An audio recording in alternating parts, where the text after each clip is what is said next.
Hey, ladies and gentlemen, boys and girls, welcome to Big Steel. No, welcome to Living Split Screen, guys. Pong is going to be here. He's coming a little bit behind the scenes. So wanted to go ahead and start a little early and just welcome you guys in on a Saturday morning, man. We're getting things ramped up here. We're going to get the C4 locked in, Got a different flavor, man. I wanted to try out was a Hawaiian punch. Thought that was interesting. Zero sugar, man. We got to get it going. Let me make sure everything is sounding good real quick. Because I did make some additional adjustments. Yeah, everything is sounding beautiful. At least on my end.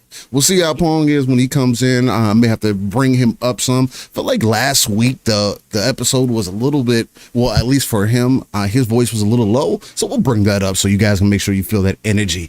But to start off with, how y'all guys doing this morning, man? Has your week been good? Have you been busy? Has work whooped you up? And you're ready to get your weekend started? What games are you guys playing? And more importantly than ever, how's your new year treating you so far? Let me know in chat how y'all feeling this morning. I appreciate y'all coming through, man. But yeah, just wanted to throw something. This is just a quick layout that I threw together. Yeah, I might probably look pixelated and all that good stuff because I don't have it set up for me to be big screen or whatnot. And I'm using this Razer Kio webcam, so it's working. Nixie said it's cold, but he woke up today, so he's blessed. Hey, Nixie, that's a beautiful thing to hear, man. Yeah, I mean, a lot of people aren't that grateful. Just to be able to wake up on a daily basis. You know what I mean? It's always a blessing to be able to do that, though. Stanley Francois come through. He says, great morning and happy new year, everybody. Happy new year to you, Frank Stanley. Beautiful to have you here, man. I thought I've been contemplating whether I want to have music playing in the background for our shows. Because I hear other people do it, and sometimes when I listening to shows, I don't necessarily mind it, especially if it's playing real low key or whatnot. But then it's if you're also constantly talking, you don't tend to hear that music. So I guess it's just kind of like a balance between the two, man. So Tim says, yeah, good. 4 p.m. here. Weekend is on the way. Joining my new rig. Hey, Tim. Well, you got the new PC in? What's going on? You having a good time with it? What you been doing? Been playing some older games? You got to be playing some older games. That's how you do it on PC, man. People like to say they don't like to play old games, and then all they do is play old games. Nothing wrong with that, man. It's a beautiful thing. Nixie says, Steele, are you familiar with Freedom Wars? If so, thoughts. I am not familiar with Freedom Wars. I didn't play Freedom Wars back in the day. I heard it was like a Monster Hunter-like game, or more so like a God Eater kind of game in that same line, more anime-esque type of style, and has a different kind of focus. I've never played Freedom Wars, and since I'm playing Monster Hunter right now, there's only so many of those I can have in my bag, man. My bag. Joe Dunmore said, had hernia surgery last Friday, so I'm out for a few weeks. Hernia surgery, Brody. Is everything good? Look, the number one thing, anytime anybody goes into the doctor, gets any kind of surgery, gets any kind of work done, man, is did they do everything that they could do to set you up in a really good way? Because I hear just so many stories of people who have bad experiences or just get put through all the rigmarole, all the hoops and everything, and just end up having a bad experience. But it's good. He said all good. Thanks. That's awesome, Joe. Well, I want to send you many prayers on your recovery journey. Hopefully everything transitions smoothly. Hopefully you heal smoothly. And yeah, man, hopefully you don't end up having any problems for the future, man. So it's good. It's good, man. Shout out to you, Joe. Tim says, yeah, new PC and yeah, older games. Command & Conquer at the moment with a 4070 Super Ti and 64 gigs of RAM. Overkill. Yeah, Command & Conquer definitely doesn't need any of that. But that's what's dope. You're locked out. Oh, there you are. Can you hear me? I can't hear you. Maybe it's just me. Hold on. It's probably just me. My fault. That's why I was like, what is happening? Can you hear me now? No. How about now?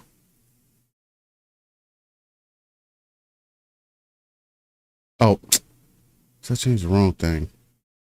That's terrible. Input. There is headphones. I There you can go. hear you. There it goes. Yeah. I can hear you now. Oh, I can hear you now. There you go. What's the setup in Discord? Okay, bet. All right, hold on. Let me. Oh, Paul. We got beautiful people here. Hold on. Here we go. Hello. Oh, wow! A magical Pong showed up. He was in the lobby. I didn't hear him the whole time, guys. I didn't realize the Discord wasn't set up. And so I saw the message and I was like, oh, there he is. I was waiting for your bars to pop up, but it didn't pop up on that screen. Yeah. But real quick, while you're doing, if you want to, I want to test out some things, Pong, just to make sure that you're sounding good, because you sounded a little bit low. Like, I was listening to you last night with Fun, with Mav and them, and you sounded good. You sounded good. No clipping, no nothing, so that was perfect. Remember what we talked about Remember what we talked about? What happened? I didn't change a thing when we redid the settings again. Right. And we dropped it To 75?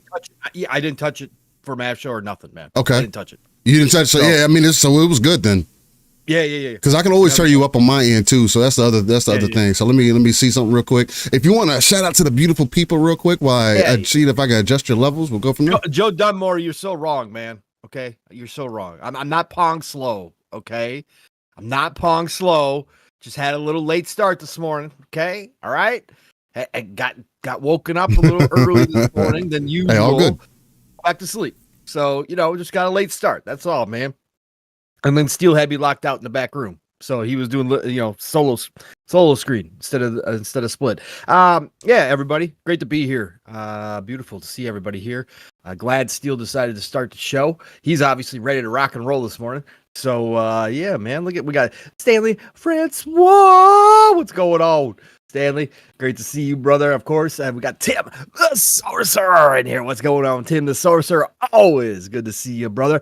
He says, how's the weather with you? Listen, we got just a quarter-inch, half-inch of snow. A lot of snow? Ooh. No, because we're not actually. The middle part of the country is getting the snow we normally get this time of the year. That middle part that's getting crushed right now. Even Mav's getting more snow than we've had up here. But yeah, we got a quarter-inch, half-inch on Thursday that really screwed things up. But it's going up and down in the temp. I think Monday and Tuesday were supposed to be high in negatives, like -2, -9, okay. Maybe the high. So and then we're supposed to jump back up into like mid-30s. So yeah, it's been a wild winter already, man. Just a roller coaster. So, but thanks for asking, Tim the Sorcerer, and good to see you, brother, on a Saturday morning. The Nixie is in the house. What's going on, Nixie? Great to see you. Oh, Joe Dunmore. No wonder why you're giving me nicknames, man. You had hernia surgery, brother? Hope you feel better. Yes, sir. Brother. Hope you get better, man. That ain't fun, man. I thankfully, knock on wood, still have never had to have one, but I've had some buddies who've had them, and yeah, got a little tender. Get a little tender, man. Just a little bit. Who else has it been here? We got the Rescue Squad. Culp in the house. Is going on, Rescue Squad. Great to see you, brother, jumping in here. We got the Depka, of course, joining us this morning. Hey, good morning to the brother from another Psychonauts on the front line at the beautiful GameStop. What's going on? Hey, shout out to you, Psycho. Much love. Got to talk to him last night for the first time in a long time. He joined us over on Xbox Ultimate. Jimmy Crooks 25. What is going on, Jimmy? Great to see you in here, brother. Thank you for joining us. Ron Slusher has been sharing out the gameplay and all good stuff, man. Good on you, Ron. I try to like and retweet your stuff anytime I see it, brother. So that's the goal. Definitely the goal. Yep. Oh, Steele, how you doing, brother? Chat, let me know how me and Pong sound between each other, whether the audios sound good. To me, it seems like it's fine from what I can tell. But again, I'm also trying low-key kind of listening in while Pong was talking as well at the same time. So I'm trying to hear both and hear how the levels are. So just let me know. Again, that's something that does bother me when I listen back, because I do tend to listen back to the shows during my work weeks and stuff like that, just to kind of help, again, just like you guys say, help flow through time, and also just kind of listen into how we have conversation, right? Our conversation styles, how we talk and things like that. Like, one of the things I do want to more so work on is all the uhs and stuff that I have, because when I'm listening back to it, it bothers me when I hear it.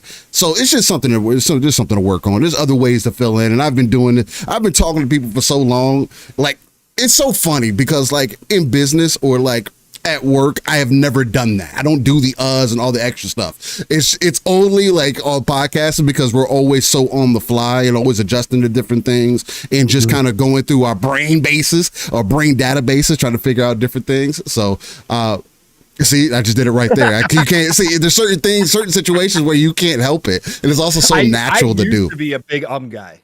I used to be a massive guy, and it took me a long time to break that habit. So no, it takes, and naturally you will do it, time. and there's nothing wrong with it. People have talked about this, that it's across all cultures that people do fill in silence. Oh yeah. Obviously the one thing, I mean, the one thing that most people do say is that enjoy the silence. Like, don't be afraid of the silence, right? If you are going to pause. But it is across all cultures that do fill in. So it's just a normal thing. So it's so funny. It's just so funny how that works. How crazy it is. Tim the Sorcerer says, sounds good from my end, but I got headphones on. See, that's the thing. That's perfect. That's the perfect example, because typically if it sounds good in headphones, especially decent headphones, it's going to sound good in other places, right? So if the volume sound good, then again, that's the goal. This is an audio and visual experience, more audio than anything, right? I have YouTube Premium. I've had YouTube Premium for some time, and I suggest, hey, if there's one subscription service that anybody should get, you should definitely get YouTube Premium. I don't like the music side of it as much, but because it is tied to, and there's a lot more people uploading audio now to YouTube as well, it is like flourishing pretty heavily, right? I do miss somewhat of using Spotify, because I stopped using Spotify because I let my family use it. My kids kind of took over my account, and I just haven't set up a new one, especially with how Spotify has things set up now. I'd have to set up a new one to get my library back right, and I haven't wanted to spend that time because I've been using YouTube Premium, and it's like, if I'm already getting YouTube Premium just to skip the ads and whatnot, then I might as well just continue using the music side. Yeah, it has some downfalls as far as like finding new music and random music, and maybe going through the same list of tracks within like an hour span when there's so much other music that's out there, based on what you like and things like that. But I'd be digging YouTube Premium, man. So definitely. Gene says, sound good coming through my sound bar. Hey, that's a beautiful thing to hear, Gene. Hey, Gene, man, appreciate you coming through. I hope, hey, by the way, nah, never mind. Never mind. I ain't gonna say that. Because you'll be mentioning something, and he said, don't read it out loud. I'll leave it alone. I see. Nam says YouTube Premium is goated. I can't go back. No, I can't either. I don't like, every time that I go, because Living Split Screen doesn't have YouTube Premium on the account, right? I probably should, so I could use it more of like a write-off if I wanted to do it that way. But I have it on my personal account, so anytime that I go back to in between Living Split Screen, uploading content, whatever the case, I pull up a video, because sometimes I just forget which YouTube that I'm on, although I have them in two different browsers. I'll just be doing stuff, moving through, and I'll just pull up a video, and then all of a sudden the ad pops up, and like, an ad? Where did this ad come from? Yeah, I'm the same way. Although I'm like that with a lot of the streaming services. One of my biggest turnoffs is having those ads. And now especially like Hulu. I remember when like Hulu was like $9.99 or something like that, like to get no ads, and then they bumped it up to damn near $20 to have no ads. And I was like, yep, I'm not doing Hulu no more. I'm good. And I got other ways to watch video content if I really want to watch something. So yeah, no, YouTube Premium is a game changer. Again, just with all the benefits that they have, especially with having YouTube Music, and it is getting better, a lot better over time. And you're also able to curate, because there's music that does get uploaded to YouTube, especially from like your lesser creators. I don't mean like lesser to like put a slight on anybody, but your less known creators that will get put into that YouTube algorithm, YouTube Music algorithm, and then you end up listening to some new music. So there is things like that. The number one music app that I miss is Pandora. Pandora was top notch. I don't know what happened to Pandora. I guess Spotify kind of booted them out of the way, but Pandora was amazing as far as not only listening to your own music, but also using the algorithm to tune in to like when you liked songs and everything else. Pandora would actually extend its reach out and not have go through the same playlist, or you won't hear the same song. It'll actually expand it out, and you'll end up hearing. There was a lot of music I got put on from listening to Pandora. It was really dope. I miss it. Spotify does it. I haven't used Spotify in a bit. So. Oh yeah, no, Spotify. And then there's a trick with Spotify as well. Apparently, in your settings that. Yeah.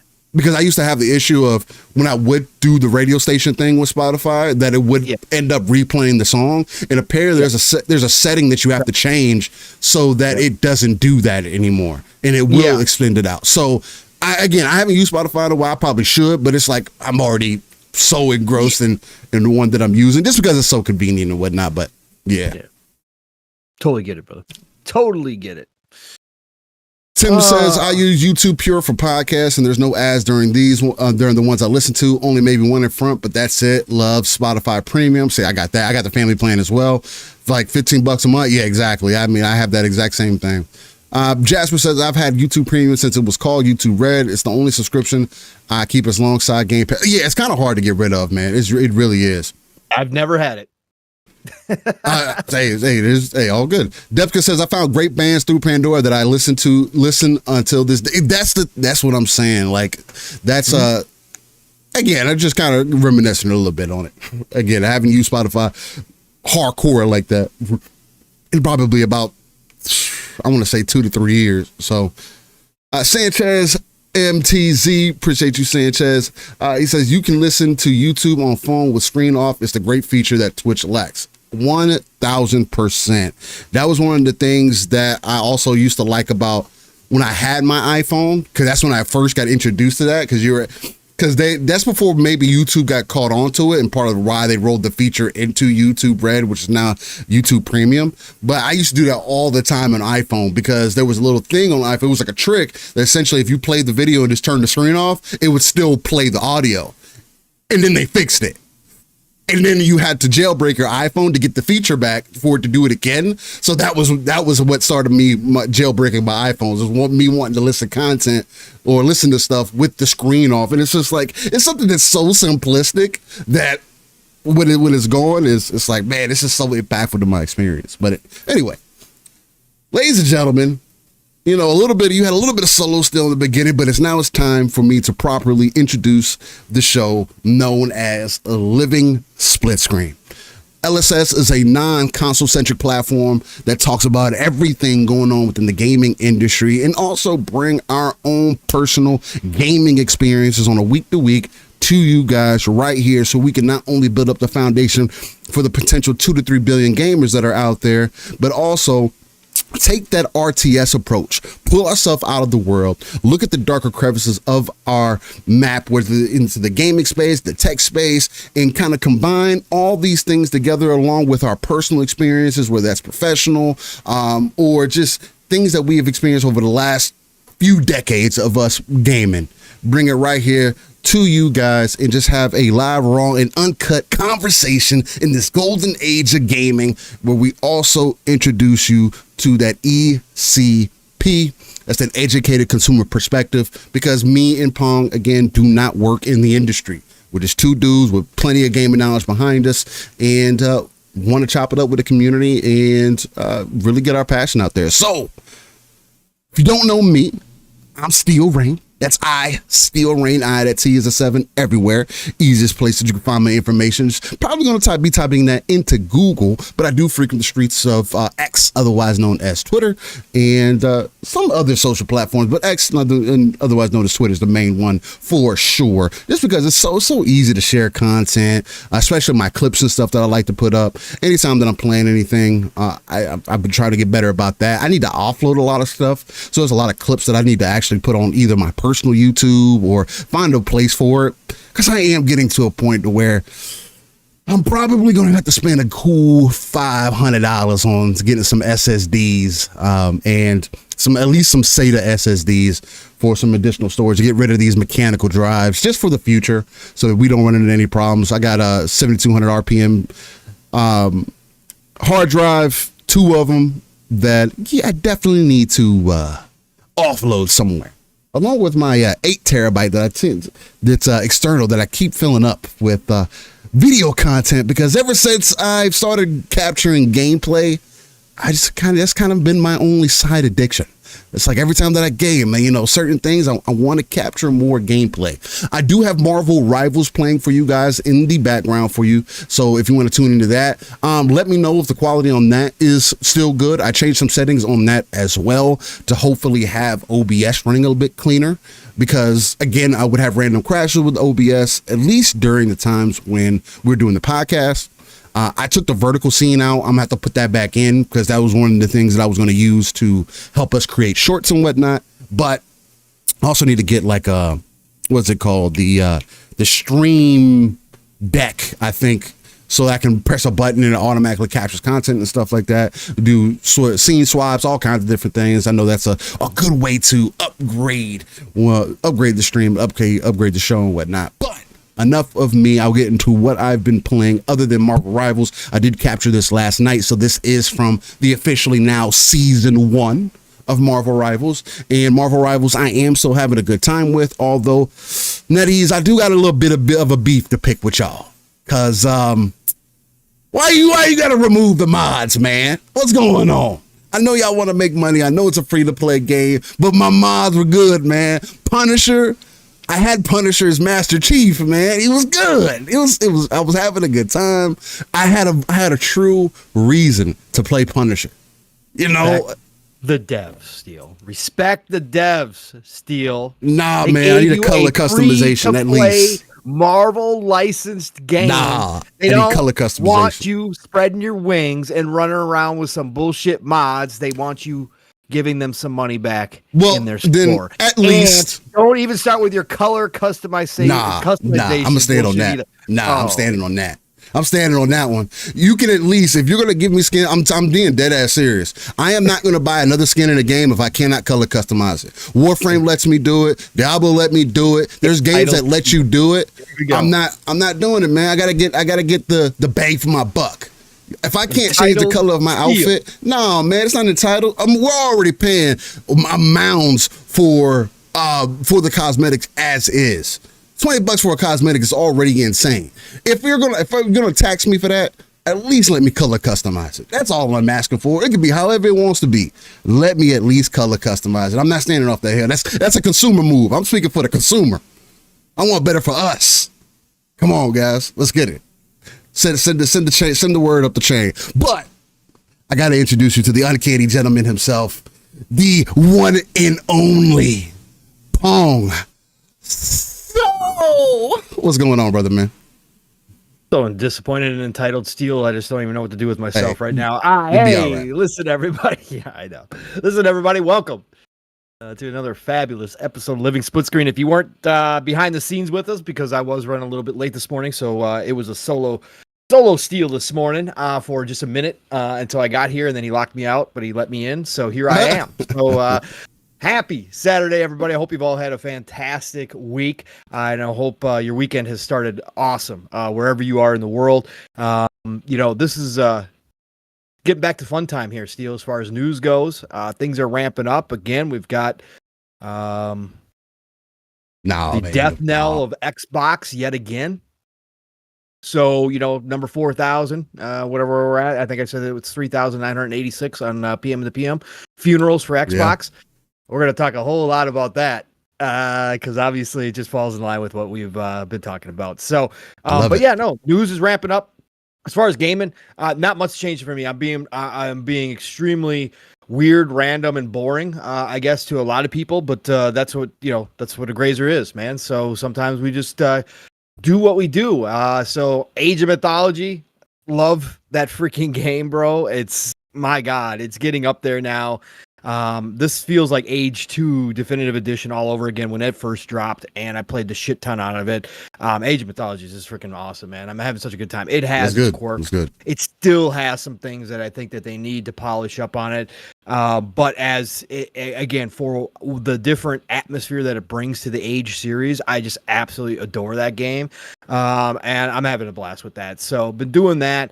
Been playing, I actually downloaded, popped in because I had the disc. And like like I said on PM, it's weird because I'll see games pop up on my feed that people are going back to or trying for the first time again, and it kind of just piques my interest again. And I had seen, I think it was Colt a month or two ago had popped in Unity, and then I saw a couple other people pick up Assassin's Creed Unity, and I had bought it, on disc for the Series X because they had the backwards compatibility and they got that, it boosted it, which was one of the main problems with that game when it came out, was because of how heavy that game was, because it's got the most NPCs, almost some of the densest cities you probably ever seen in any type of video game. So it just didn't perform well, as most people know, and it got shit all over a lot because it was bad. The performance was not good. So I had bought it for the Series X on backwards. I had popped it in, but I had never really sat down and started playing it again.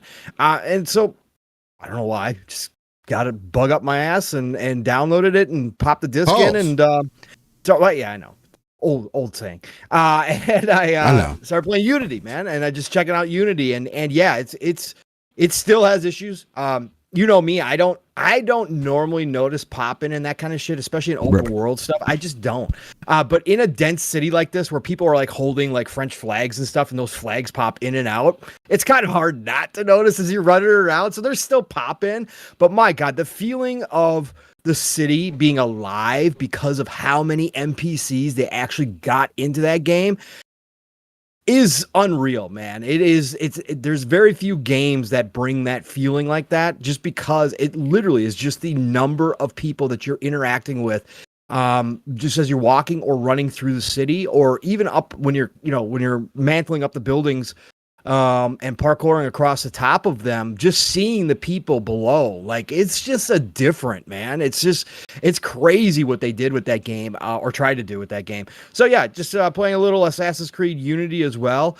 Yeah, man, I think that's been pretty much it this week. I played some more Halo Wars 2, which you guys know I popped in last week as well. I've been on this RTS strategy kick. But yeah, just not a whole lot of time at night, so just been popping in small games. And kind of doing that, kind of boring. Getting ready for all these new releases. I don't know how many I'm going to be picking up. I don't know how many I'm going to play. Now Assassin's Creed Shadows has moved out of the way. Obviously Avowed is going to be big on my list, but we got Sniper Elite Resistance at the end of this month, which I'll be getting into. So I'll be getting into some newer games here shortly. I got to get back to Indiana Jones. I'm going to try to get some game time in on Indiana Jones this weekend as well. If I get a block of time this weekend, I will definitely be popping back in Indiana Jones. But yeah, man, I'm just enjoying the hell out of myself.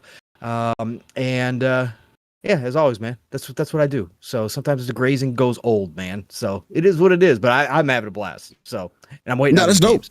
That's dope as hell, man.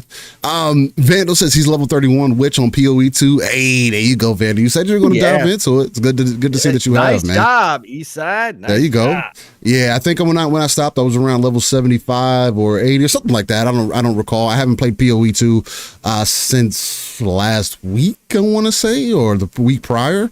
Again, when I said I was kind of cool on PoE right now until more updates and stuff come. And again, there is a big update that is coming, and I'm probably going to wait even longer than that, because again, Monster Hunter Wilds is literally right around the corner for me.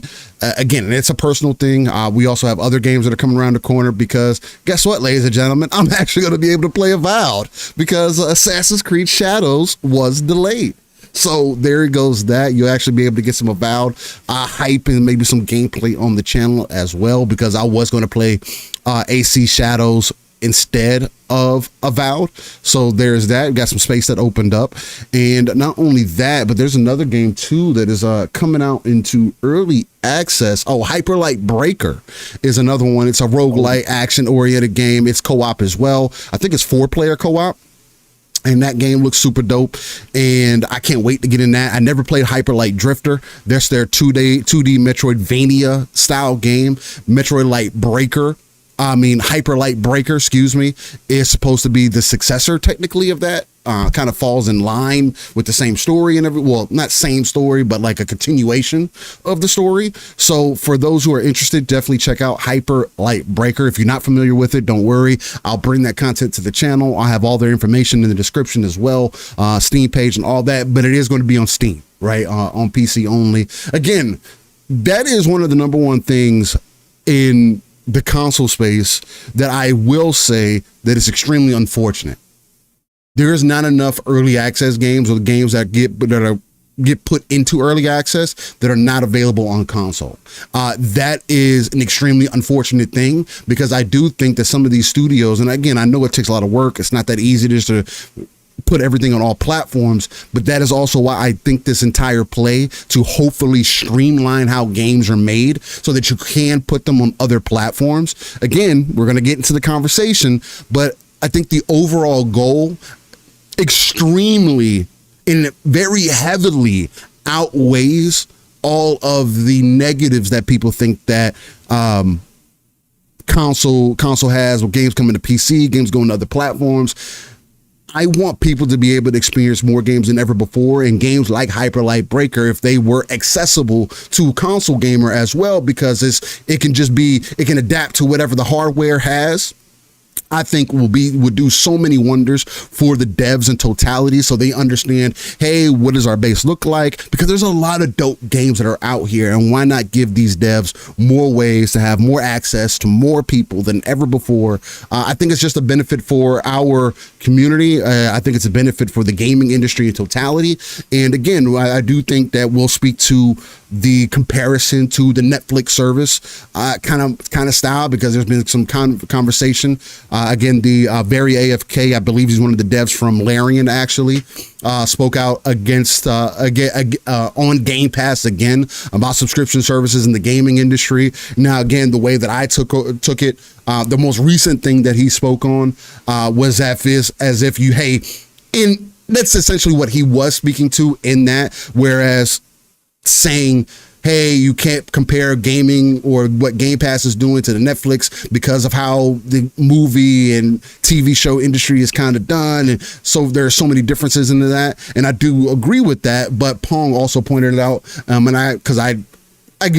a lot of stuff that I don't end up seeing. Maybe because I'm not paying attention to it, or I just don't care enough. That could be one of the. Most of the time, it's not because I don't care. Most of the time, it's because I don't see it. Especially for somebody like that. Again, Larian's a big studio. They're doing their thing.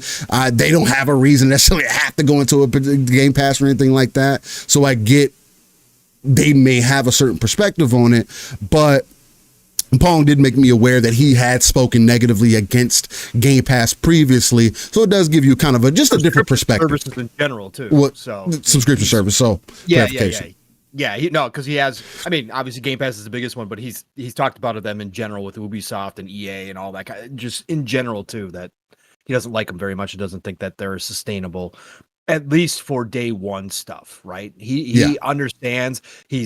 He understands like PlayStation's version of putting it towards the end of sale life, putting it into the subscription service to jumpstart it. He kind of favors that and kind of thinks that's a good way to do it, but he just doesn't. The day one stuff, he's been more negative than positive about over the long haul since I started reading him. So that's all. Yeah, just wanted to bring that up. So yep.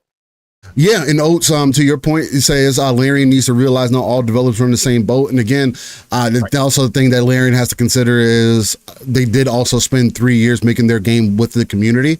And I do think that services like Game Pass do speak to the community, right? It's just an option. You can still buy your games. Again, it's just always so funny how the subscription service in gaming is talked about.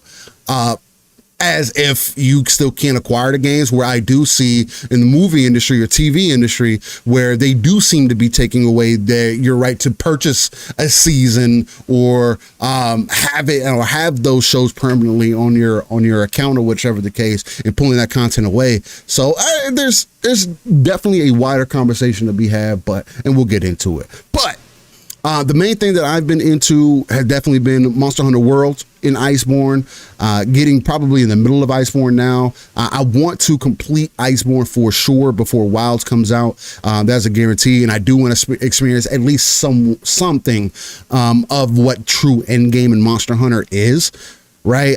True endgame, from what I know, is grinding for decorations, grinding for better gear to a certain extent, and just overall getting to a point. I think the one of the number one goals, at least from what I've seen, and my goal for me, especially when Monster Hunter Wilds comes out, is just going to be being able to solo every single monster within a reasonable amount of time. I think that's the overall goal of Monster Hunter, along with just having fun going on the hunt and experiencing that hunt, along with getting the better gear, because it's not always easy to get just because you fight a monster doesn't mean you're guaranteed to get the things that you need to be able to get that new piece of equipment, which that's part of the grind, right? It's just like other looter shooters where you're constantly going out fighting different bosses, different enemies, doing different things, events and whatnot to get that better gear. Monster Hunter is similar in that way, while still giving you that one-on-one experience, I should say, that I like to have, just to kind of test my skills and whatnot. So, but yeah, Monster Hunter World is definitely in the tux still on episode, I believe it's 13 that I recently did. So now we're going to move into 14, but hopefully I'll be able to wrap up on Monster Hunter World for the most part, including Iceborne, before Wilds comes out. And then we'll just seamlessly transition into Wilds. Cause again, Wilds will be the main game for me, right? Week to week, when you guys ask me what I'll be playing, it's going to be that, right? Helping people get into it, grinding with people, and going on hunts with people. But to be honest, I am definitely, I like to be forthright, and I do want to let people know that, again, I am one of those gamers that if you're not self-motivated, it's going to be very difficult for me to help you, right? We're not just going to get on and you'll be like, yeah, still, I didn't play since the last time we played, and that was like a week, and it was like 2 weeks ago. I'm like, all right, man. There's very few people that I do that for, so I can't add everybody onto that list. But hopefully, what I'm hoping to do is potentially create. Attacked. No, that's not. You don't have to feel attacked. Hopefully what I'm planning on, if everything works out right, we can build up a little bit of a community. Again, I'm also setting up a new Live It Split Screen Discord channel. Again, I'm still working on rules and stuff like that. I don't know exactly how I want to take it, how I want to solidify it, but I am trying to expand that out. Maybe that server will also have, like, if there's main games that I end up wanting to add on, it'll create little communities there. But the main thing that I'm trying to make sure that I hammer out, because we don't have like any official mods or anything like that. I know we can't get them over time.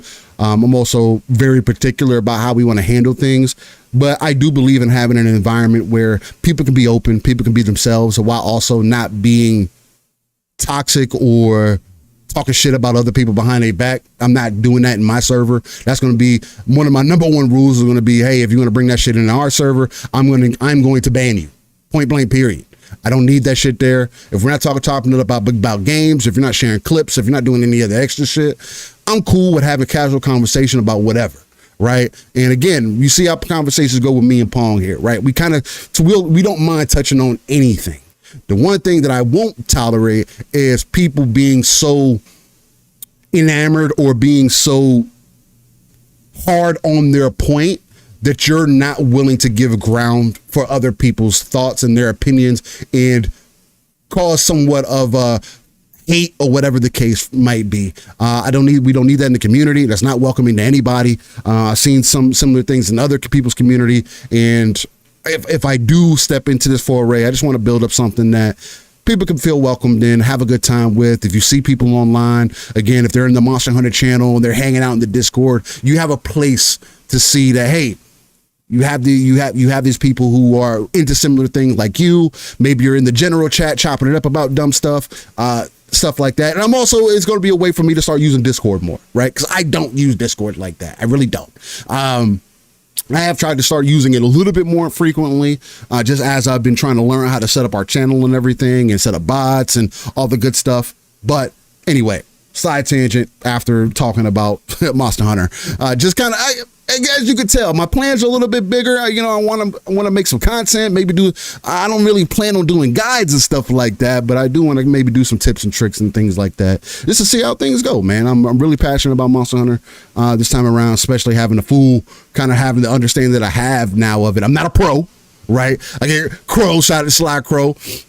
He'd be asking me questions. I'm like, I'll just be thinking in the background, like, Crow, I'm not a master at this, right? I'm just like, I've been playing this for a little bit, man. I understand it now, but I'm still trying to get better at it. So, but Crow has definitely been with me on the journey as well. So that's been super dope. And again, that's what it's about, right? Us getting in the chats and stuff. He'll hit me up, but like, yo, still we got in the master rank, man. I'm fighting these dudes solo. They beating my ass. And I, give him a little bit of advice, and all of a sudden he beats this monster, and then we get together and we're fighting other monsters now. That's what it's about, right? Maybe you hit a little bit of a wall, you start upgrading. Again, it's part of the gaming experience, man. Super dope to see. Gene says, watching Night Rain take Monster Hunter fans away. Night Rain probably will. I mean, again, I'll be there for Night Rain day one, so there is that. But I don't plan on playing the beta. Just because I'm already sold on it. I have faith in FromSoft. I don't have any reason to deny what they're going to bring. I'll see how other people feel about it through video content and through them playing it, and kind of just make my decisions on that. But I have confidence in that, man. So Gene says, every time I read Discord, my mind reads Concord. Yeah, no, we don't want to do that. You want to do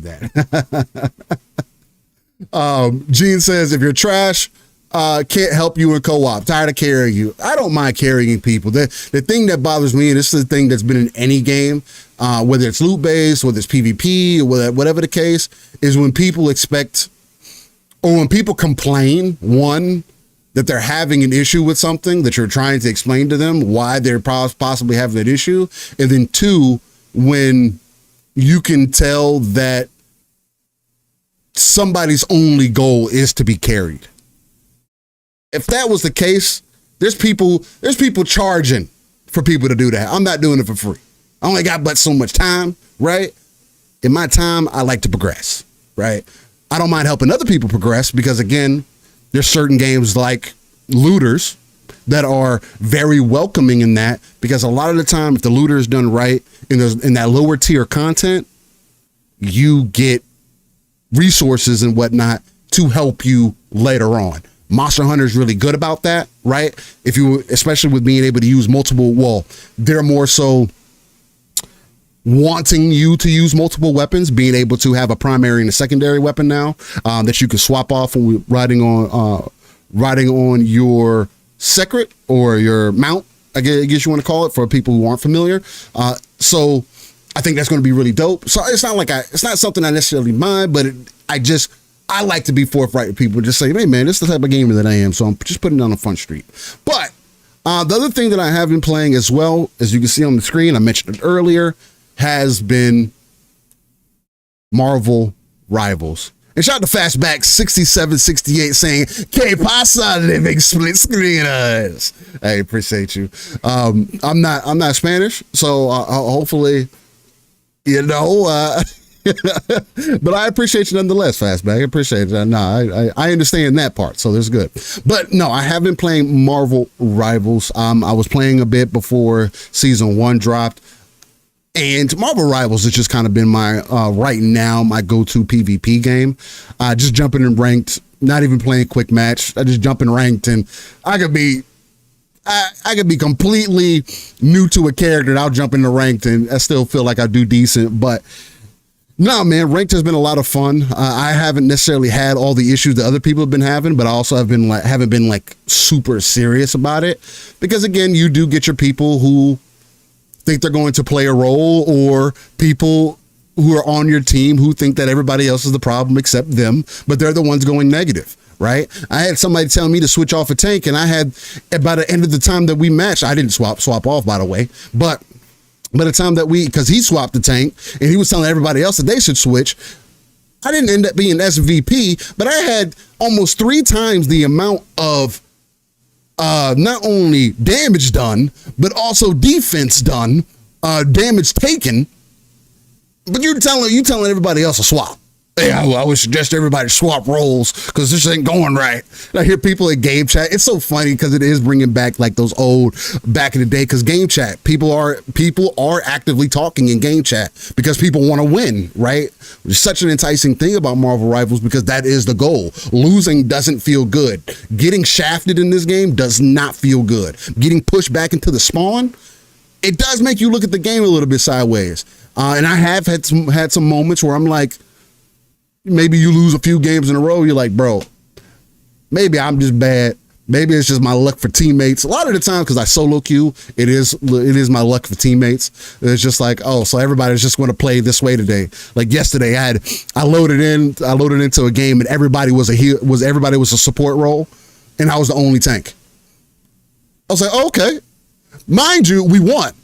It was funny because people were talking shit when the match started. They were talking shit in the actual game chat and texting, and then the dude was talking shit in the actual game, like voice chat, saying like, bro, we're about to lose this match if y'all don't swap off. And we like literally macked them that whole first round. I had them so pushed far back in their spawn because I was using Groot.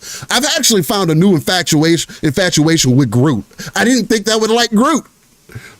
Groot is a fucking bomb-ass character, putting up walls and shit, fucking saying, I am Groot all the time. He's fucking amazing. He's fucking outstanding, man. Marvel Rivals has been a good time, but I do have beef. I got beef with Minettes, man. I got beef with Marvel Rivals. They shut the mods down, man. It's frustrating. It's frustrating because there were just some dope mods that were out there. Now, again, in the scope of things, I do understand. It's a free-to-play game. Mods also can cause other issues, server side. Although, the only person that could really see the mods was you on your side, so nobody else was able to see these mods. So on that aspect, I still don't think it was reasonable enough to get rid of the mods. But again, when you got a free-to-play game, your game is based off of people acquiring skins. I get it. But again, I will always speak for the consumer and say that just like how I feel about any other game, and I just have to make a stance on this time, just because I do feel passionate about it.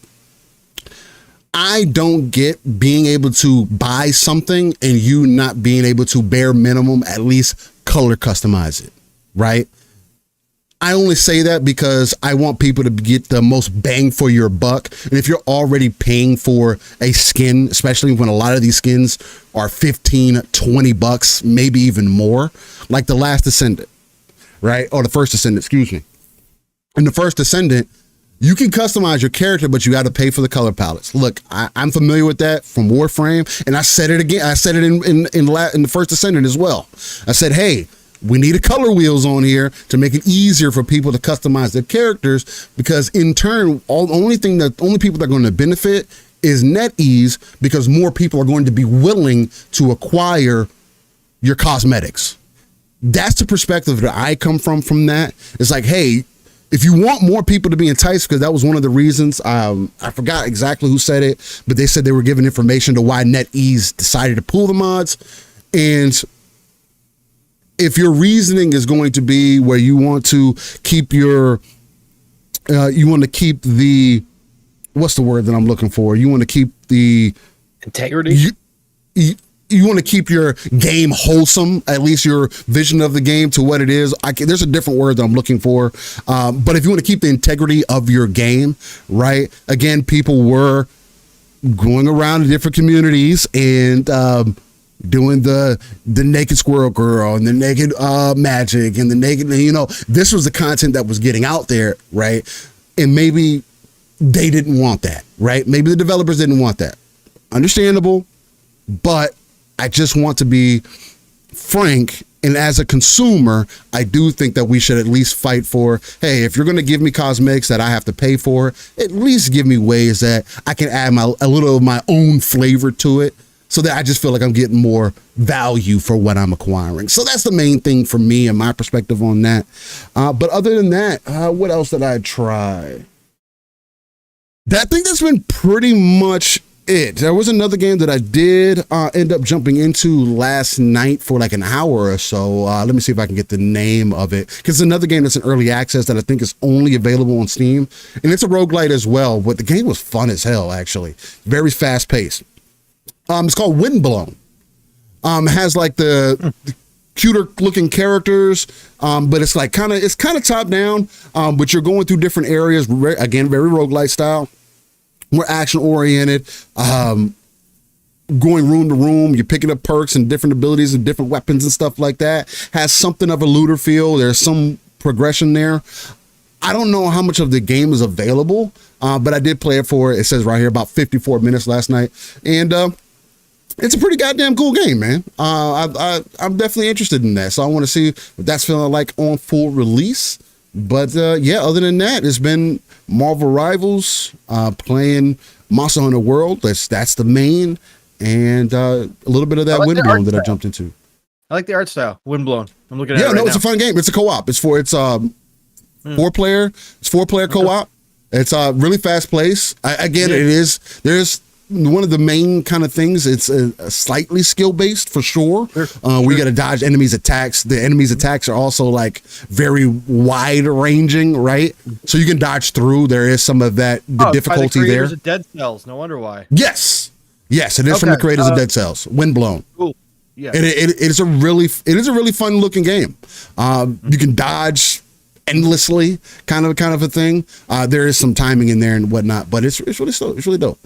Parasite Green says, I think you were trying to say still keep your game's originality intact. Yeah, I think that's essentially what I was speaking to for sure. MF Great, member for 10 months on the Horde of War tier. He said, variety is the spice of life. Give me the colors. That's all I'm asking for. Vandal says, these are customizable characters goes. These aren't customizable characters though. These are curated artistic visions. I get that, Vandal. That's why I'm saying the only thing that I care about is being able to change the color of the skin, right?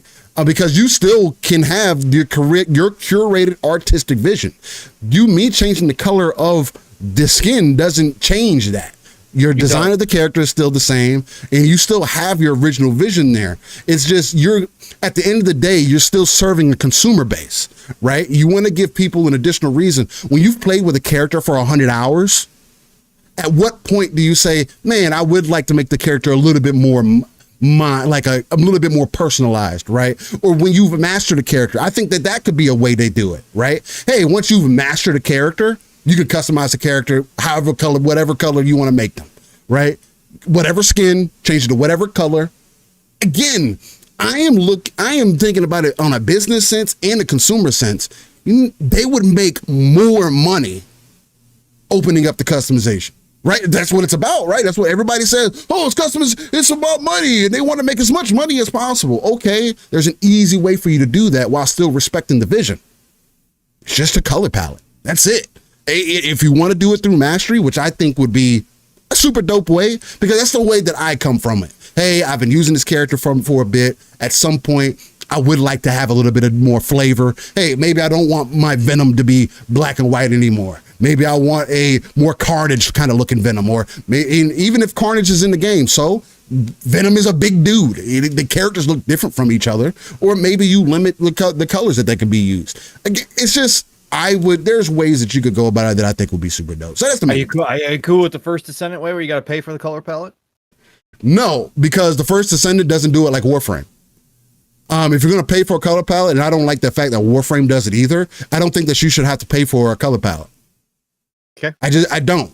But if you are, I would like to see it done very similar to Warframe, where hey, you buy the color palette, you can change every skin, every one to whatever color that you want to whichever one. You should only have to buy the color once. Yeah, I agree with that. That is one of my top Descendant. Yeah. So stuff like that. Again, I just want to see things become a little bit more consumer directed. It's about the fun, right? There's ways that you can make a little extra, couple extra dollars, and still keep the fun in it and keep people entertained and whatnot. So that's where I'm coming to. Lydia says, I didn't want to see Spartans with cat ears either, but I got over it. I don't mind the Spartans with cat ears. Again, Spartans, they're literally wearing suits of armor. People are going to have different personalities. At this point in Halo, as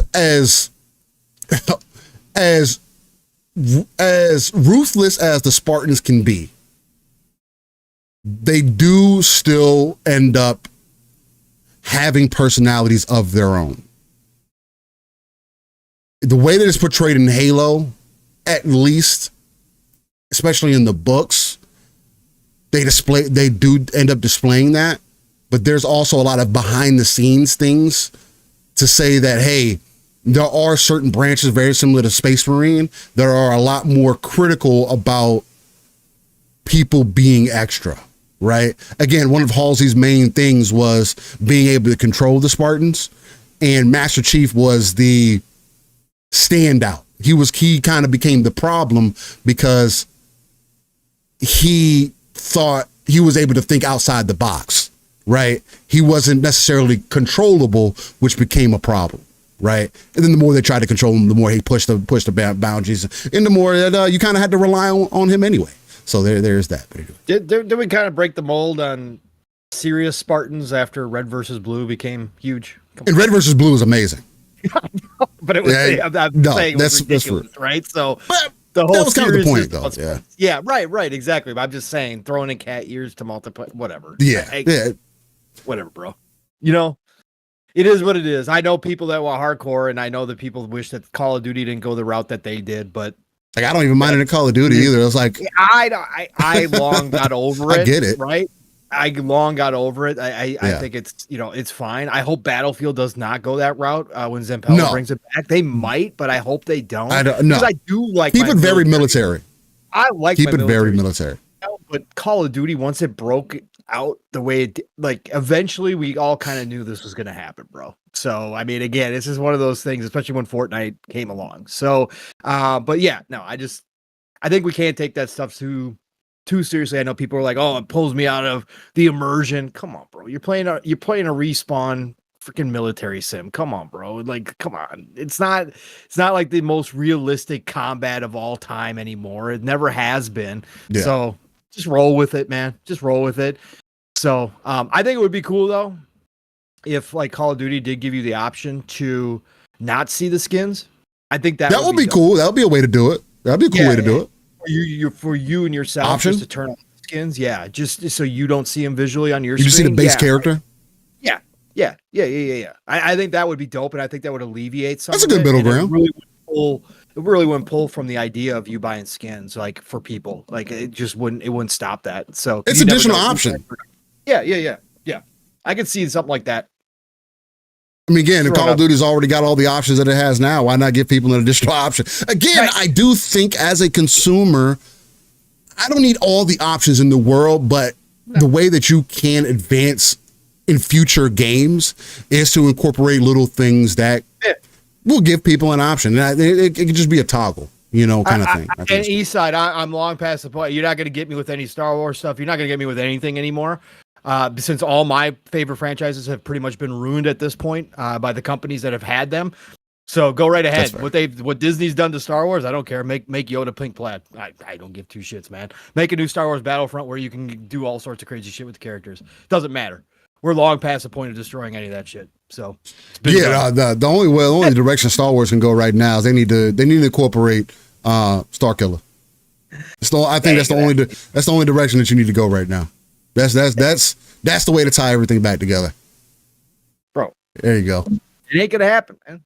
It ain't gonna happen. You gotta bring back the fun of dark side characters that are just as powerful, or not just as powerful because he broke all the rules. But I'm saying powerful characters that you could have done something with at this point, and they've chosen not to do any of it. So whatever. I do think, especially with the new. Kind of bringing Vader back with Obi-Wan and stuff like that, bringing that attention back. I do think that would be a dope way to reinvigorate Star Wars if they did decide to dive into more of the behind the scenes Vader stuff. Because Vader was doing a lot of messed up shit. And the whole storyline with Star Killer was extremely. The Empire in general. I mean, for sure, but Darkseid's always been about experimentation. Yeah, for sure. You know what I'm saying? They were doing experiments like a lot, like a lot. So, I mean, Vader was different. Vader was definitely different. Vader was definitely different. Yeah, I don't know. We're not going to get into a Star Wars rant. It is. Yeah, we won't do that. It is what it is. We can sit here for hours talking about Star Wars. They've had every opportunity and they've taken none of it. So whatever. Yeah.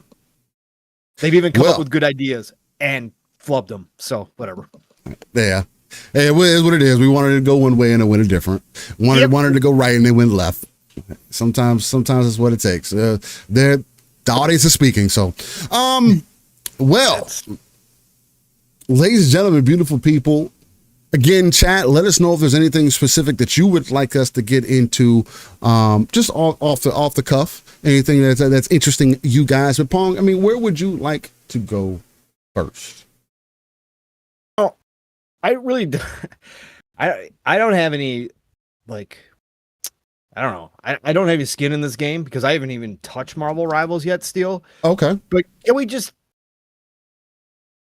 touch on this latest article about the money it's made? We were just talking about Marvel's Rivals. That's why I brought up. Okay.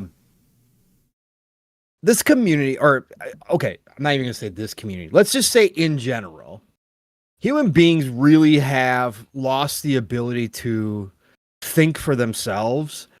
And it's just, it's frustrating to me. And what I'm talking about, I guess I should explain before I go on. Which article, so I can get that pulled up as well? I'm talking about that article that's been pulled about the money supposedly made by Marvel Rivals. Did you see that? Here, I'll toss it in our DMs right now. So toss it in our DMs. I think I know which one you're talking about. I saw that earlier in the week. And you can put it up on the screen. That's what I wanted to do. Bet. Here we go. Oh, okay. The Twitter one. I was looking for the actual article itself. Okay, bet. Yeah, no, I couldn't find the article, but anyways. Oh wait, here, and there's more clarity too in this post too. I forgot about this one too. So here. Okay. You see it? Oh yeah, you're talking about, because I saw people running with that, talking about Xbox players don't spend money. I was like, some people saying some funny stupid shit.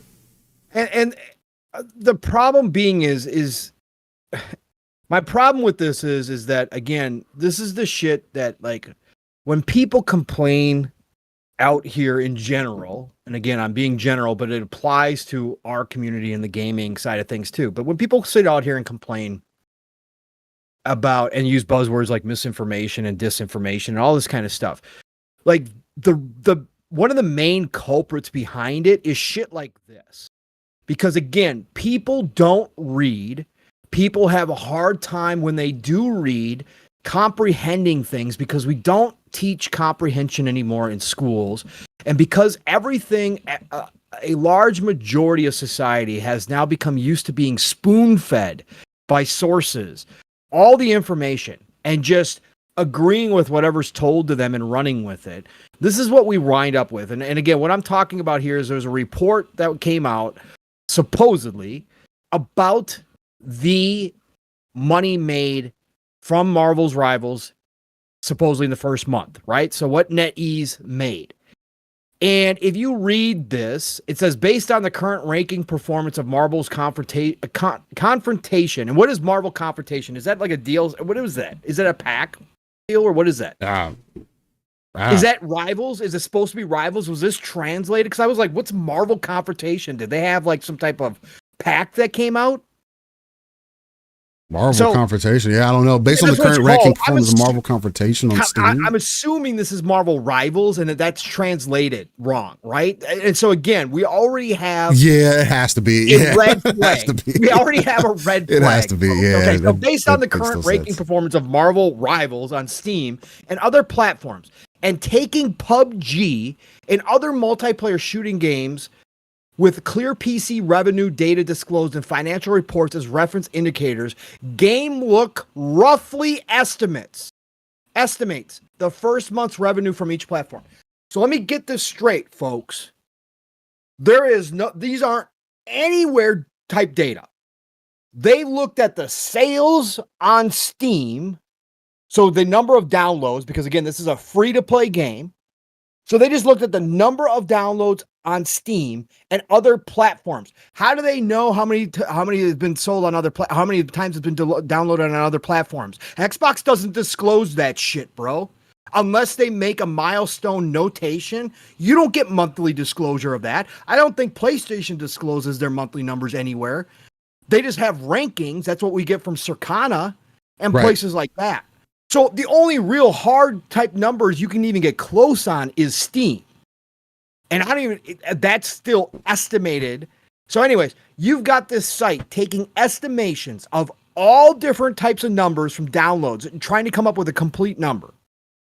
And then taking PUBG and other multiplayer shooting games with clear PC revenue data disclosed in financial reports as reference indicators to come up with these freaking figures that they just throw out there. This is where we are at because,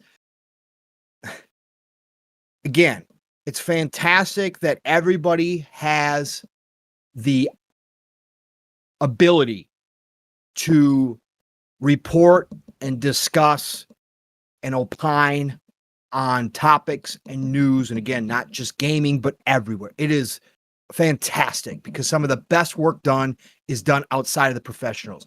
But you also have obviously a large group of individuals and companies that have created bullshit for the sake of just getting clicks and attention. So whatever this game look is, right?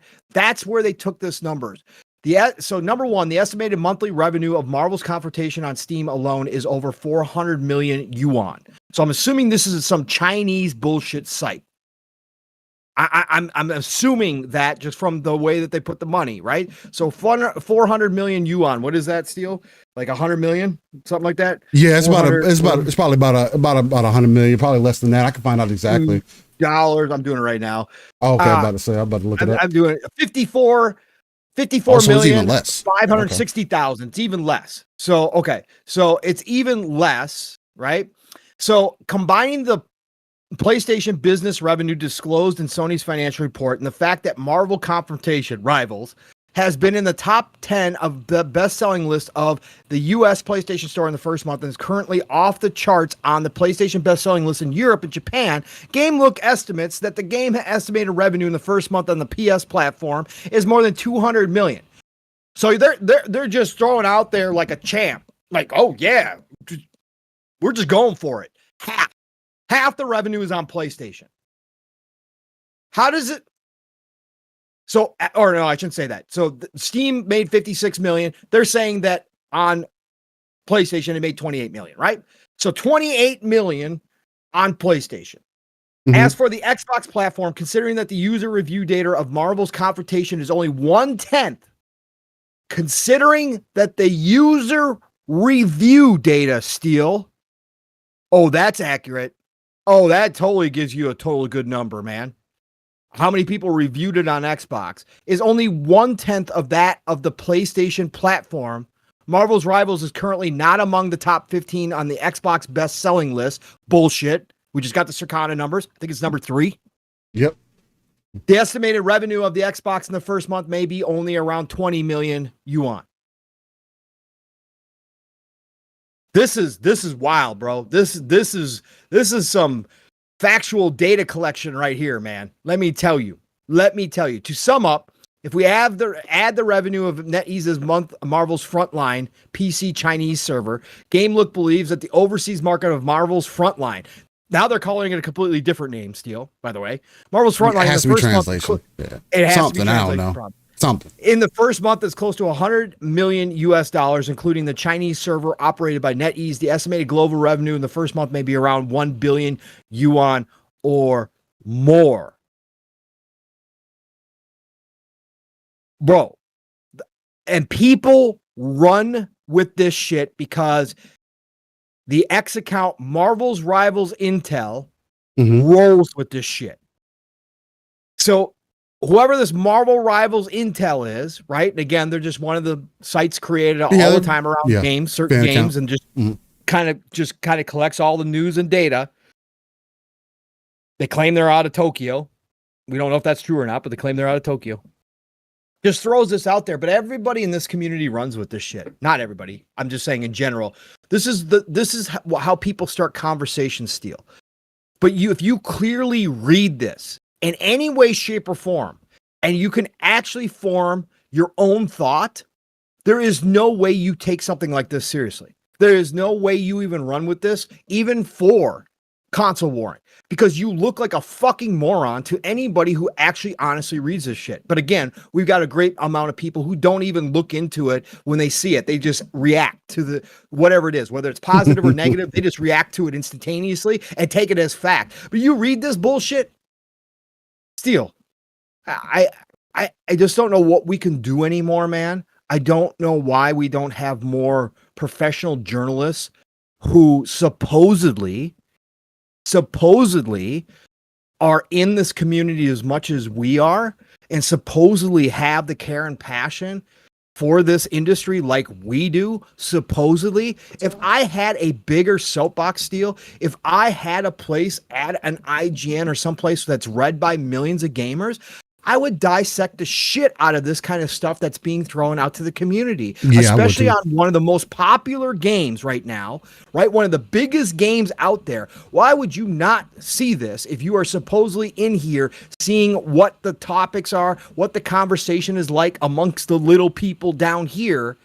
Why would you not take this and dissect the hell out of this and go, hey, newsflash, this is all fucking bullshit, and diffuse a lot of the conversation around it? Because this is just garbage to me, Steel. This is absolute complete garbage. And again, I don't have any skin in this game. I haven't even played Marvel Rivals yet. I think it's great that it's succeeding. Obviously, I'm happy for everybody like Steel who's playing it, and I've seen all the gameplay clips and stuff. It looks fantastic, it's good, bro. I think it's better than Overwatch. Again, I mean, right. I keep hearing people say that, they're rather go play back and play Overwatch. Look, I mean, I hear you. This game is also third person. It's also different. Again, I do think that both can exist. But yes. I know we don't have to live by Steam numbers, but it just, again, almost 4 weeks later, 3 weeks later, it actually broke its previous record.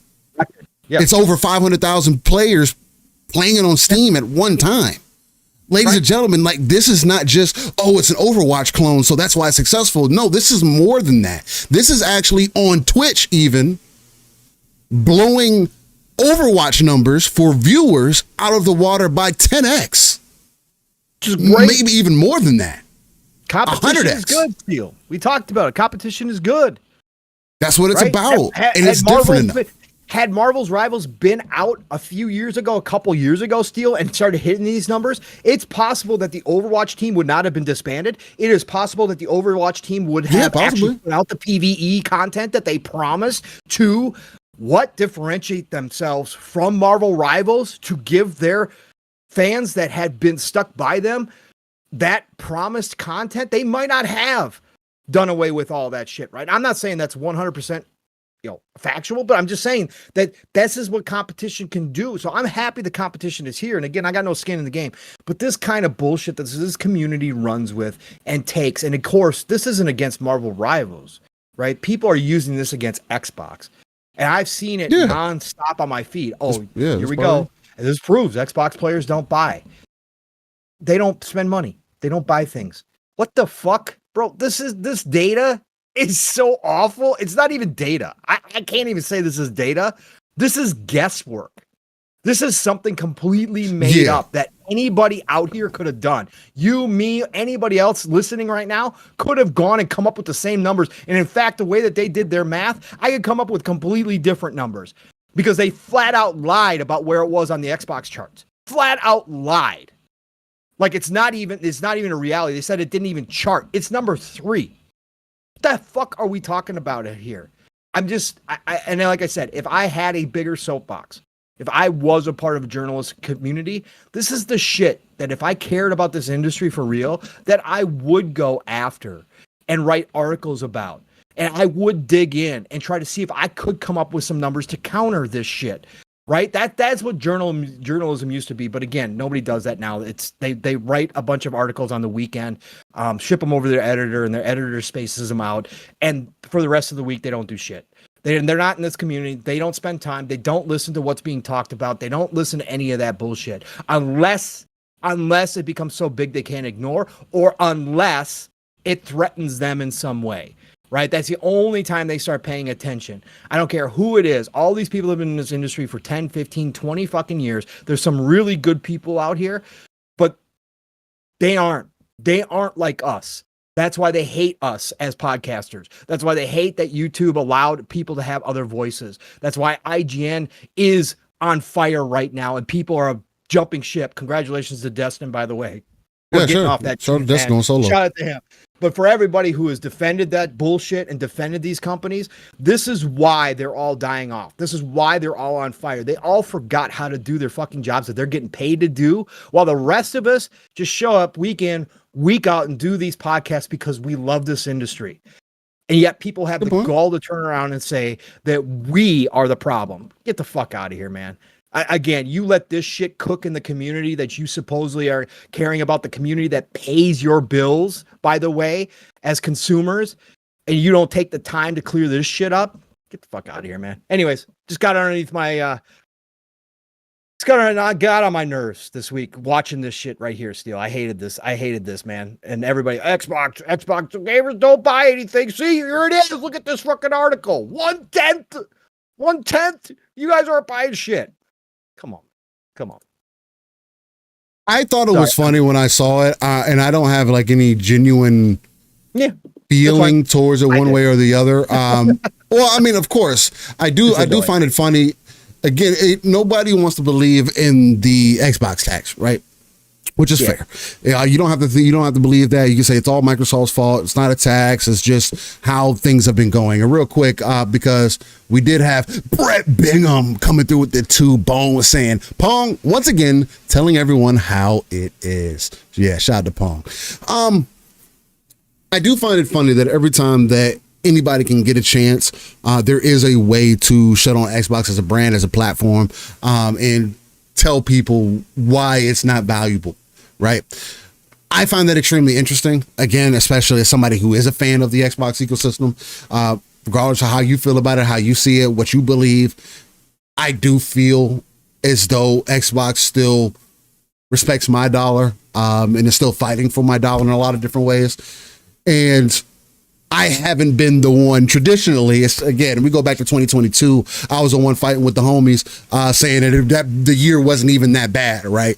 Taking everything into consideration outside of first party, which again, 3 years later, we're in 2025, and first party still doesn't matter for a particular platform, although they have very little coming out. Although Spider-Man 2 is turning around and coming to PC 6 months later, when they said that PlayStation wasn't looking to bring these games over sooner.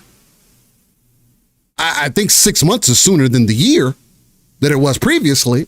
So something is changing. Right. And again, I'm excited for Spider-Man 2. I want to find out whether the game is exactly bland as everybody else was saying. I think that actually comes out at the end of the month, towards the end of the month. I forgot about that releasing. I might wait, though. Right. Because I know modders are going to go crazy with the game. Right. They're going to add in all the things that they need to add in. But who knows? I might end up playing the day one. I was excited about the first one. When I first played that, I am excited about the second one. I want to see how things go. You got my boy Venom in there. I like the way the story was going. I know a lot of people weren't excited about that, but it's another access point for me. But back to this, it's always going to work in the favor of, in this case, PlayStation and PC, because there are more players on that platform, right? Yes, Lycro, PC release for Spider-Man 2. I believe it's the end of January, if I wasn't mistaken. Because I think they just announced Last of Us 2. Well, part 2 is coming out in, what was it, June or something like that? Somewhere around there.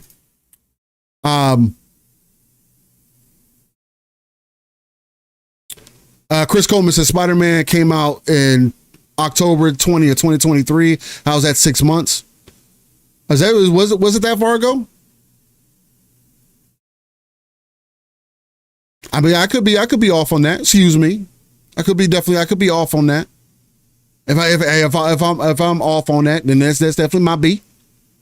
Either way, I do think it is definitely still sooner than the previous Spider-Man came over, is it not? I don't think it invalidates my point. Right? That's what I'm speaking to.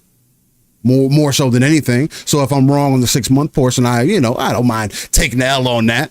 But at the same time, if the games are still coming sooner than ever before, when people said that PlayStation values the console still, so they're not going to try to rush these games to PC. They're not going to try to make them come sooner. Fahim says, not really. If the data on Game Pass is actually accurate, then Xbox users might have some explaining to do. Wilfrey said, still get your information right. Xbox, someone got triggered. Hey, man, it's how it goes. Maybe I am the Xbot. There we go. I'm the true Xbot. I have transformed. I have now become a Decepticon. Nonetheless, the games are coming to PC sooner. The point that I was trying to get back to, going back to this, is that PlayStation and PC do have more players on their platform. At this point, PlayStation is the Apple of the gaming industry. It's kind of one of those things that people just look at and say, hey, this is the gaming box that I'm going to get because it's just the most recognizable to me, right? I hear they got all these good games. Everybody speaks good about it. It's a branding thing, right? And it is on Xbox that their branding is not competing with them, right? I can say the same thing about Samsung. Samsung's branding still does not compete with Apple technically. Does Samsung still need to work on that? Yes. Has it gotten stronger? Much stronger. Their TVs are being bought more so than ever. Again, Samsung's more relevant than Sony in the TV space. I think that Samsung's other devices are also more relevant than Sony's in their respective spaces, right? So there is different ways that you compete that doesn't have to be how everybody else does it, right? It is funny to see, again, still people try to find evidence to why Xbox is not relevant to them. And again, I have to ask people, if it's not relevant to you, then why do you continue to care about it? If you continue to say that they're just throwing it away, and again, if you just want to talk about it, then great. If you just think that you just want to get your points across and say continuously, this is why the brand is failing and this is why it's not working, although they are not going to the direction of Sega. You're not losing the Dreamcast. You're not losing the Xbox in this scenario. Matter of fact, the only thing that you're getting is more. Now, to Pong's point also is about this article, if I just tried to do a quick search about microtransactions across the different platforms, I can't find any solid information. Nothing that's set in stone. If I was a betting man, I would bet that there are more people spending, you want to know where they're spending the money at, on mobile than all the platforms combined. With PC, console, between PC and console in comparison to mobile, that's where the money is. Marvel Rivals is y'all are fortunate that the game isn't on fucking mobile. Because this game would be going crazy on mobile right now, especially because of the quality of the game, right? Now, is it a mobile style game? I don't know. Things are very gray right now. I don't know what's a mobile style game. The fucking Game of Thrones game that's coming out is a mobile style game, and it looks like it's a decent action game. Where Winds Meet, a game that I have gameplay of on the channel, is a mobile game that is also coming to PC and PlayStation. So I don't know anymore. I don't know what's a mobile game and what's not. But nonetheless, I can also say, if I was a betting man, that I would bet that there are more people spending money on PlayStation than there are in other platforms if they're playing online games. I think PC would be above them for sure. But if we're just sticking to console, I do think that that's probably the case because there are more players on that platform that have it, right? Now, again, Xbox still continues to be very competitive as far as active users go in the respective ecosystems. So I do still think that that's also very telling to what is happening. And because we can't get any concrete information, to Pong's point, it's hard for me to take this as you giving me accurate information about what platforms doing what's selling where, and who's spending what money. I do think that traditionally there's probably more Xbox players playing Marvel Rivals than there are PlayStation players. traditionally I would probably guess that. Again, I'm probably wrong on that. Again, you have more players on the platform on one side versus the other. But because we can't get any concrete information, this does come across very, hey, I'm trying to put this platform down. Or it comes across console war-ish. It comes across like, oh, here's some ammo that we found to help prove why Xbox is failing. Why Xbox isn't doing great. Why the strategy of no red lines and the games going everywhere isn't working for them. This is additional information for that. People aren't spending money on the platform. And that was talking points for people this week. The dark alleys I didn't end up traversing this week, so I don't know, their talking points and whatnot. But I do know that they were talking about this, and they did use it as a reason for why Xbox is not successful, because of the lack of focusing on the console, focusing on their user. So again, I don't know why people using it in this way. I mean, I get it. Everybody wants to have conversation, and Xbox does tend to be the butt of it, for lack of a better way to put it. And this is something that Xbox is going to have to continue to work on, right?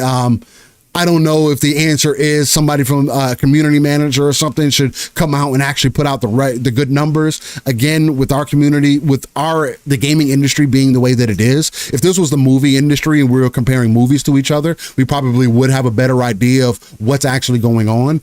But there is a lot of still secrecy that's happening in the gaming industry where, yeah, things are being more forthright and we are getting more information than ever before, but there's still a lot of smoke behind the scenes. And I don't think that, even if it was true that, oh, there aren't people spending X amount of dollars on Marvel Rivals, because one of the things I did hear from the dark alleys, I just, as I was walking by, because again, I didn't step in, I just walked by, was that, oh, well, this proves that Game Pass is a detriment to the future of gaming.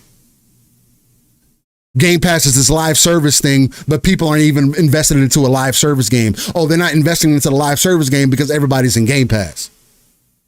Oh, it's changing the way that the consumer is thinking about how they buy microtransactions because they're in Game Pass. Nobody's going to want to spend money in Marvel Rivals because they have Game Pass. They're spending $20 a month on Game Pass. It doesn't transition.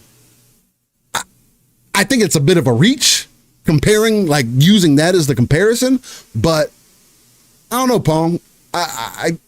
It is funny. Again, in passing, I saw it as okay, here we go. Another way to say that Xbox is irrelevant. I don't, because I can't find any concrete information. Maybe this is something that I end up looking for down the road or whatever. What platform is making the most money between who? I don't think that it really matters as long as the game is successful, right? I think that's the end overall goal. But I do think, again, to what people are speaking to, it's great for the game to be successful, but people's worry, at least this is what they use as a basis for their argument, is that this proves that Xbox isn't as relevant. And why would people continue to put games on that platform? It's just simple math field. Again, simple comprehension. It's just like anytime people put out stats, just like I'll just use it as a perfect example, right? When Christopher Dring and GameIndustry.biz, when he was still with them, and he's no longer with them, right? Used to put out their physical sales numbers in the UK, and everybody would run with that as Xbox dying. He was like, all you guys got to do is the math of how much Xbox sells in the UK or doesn't sell in the UK, like console wise, versus PlayStation. And it's simple math. Of course, the PlayStation percentage is going to be much greater of sales than the Xbox will ever be, because of the massive differential in actual console sales. Like, this is the part where people don't comprehend, but every time those numbers come out, oh, Xbox people don't buy it. No, it's basic math, folks. It's basic math. Of course, that's going to be a massive difference in those areas, right? But if you look at the US difference, it's not as big a difference, right? There's still going to be a difference, but it's not, because mathematically Xbox is not getting outsold in the US like it gets outsold over in the UK and Europe. So like this, or I should say Europe, EU versus UK, because even in UK it's a little bit closer than it is other places. But that's the point that I was getting at. It's just like people, it's just like everybody runs with the headlines and doesn't read the actual article, right? Everybody should know at this point in our lives, we're all adults here, or most of us are adults here, I would assume, that what has happened to this in general, what has happened to journalism in general, especially on the internet, is that it's clickbait headlines. Clickbait headlines get all the attention. Yeah. But if you actually go read the articles, the lead is actually buried 3, 4, 5 paragraphs down. Okay. And this goes across the board, whether we're talking about games or news in general.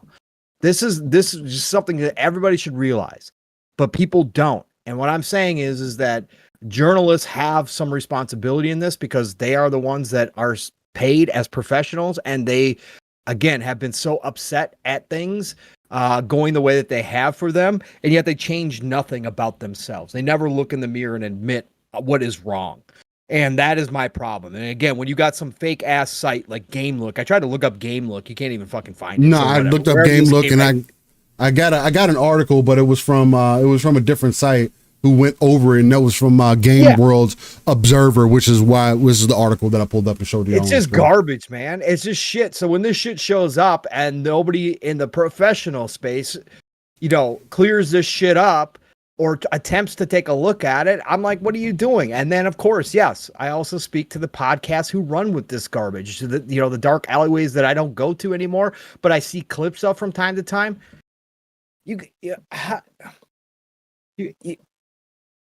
Again, do what you want to do. It's your space. Do what you want to do. But when people do clip you, when people do make fun of you, don't get upset, because you're running with bullshit, straight up bullshit. Even though you guys try to attempt to be supposedly above it, when you guys supposedly attempt to gatekeep all the damn time and tell people that they should not talk about things that they don't know about or have experience in the business side of this world, but then you guys run with this information as if it's real. Okay? I mean, again, when people make fun of your nonsense, then, don't get pissed off about it, man. You guys are bullshit too. You guys are straight up bullshit. So anyways, again, it just got underneath my skin a little bit watching this happen again this week, because it just doesn't make any sense why we do this round and round circus all the damn time about Xbox and whether or not Xbox community spends money. If you look at the math always checks out. The Xbox community spends as much, sometimes even more, based on ratios, than the other communities do. It's no different. The spending habits are no different outside of first party and third-party games that show up in Game Pass day and date. But we contribute our funds in a different manner on those instances. We are contributing to the pool of money that Xbox uses to put their own games into Game Pass day and date and pay the devs, or that they pay the third-party devs up front. We have already contributed our portion to that through Game Pass, whether it's core, ultimate, or otherwise. We have contributed there. But as far as the other spending goes, it falls right in line with the percentage of Xbox gamers and who's in that ecosystem versus other ecosystems. And remember, there is overlap as well.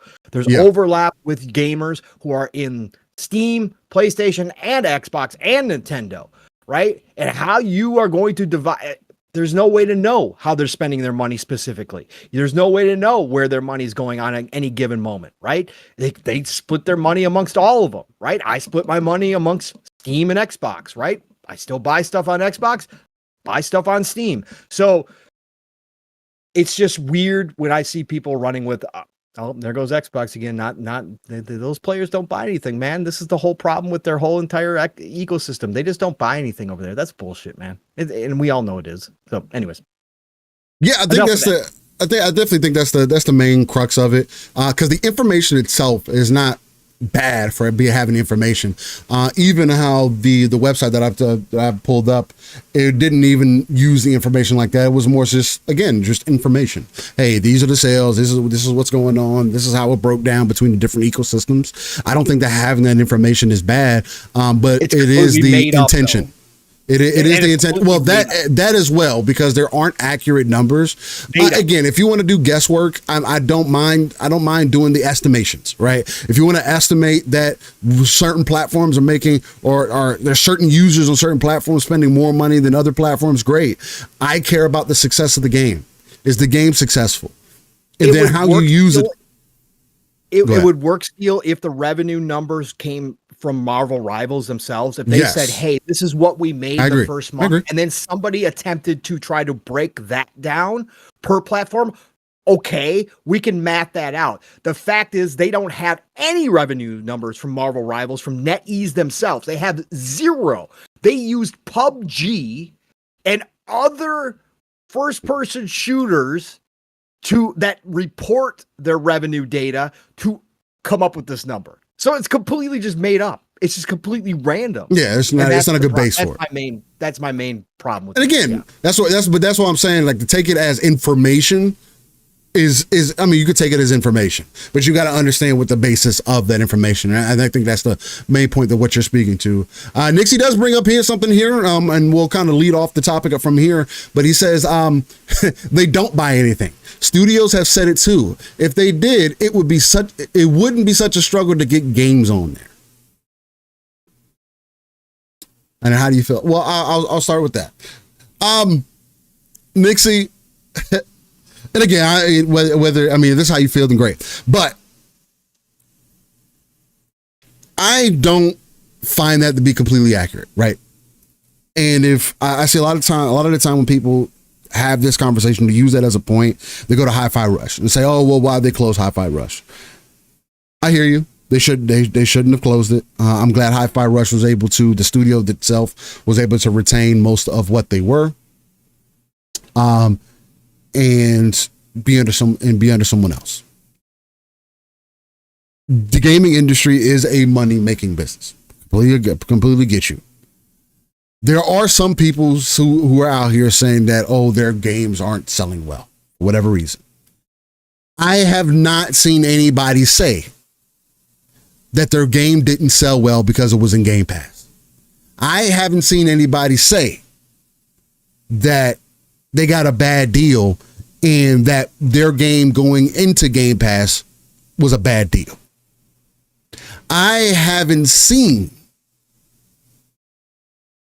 entire studios have to be shut down because of the game going into a subscription service. I don't think, at least for me, that because of Game Pass, people are not buying games because of Game Pass. The reason I say this is because, yes, as much as I believe two things can be true, but it gets into a very shady place when people say, oh, well, games don't sell because of Game Pass, but then also in the same breath say, well, Game Pass is a failure. Well, if people are subscribed to Game Pass or playing games through Game Pass, but Game Pass is a failure, why are people cutting deals for games to go into Game Pass? Last time I checked, I thought Indiana Jones was doing pretty darn well, even with it being on Game Pass. Could it have sold an additional 5 million copies with it not being on Game Pass? Probably fucking not. I keep trying to tell y'all, like, as great as indie may be as a game, I don't know. I won't know. I have Game Pass. I'm not playing Indiana Jones. It's completely free to me. I have no interest in playing it. So guess what? Where's the loss having? If I do decide to play it, though, who's benefiting? Well, Microsoft gets the benefit. Xbox gets the benefit because it's a player, right? What if I end up finding out that the game is good? Maybe through word of mouth, I'll tell other people that the game is good, like it's been kind of happening now, right?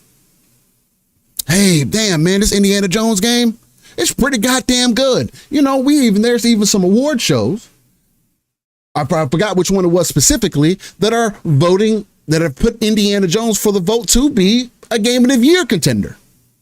Again, considering the entire year of gaming. Which was Dice Awards. Dice Awards. Yep. Indiana Jones is actually is being considered as a Game of the Year contender. Again, considering the entire year, right? So if you add those things together, right, I have not seen any hard-based evidence to tell me that games are failing either because of Game Pass or not because of Game Pass, as an example, or have changed the consumer's way and how they acquire games, at least on the Xbox platform. Because again, from everything that I've seen, Game Pass has been successful thus far.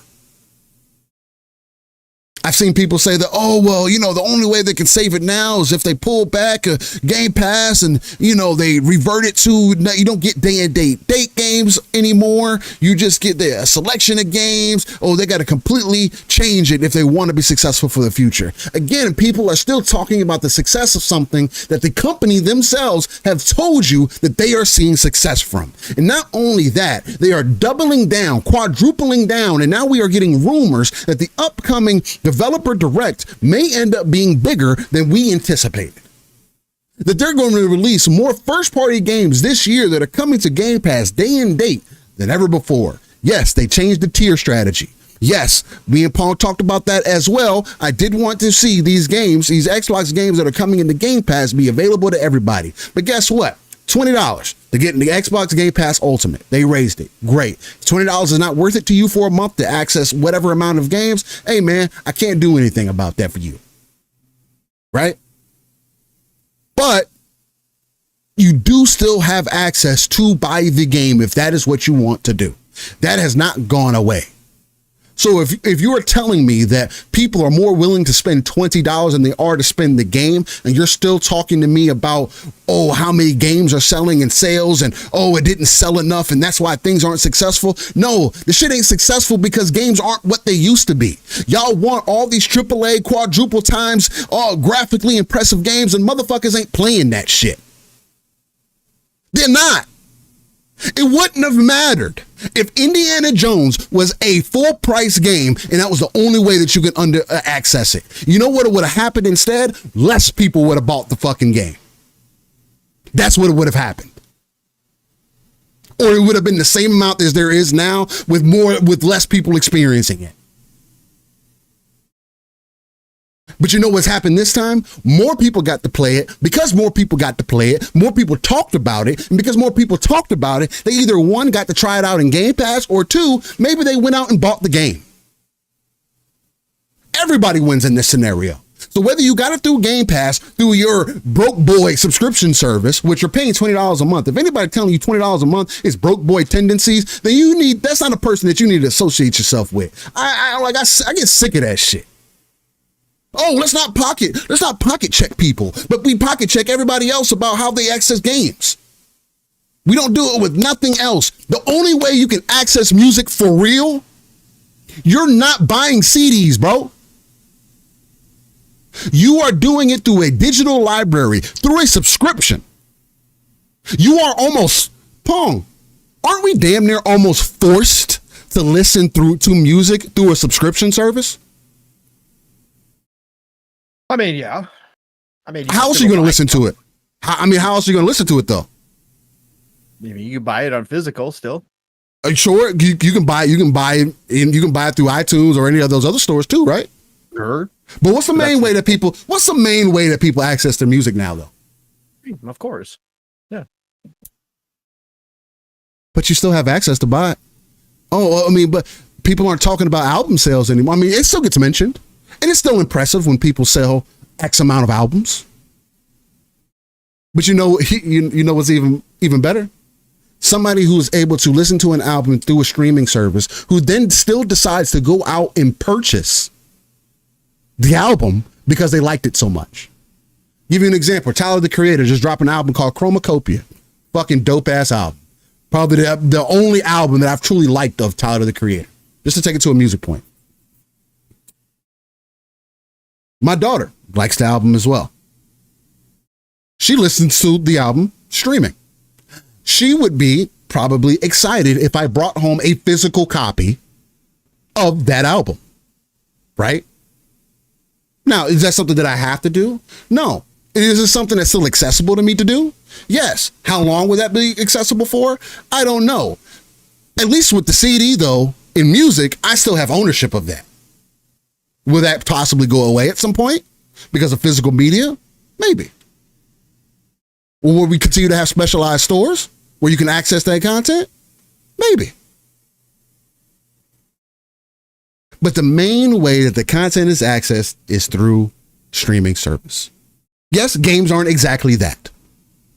But my point is, you still have an access point that you didn't have before. More ways to access than ever before.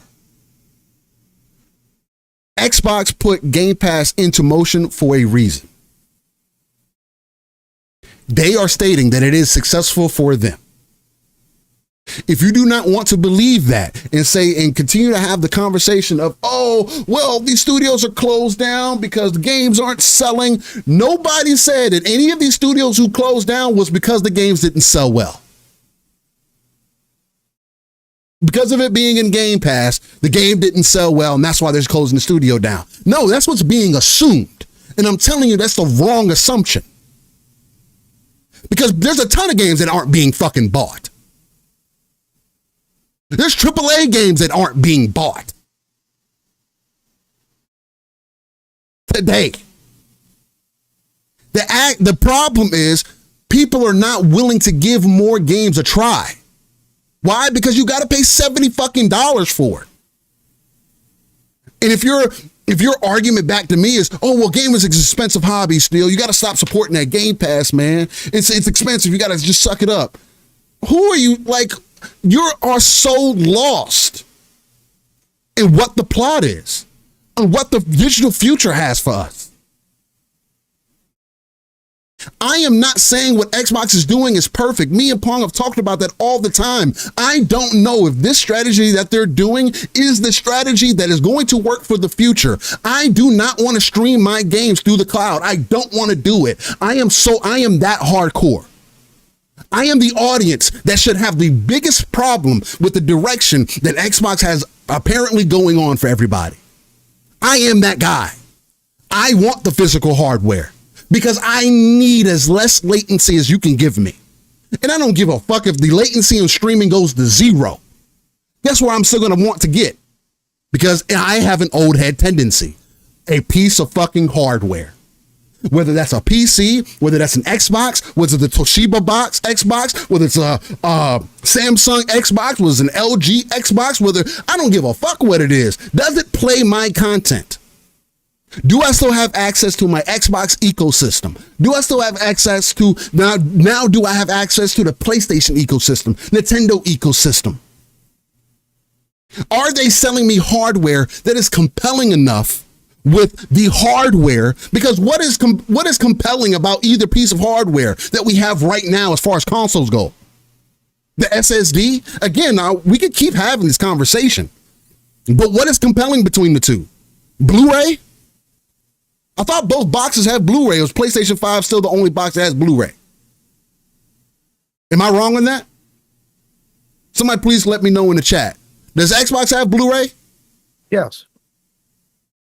I play my Somebody, I was listening. I'm talking about Blu-ray movies, so you can watch Blu-rays. You're gonna buy a Blu-ray from the store, you pop it into your Xbox Series X, and you can watch your Blu-ray CD, your DVD. Yes. Then what is the fucking difference between both the platforms right now? There isn't one. So why is the games not more important? Why are we not speaking more so to why isn't there more differences in the hardware? If that's what y'all really care about. What is Sony really doing that is causing a complete separation hardware-wise? They are a hardware company. What are they doing? What is Xbox doing that completely separates them hardware-wise? What are they doing?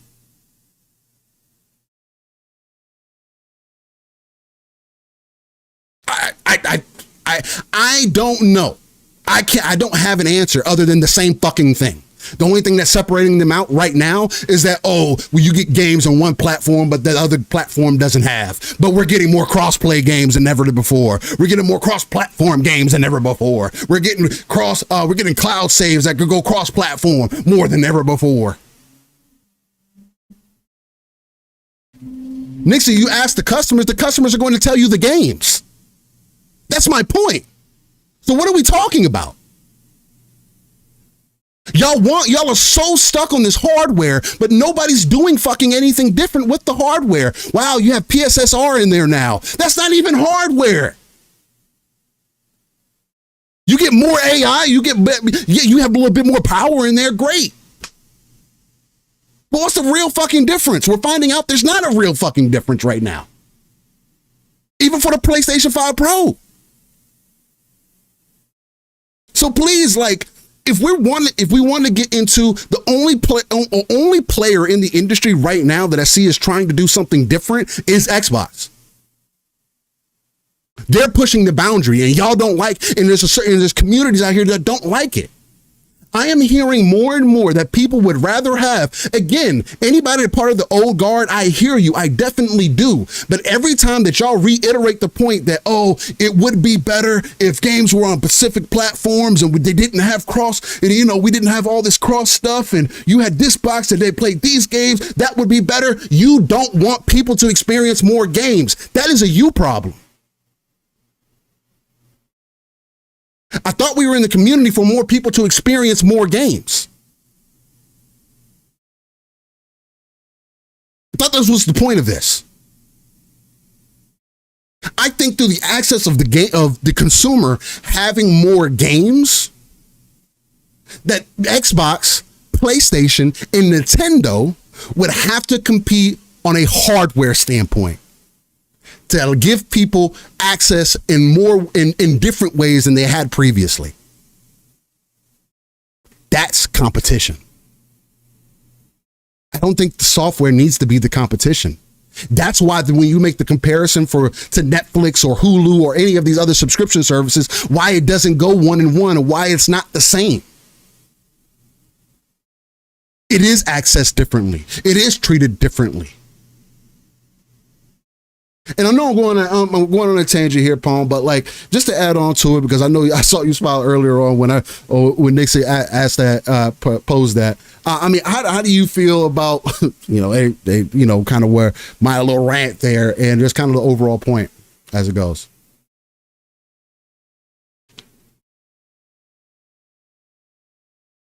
Listen, I like the dramatic pause.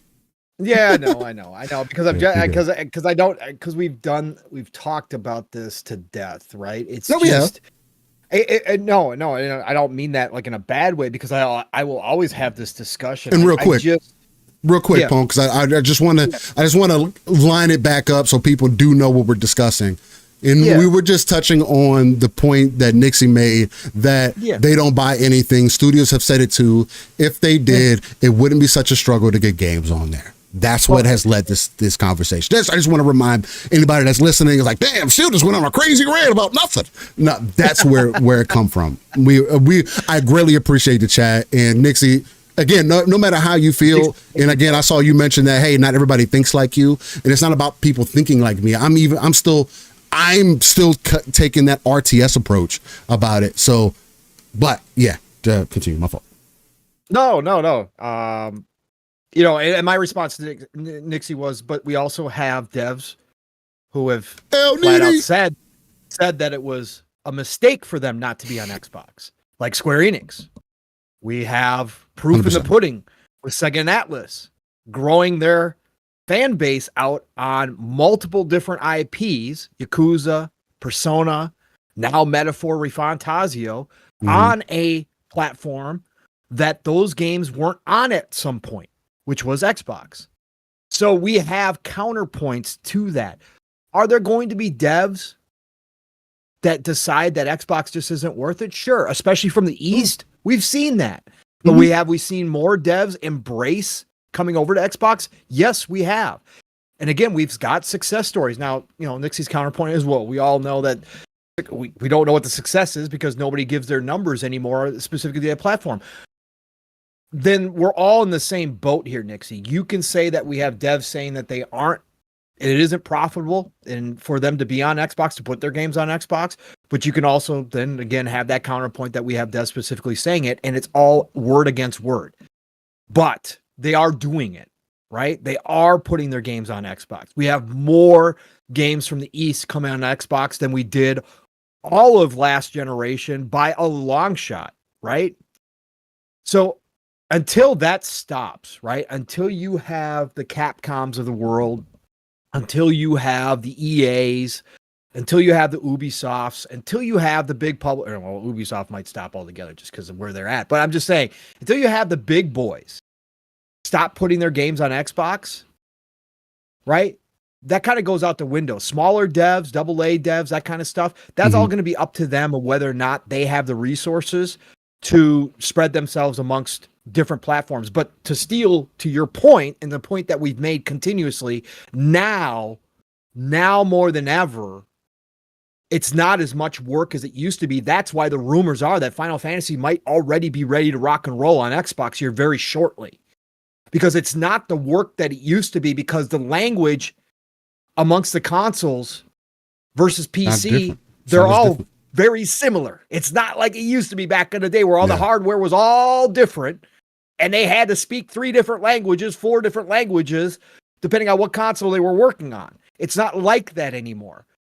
So getting those games over isn't the ordeal it once was. Is it still work? Of course it's still work. Is there still marketing costs involved? Of course there's still marketing costs involved.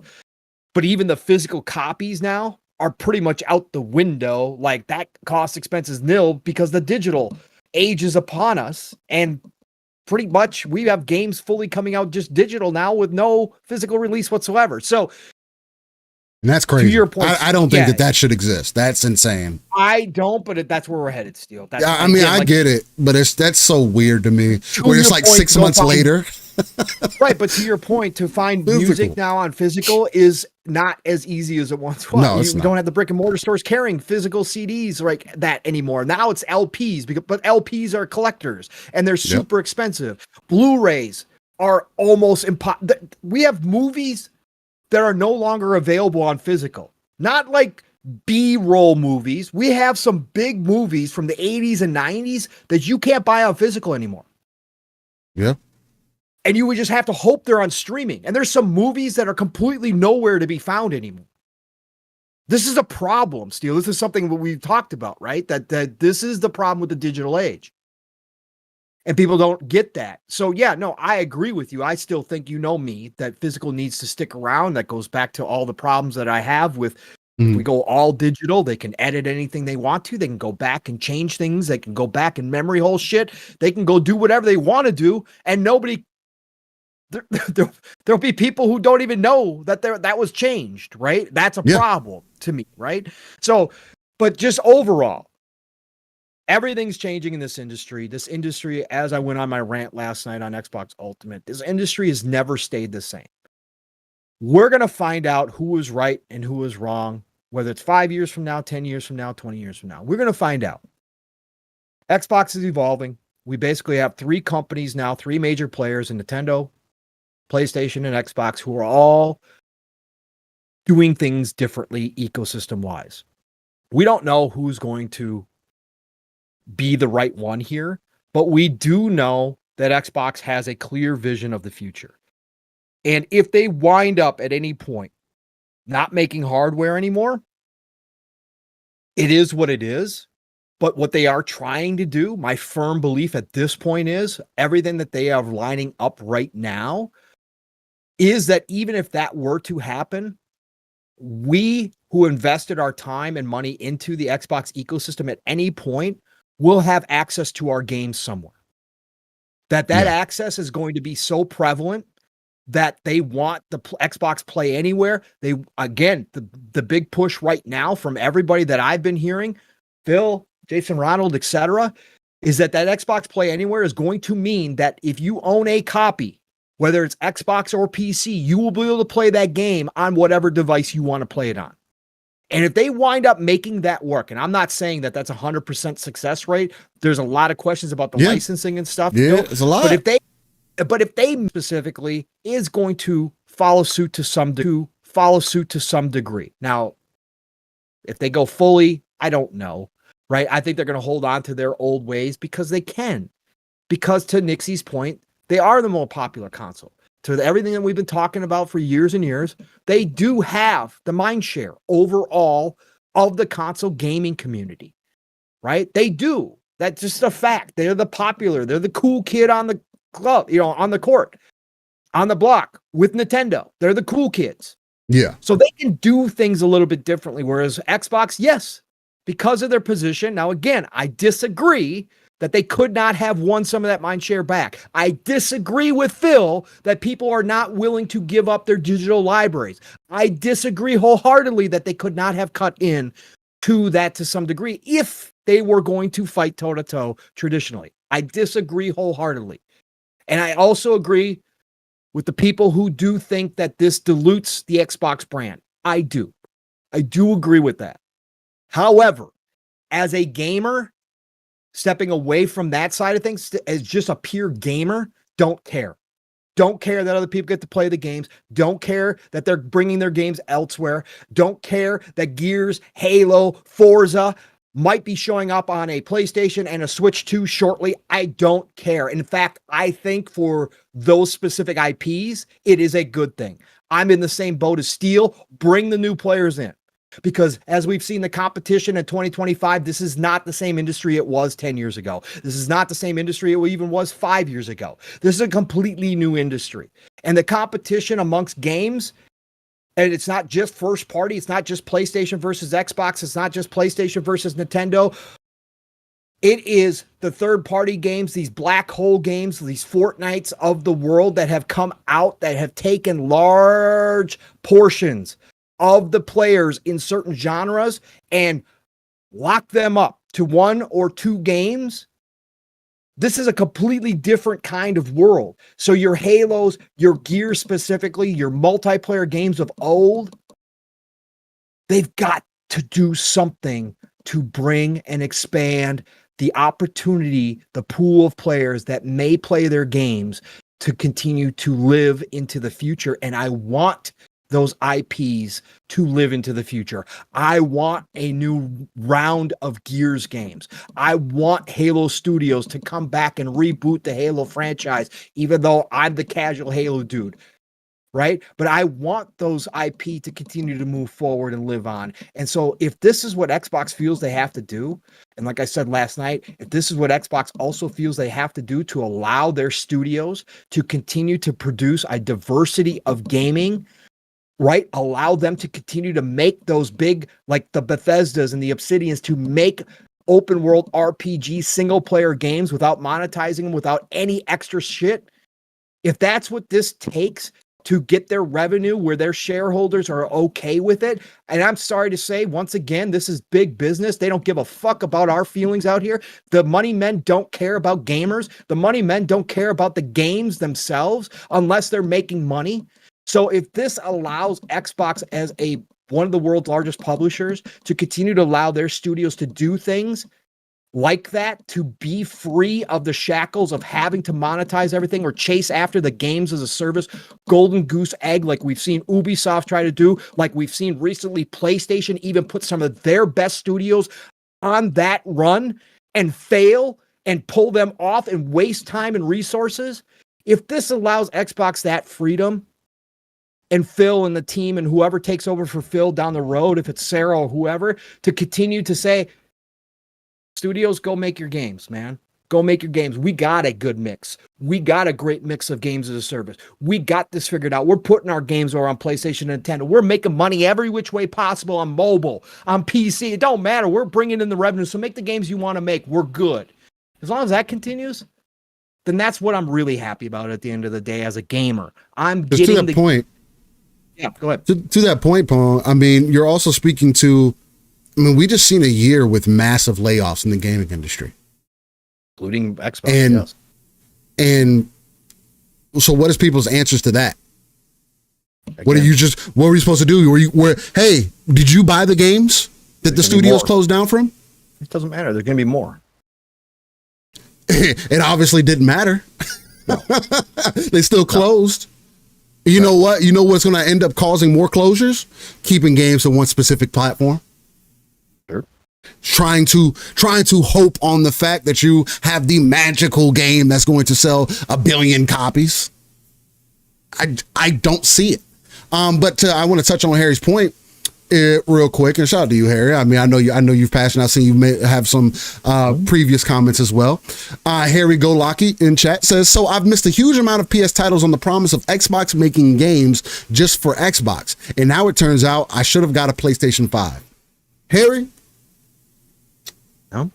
Hopefully you don't take this as me being mean, disrespectful, me not caring about your opinion. But I'm going to tell you, Harry, if that is the way that you feel, you are in this shit for the wrong fucking reason. That's me personally telling you that. You don't have to believe that. You don't have to see that.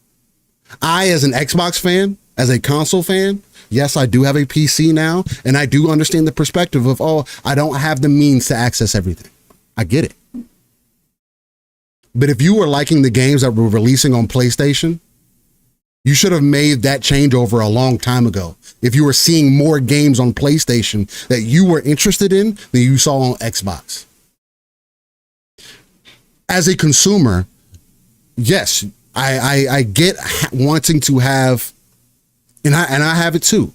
You have dedication to a platform. Hey, I have my library over here. I have access to all these things. And sure, Xbox was making promises of games coming. But obviously you're not that big of a fan of Halo, Gears, and Forza. I can tell you as an Xbox fan that those 3 games were literally my life for quite some time. But I was also a multiplayer gamer, which puts me into a completely different layer in those games than most people who are single player focused gamers. Right? Which is why I had the whole mantra that I had before, that single player gamers were more of the casual audience. Because if you're not a multiplayer gamer, you don't necessarily look at the game the same way that I do. You don't have the same value in the game that I do, right? It's not because I play the single player and then I jump into the multiplayer and then boom, 1,000 hours later, as an example, like I've done with Gears, like I've done with Halo, like I've done with Forza. Thousands of hours later, I'm still experiencing and having fun with those games as I was before. And there has been other games that have released on the platform from Xbox first party. Now there are going to be even more games. Now they're incorporating more second and third party games to be on their platform. Now I'm getting more access than I ever had before, and I didn't lose anything from me only playing on the Xbox ecosystem. If I had a feeling 10 years ago, 5 years ago, that Last of Us, Spider-Man, God of War, whatever other games were releasing on PlayStation were more important than the games that I was playing on my Xbox, then I would not be invested in the Xbox ecosystem. I would be expanding out my library as a consumer. That is, hey, I can't buy everything, so I have to make the choice. What platform do I see the value in? Well, I see it in PlayStation. Great. I see it in Nintendo. Great. Invest in those platforms. But you can't access your Nintendo content on PC. So as a consumer, I mean, I think that would be a negative to you. Matter of fact, I don't believe in investing as much in Nintendo content because I can't play it on where I am. I don't want to play on a Nintendo Switch on a platform that forces me to have to look down at this device. Sure, I can play a dock, but it doesn't look good. I do have a certain standard as a gamer who's been playing these games for quite some time, and I get that, these games are in a different space. Again, but that's where I draw my line. I still have a level of expectation. I want these companies to also respect the dollar that we invest into our hobby, that we invest into the ecosystems that we are in. If you don't see that, then hey, it is what it is. But if you've been holding out this entire time, not wanting to play these other games on the promise that Xbox was going to give you particular types of games, they told you the types of games that were coming down the pipeline. Are none of those games to your satisfaction? If they are not, why are you still in the ecosystem? Oh, if your answer is, I got games here. I mean, Xbox says you got to play anywhere. Go access them through your phone. Sell your Xbox, get a PlayStation, and access your software through your phone. You can play it anywhere. Down the road, maybe you get a TV. You can play it directly off of your TV. Hey, GeForce Now. Hey, get Xbox Cloud. Whatever the access point is for you, you can still access that content. If you do not believe in doing that because you are strapped pocket-wise, you're not getting certain games on Xbox. It is what it is. It wouldn't matter what play Xbox made. Xbox could have the best selling games right now and people would still be undermining Xbox somehow. Because it's not PlayStation. That has always been the case. That was not going to change. Gears and Halo are arguably two of the greatest IP in gaming existence. And neither one is given the credibility that they are truly deserving. You know what ends up happening? What I mean by that is that these games have to be 10 out of 10 damn near games on every release. And if they are not, then it is a failure. Halo Infinite, if it didn't have co-op, it didn't have this, it didn't have Forge, it didn't have this. Oh, but it has a good campaign and it has a solid multiplayer experience. Yes, they were slow on the live service side of it, and we should fucking speak to that. But outside of that, it was a solid fucking game, and all people did was bash it. Yes, 343 didn't have it together. Yes, we should hold them accountable. But we don't do this with any other platform. How do y'all not see this? We don't. Nintendo, it doesn't happen to Nintendo, doesn't happen to PlayStation. What games from either one of them do you have that much passion for? Zelda? Sure, Breath of the Wild. Some people said Tears of the Kingdom. It felt like a Breath of the Wild 1.5. Okay, cool. There's only so much that they can do with that fucking IP on that goddamn device. I was playing Pokemon Scarlet and Violet, and it looked like complete garbage. It wasn't a grand experience. It's a good Pokemon game that I wish I could have played on PC, that I wish I could have played somewhere that had better performance. I would have still paid for the game regardless. That is a future that we're moving into. So if you don't find value in the platform that you're currently invested in, I don't know what else to tell you. You should have backed out a long time ago. If you have value in the games that you have in your library, then you got value in that. But guess what? You also only have one platform that I know of, at least, where you could step away probably for a decade and you will still have your cloud saves. That's Xbox. You can't do that on PlayStation. If you do not stay invested in PlayStation for more than 90 days, after 90 days, they will remove all of your save data from the cloud. That's not consumer friendly. Maybe they changed that recently. PlayStation people who are invested in the PlayStation ecosystem, let me know. But your library isn't going anywhere. Matter of fact, we're working on ways to have more access to your library than you ever had before. And all I hear is negative shit. People start talking still negatively about this opportunity. About you having more access to your game than you ever had before. If you're strapped for your pockets, bro, maybe save a couple ducats. And I get that it's difficult. I get you may not have a lot. Maybe you only got a Series S as an example.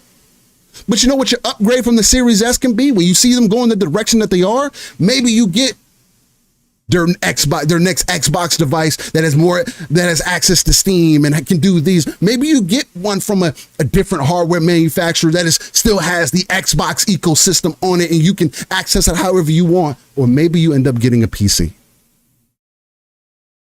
because you see that there's more value to be had there.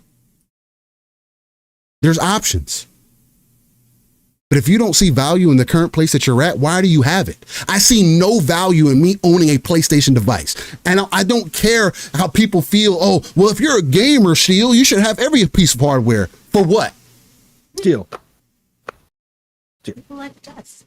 My fault. Go ahead. I know I'm. Oh, passionate. no. I'm gonna try to understand here because I think where I get Harry's going, right? So he was an Xbox player. It sounds like I'm just reading the chat too, Harry. So correct me if I'm wrong, Harry, because I do have more understanding. Again, I'll tell you if you haven't heard it before. I owned all the systems all the time, every generation, but I was a Sega fanboy. When Dreamcast died, that was the end of my fanboyism for the most part. Like, again, I have biases, of course, whatever, but I've owned all the systems. This is the first generation I have not owned and probably will not own a PlayStation. Okay, the first generation, and I've been doing this through every single generation. But Harry, correct me if I'm wrong, Harry. So you obviously have been an Xbox fan for a long ass time. You certainly have seen PlayStation games. I don't know how many PlayStations you've owned or if you've owned any of them, but you obviously you liked some of the PlayStation games, but overall, your choice in a system was the Xbox because of those certain games that you found valuable and that you found most enjoyable. You chose Xbox.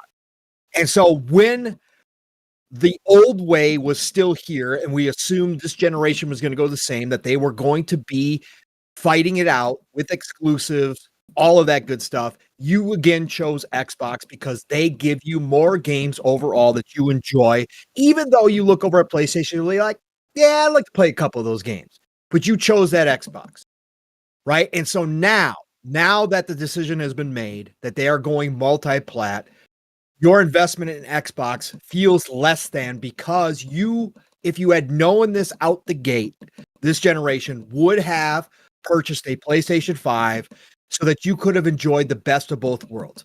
And I'm assuming, Harry, that Xbox Game Pass isn't the value that it is to me or to Steel or to other people, that maybe you would be okay with paying for all of your games that you want to play because maybe you don't play that many games each year.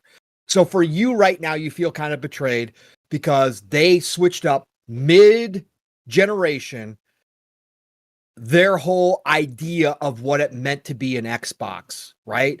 And again, not in totality, because there were signs, obviously PC, you get your games on the PC, all that good stuff. But just from a console only player, you feel like that's the case, that they switched up on you and that you could have made a better decision for yourself out the gate and been enjoying the PlayStation games while you waited for those Xbox games that you really do like to come over there. And if that's the case, then I totally understand, right? I totally get it. If you are a one console only player for whatever the reason, whether it's financial or it's just personal decision, you don't want to own more than one console, right? That is a personal decision. And as a consumer, somebody who's invested in it, again, I will always understand the frustration with these decisions, right? I get it. Like, again, if I was that type of consumer still, I would be frustrated. Right? I was upset when Sega left the hardware business. I was upset when I woke up one morning back then with no warning whatsoever, and they were out. I get it, but it doesn't make. But today it does not make sense. I get it. I do. Listen to me though. Listen to me though. If he has been a person who has invested in Xbox for 20 plus years, okay, he's been that guy. And again, he chose because he thought that this was going to go the same route as it has been, that Xbox was going to compete with Sony one for one, that exclusives were still going to matter. And that's how they started this generation, Steel. Yes, they put their games on PC, but there was zero indication they were going to put their games anywhere else at the start of this generation. If he made the choice and the priority to have Xbox that as his console, and gave up the opportunity to also be able to play PlayStation games because he chose the Xbox games first.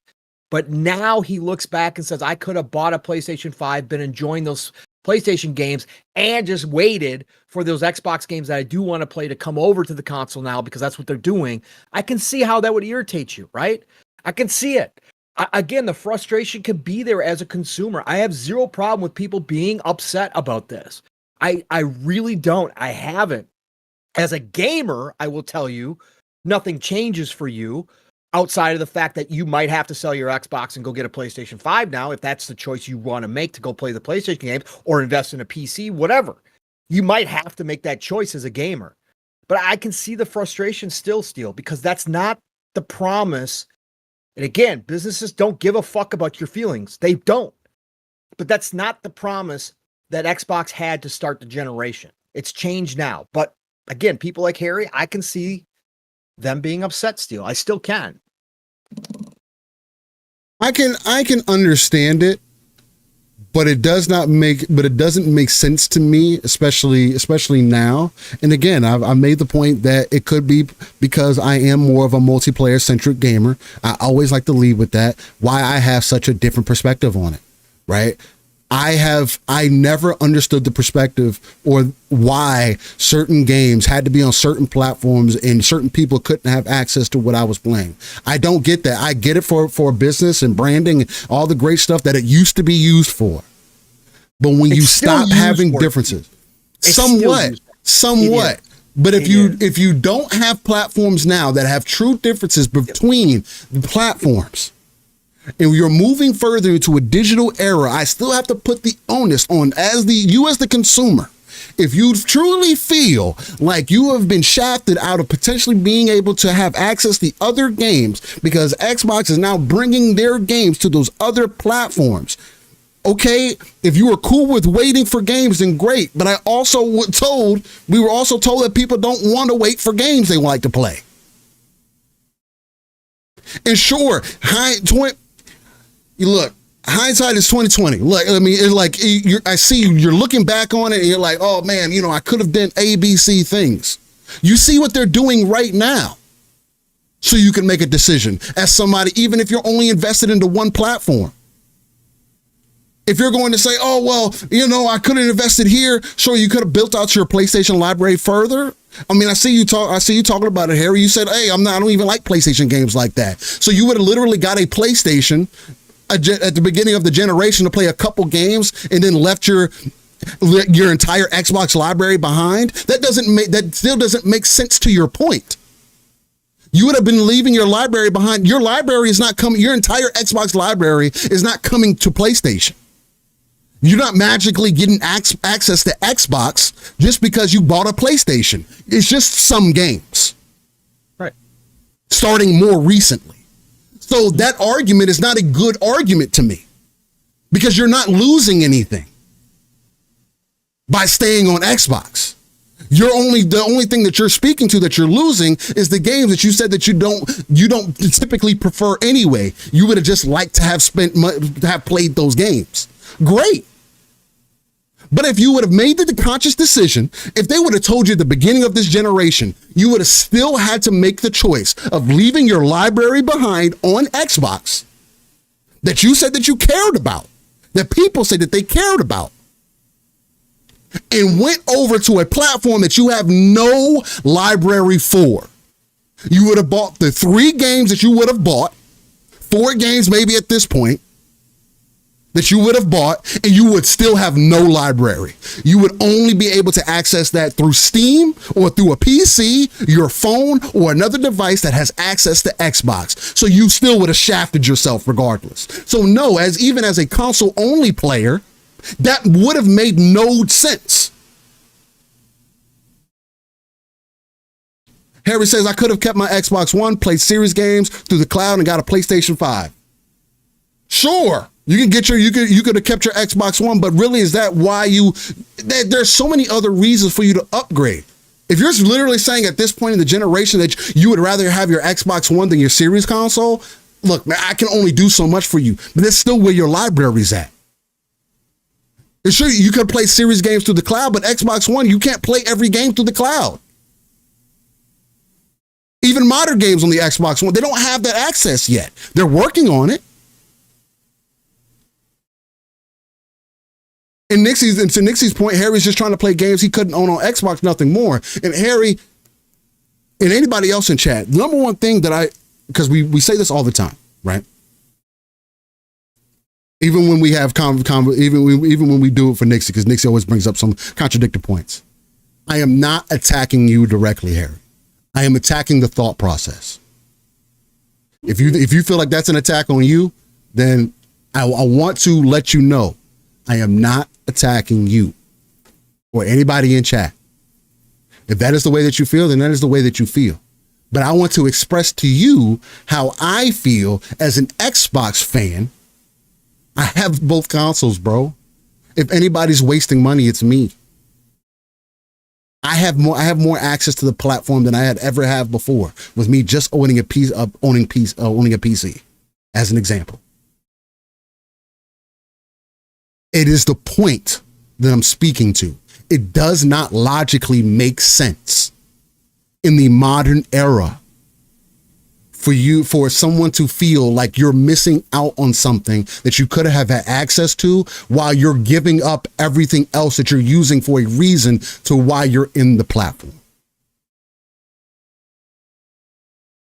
And again, yeah, we can definitely agree to disagree.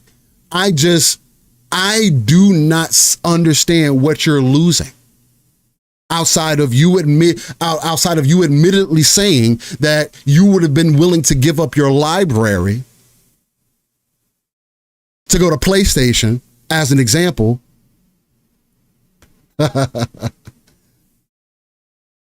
if you found your library valuable.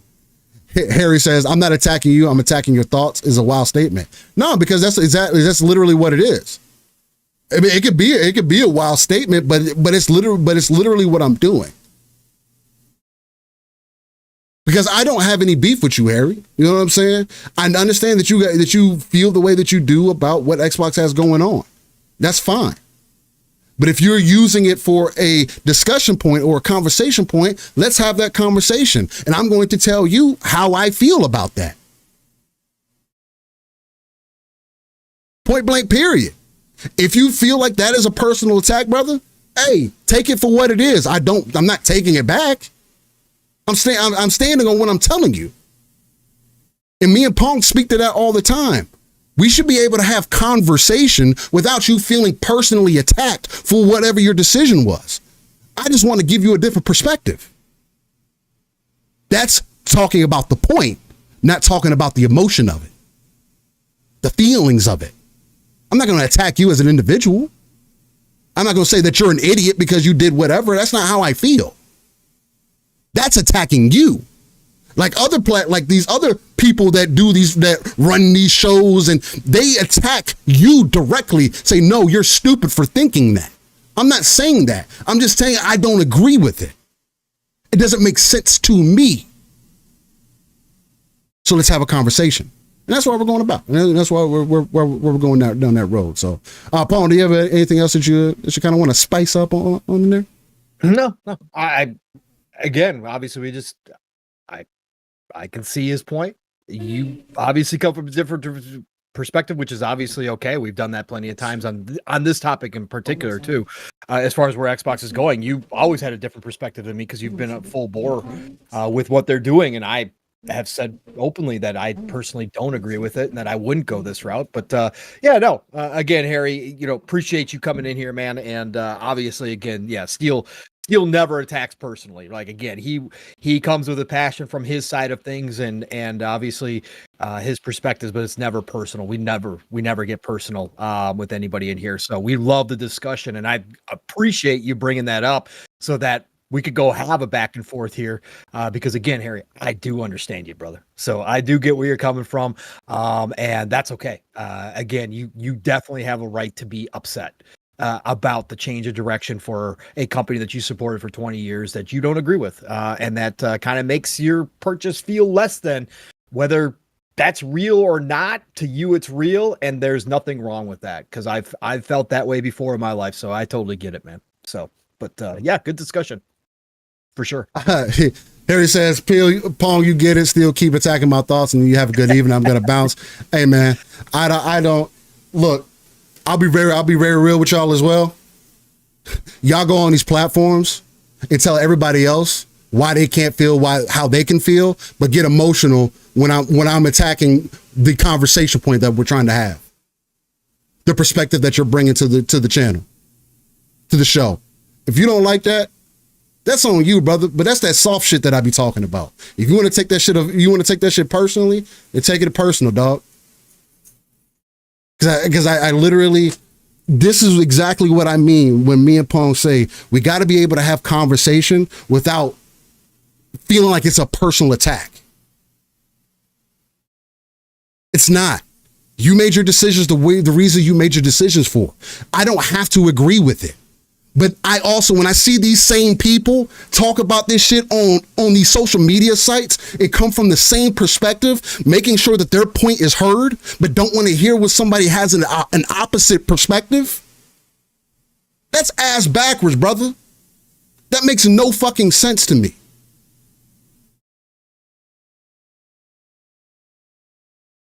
I'm a person just like everybody else. I'm not stacked to the gills. I don't got the bread like that. I hear you, brother. I'm a normal person just like everybody else.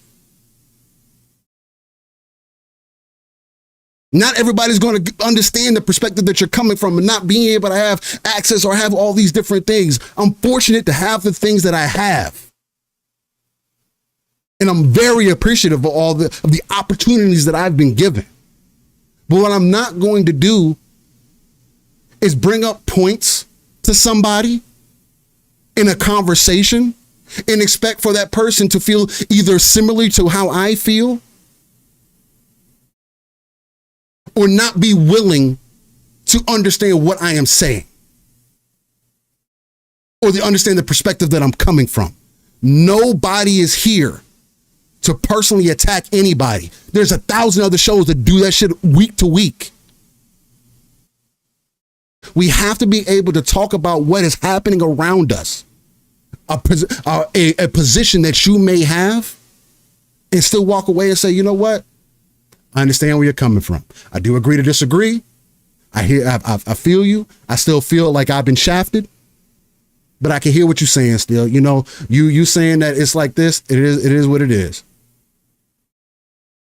And again, if this isn't kind of type of conversation that's for you, brother, then it is what it is. But the want to take everything so personal and be like, oh, well, this person is completely devaluing what my point and what I'm saying. Although I'm telling you, hey, I understand what you're saying, but let me offer you this. Hey, let me give you my perspective. That's what these shows are supposed to be for, man. And people, again, you remember being called a pony on Game On Daily because you didn't like Starfield. That's the audience you put yourself around. Me and Pong have never done that shit as an example. We don't believe in that shit. That's why I call Living Split Screen a non-console centric platform. Because it's exactly what it is. We're very real week to week about what we have going on. I make sure to bring y'all gameplay from what I am playing on a week to week basis for a reason. So you guys can feel and know the intention of real gamers trying to give you real feelings and thoughts and that RTS view that we speak to all the time. There is a space to that. But we do it with Nixie. Nixie brings up, just as an example, Nixie brings up contradicting points all the time, and we talk about that point. Hey, let's attack what that point.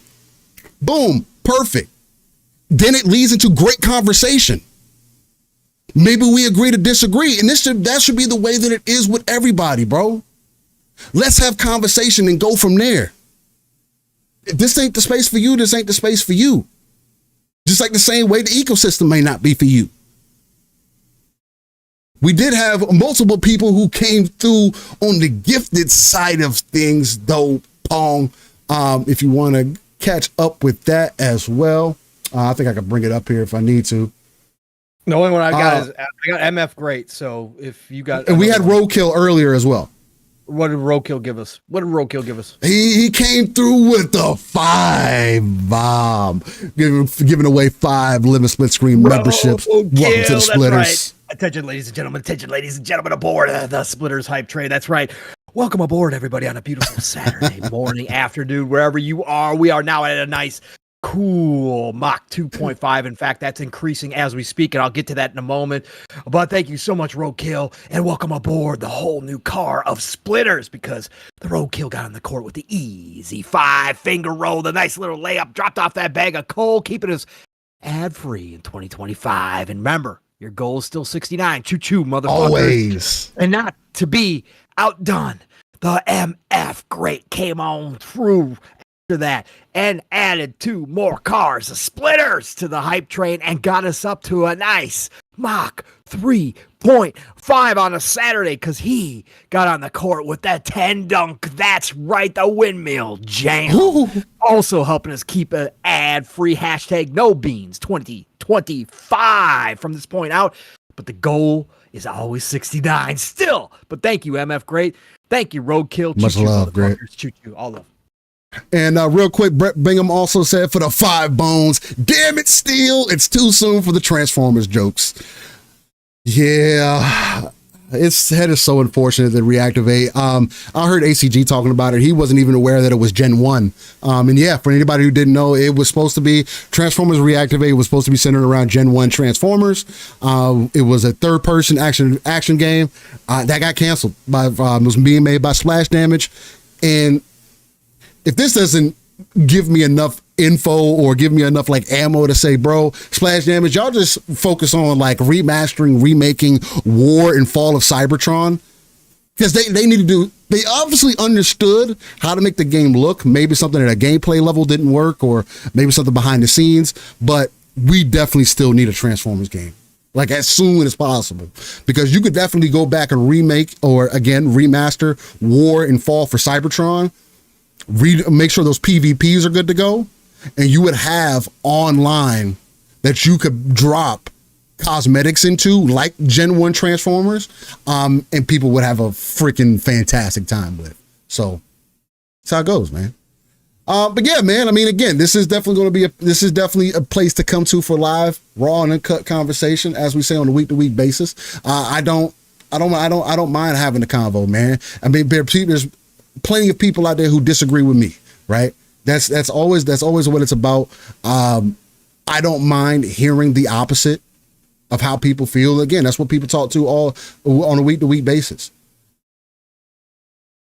I do want to continue to have just good conversation, talk about what's happening. Again, there's a reason why we believe in that RTS view, real-time strategy, pulling ourselves out of the world. And it's about just taking everything in perspective, man, and going from there. And if we agree to disagree, then hey, that's also a beautiful thing. But nobody's going to hate you here, or tell you that you're stupid or anything like that. This isn't the place for that. Other places do that. And I welcome you with open arms, man. So hopefully we can tap beers one day and chug a few, man. So appreciate you. Leo Holden Cross is in the house. Is going on 108. Brother, what's going on? Always, and of course, the brother from another fun speculation dropping in here. What's up, Mavo? Good to see you as well, brother. Everybody who showed up here after the fact, we kind of did an early shout out this morning, if you guys are wondering, and just kind of hopped into it because I was a little bit late to the show and Steel was testing sound and all that kind of stuff. So we kind of did all that, but appreciate everybody rolling on in here. I see you, Leo Holden Cross in here. What's going on? Great to see you. And everybody else jumping in here. Again, the conversations are freaking awesome. And again, this is what we do. And if you guys new here, seeing some new names over the past few weeks, which is amazing. We love it. Yeah. Just understand that this is a little bit different from your other shows. We are going to get into everything. We do touch on topics that aren't always popular elsewhere. We let the chat dictate a lot of weekends what we talk about. We get into a lot of conversations with different people in the chat, and kind of expand upon it. And it's free form here for the most part. Again, we like to get to some of the major news topics and that kind of stuff, but it's free form. So welcome aboard, everybody, to the Splitters Hype Train on a Saturday morning, and appreciate you all for showing up and saying hi, whether you're here for 5 minutes or whether you're here for the whole damn time. Just want to get that out of the way. And if you got a chance, we don't say this enough, Steel. We don't say it anymore. If you get an extra second, please hit that like button. Oh, yeah. We don't. But please, we never do the business side of shit around here. Me and Steel are awful at that. But yeah, man, if you do, please share it out and help us expand out. But man, we love everybody showing up here. This is what the Saturdays are all about, man. So thank you all for being here. Every time, man. Every time. One always said that's Jimmy Neutron's thing. Yeah, we like to. Paul kind of coined that as his thing, is putting a play on. We got to put a play on those grifters, man. We called it genuine comedy. We've been doing that for a while. 108 that came from that, right? So again, if you're new here as well, that whole segment with the choo-choo motherfuckers and my whole different voice, my wrestling voice as some people call it, that is a riff on the people who do promote their money business side of their YouTube channels over the top, right? So I just riff off of it. Again, it's never expected, but always appreciated here. We just have a little fun with that stuff, and that's something that I came up with, and I do it on most of the shows that I'm on. So we just have a good time, man. We just have a good time. So appreciate that. Absolutely. All right, that entire conversation definitely does lead us into Halo Gears of War coming to PlayStation, reports say. This is going to be coming from Paul Tassi. Regardless of how you feel about the man, he does still get good articles together. So let me get this up here. Boom. But yeah, so that's where a lot of this energy is coming, because me personally, this is something that I've been asking for quite some time, right? Regardless of how people feel about it being Xbox's identity or anything else like that. When I noticed that Halo and Gears were starting to see a fall off, I could tell the reasons why. There's multiple reasons, right? Gaming is different than what it was before, and Halo and Gears are very competitive games.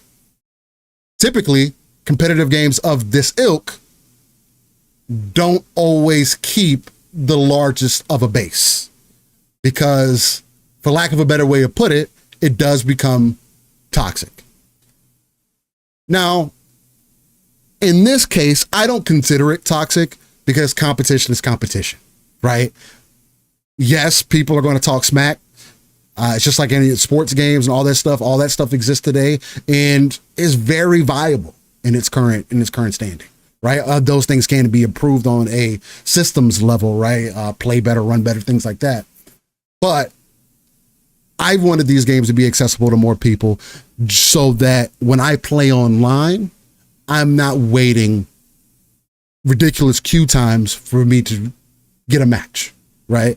Taking into consideration the realities of today, being limited on time, most of the people who would be playing Halo and Gears are going to be of the old, or going to be a bit older, right? Late 20s, 30s plus, for sure. And those are not most people who are in the gaming industry today, right? Who are playing your Fortnites, your Roblox, your Minecrafts. I do think that Gears does have a chance, if you expand it out on more platforms, PlayStation as an example, that it will get more of the traction and more of the attention that it deserves, right? Reason for that is there are no experiences that are like that. Nowadays, I do think that exposing these games, especially with the brand power that PlayStation has, as an example, exposing these games to a younger audience like Gears, because it is so over the top, I do think that more today now than ever, a Gears E-Day as an example, a Gears Ultimate Edition as an example, would do really well coming to more platforms, just for that simple fact. Now, we were talking about exclusives and everything earlier, and as much as I do want to see the games come everywhere, I do still agree that you do have to somewhat sell these games to your base. So I will take the 6-month exclusive on my platform, then we move it to everywhere else, 6 months later kind of thing. Even with multiplayer, right? I do think that is a way that you can still play those exclusivity games while still bringing the games to more places. But I'll continue with what Paul Tassi has put here in this article, and this is coming from Forbes, because he goes on to say, when Microsoft said that nothing is fully off the table in terms of a multi-platform release, eventually it seemed like the question would be raised about its most iconic franchises. Now, we may soon have an answer. A new report from Nate the Hate podcast, in addition to Windows Central, says that Microsoft may soon release Halo, the Master Chief Collection, on PlayStation. That's the remastered version of the old games, not its newest, iteration. Halo Infinite, though clearly that may also not be off the table, the rumor also includes Microsoft Flight Simulator as heading over there as well. One of the Xbox's highest rated franchises, plus Hellblade 2, Age of Mythology, and Gears of War 1 Ultimate Edition. I was saying that Gears of War 1 Ultimate Edition would make the most sense to be able to come out the soonest, because the servers for this game are still up. It would be easy to at least do crossplay between, I would imagine, I don't know, I wouldn't say implementing crossplay would be easy, but I think because the game is still online, you could do crossplay just on console for the console base between PlayStation and Xbox, at least, because I know people are starting to feel a particular way about PC cheaters and stuff like that. And just so you wouldn't have to,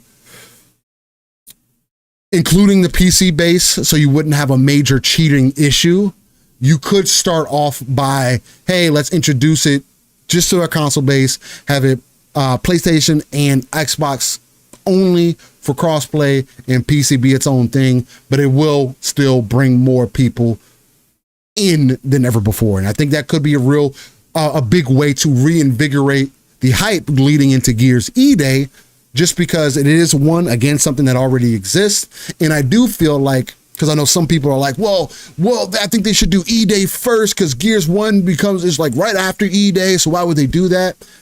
I think a couple things are going to happen with E-Day. One, I do think that there may end up being multiple games that happen during that time period that E-Day is taking place, because E-Day is taking place like damn near 40 years beforehand, if not more, right? We're dealing with the younger Marcus, younger Dom, so on and so forth.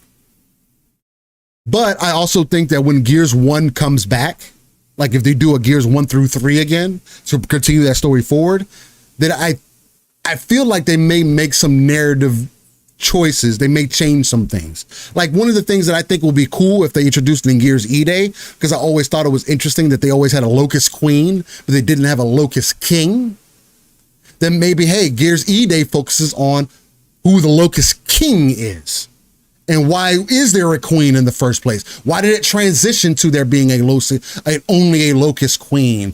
Is there a possibility of there ever being a Locust King? Was there ever one, right? Maybe he is the overall menacing dude. That's why you have the understanding of the Locust that you have. And maybe there was some underhanded deal, and Mira, because of her tie to humanity, she helped overthrow him, and her deal that she made with Marcus's grandfather, that they would help the Locusts get away from the emulsion and all the, like, maybe there's something that you could do there. I'm reaching. I don't know. None of the books touch on any of this stuff. None of the books ever mention a Locust King. I just always thought, as a player of Gears, hey, you got a Locust Queen who is human-like. Where did the Locusts come from in the first place? They've supposedly always been here. Kings, Steel. Bugs don't have kings. Oh, I mean, that's fair, but I'm just saying. You don't have a king bee. I'm just saying, though. I think that would be. I think that's the concept, though. That would be cool, though, if all of a sudden the king did show up and there was more. It wasn't bug-like kingdom, that it was more like a human kingdom, and there was an actual king. That's what I'm saying, because that's how the Locusts kind of act. But what we found out about the Locusts is that they are very human-like, right? They have but the way that they are organized is more bug-like, right? No, so, for sure. That's just they're hive-minded for sure. Yeah. But yeah, it would be totally dope if that was the case, though. Yeah. But I'm just saying, like, if they wanted to incorporate something additionally, and Yobi, I yes, and they did reveal where the Locust came from again. But my point is just like having that additional like element there, something else that you could tap into. It's a game at the end of the day, right? You can kind of do something different with it if you wanted to add some additional detail in there. But again, if they've only went more into, hey, more of Mira's backstory and how, that's why I feel like Kate wasn't a bad add-on, because they helped tie her in, right? Kate was the reason why she has the connection. It's family related. She's relative to Mira and everything. Like, I get the direction that they went. You know what I'm saying? So, but I would just like to see possibly add something extra there, right? Maybe the Locust King is the one, because I know Cliffy B mentioned that, like, hey, the next iteration of Locust that he kind of wanted to do was like Locust with wings. Like, these bigger monsters that they had wings, not maybe like Brumox, but like Rom, but were more menacing and whatnot, maybe more demon-like per se. And maybe we have a Locust King where that kind of idea kind of would stem from, right? Where that could possibly be an evolution, that maybe one of the Locusts, they transcend and they start becoming more king-like, kind of thing, because you had your generals and things like that. So I don't know. I don't know. If you just want to stick it to more of the bug nature, then great. But I just throwing ideas out there. But they go on to say Master Chief and maybe Marcus Phoenix on PlayStation may be as unthinkable as Kratos on Xbox. But these days, it's essentially full in line with Xbox's stated philosophy of its future. Less resilience on its own consoles and storefronts, and more about letting more people play Xbox games on all other platforms, even if it's only its only real rival. Excuse me. In the case of Halo Master Chief Collection, the main driver here is probably extending the player base so the game can stay healthy. This is why I also believe it's possible, if not likely, that Halo Infinite may eventually come to PlayStation for the exact same reason. More players, a more robust multiplayer experience. I don't think that this is going to be Halo Infinite because they're moving forward into Unreal, right? It may be the next Halo that they can continue to support, because I just don't know if they're going to continue to support slip space, because they're moving away from slip space, right? So I just don't see Halo Infinite may be one of them. I'm not to say that it's going to get left behind, but we still don't have Halo 5 in MCC either, right? Halo 5 is also not available on PC either, right? And they moved forward from Halo 5. So I can also see them moving forward from Halo Infinite for other reasons, for additional reasons, right? It may be doing it with the Unreal version of whatever Halo does next, right? I can see that. Because of how, again, maybe it will. I just don't at this point see for how things are lining up. MCC is possible and very believable, just because it's multiple games in one. You're getting the majority of all the Halo games in there. There's a lot of content that's coming in there. If you need to put a team back on there to support that so that everybody can continue to play that online successfully, I think that would be easier to do, especially with everything that you have going on with Halo right now. As far as an IP, you got to make sure you got to put your resources in the right place. So in turn, that may be me saying that Infinite may be seeing less support going into the future, but we already knew that as well, right? That there's not going to be big drops for Halo Infinite moving into the future. It's going to be smaller drops.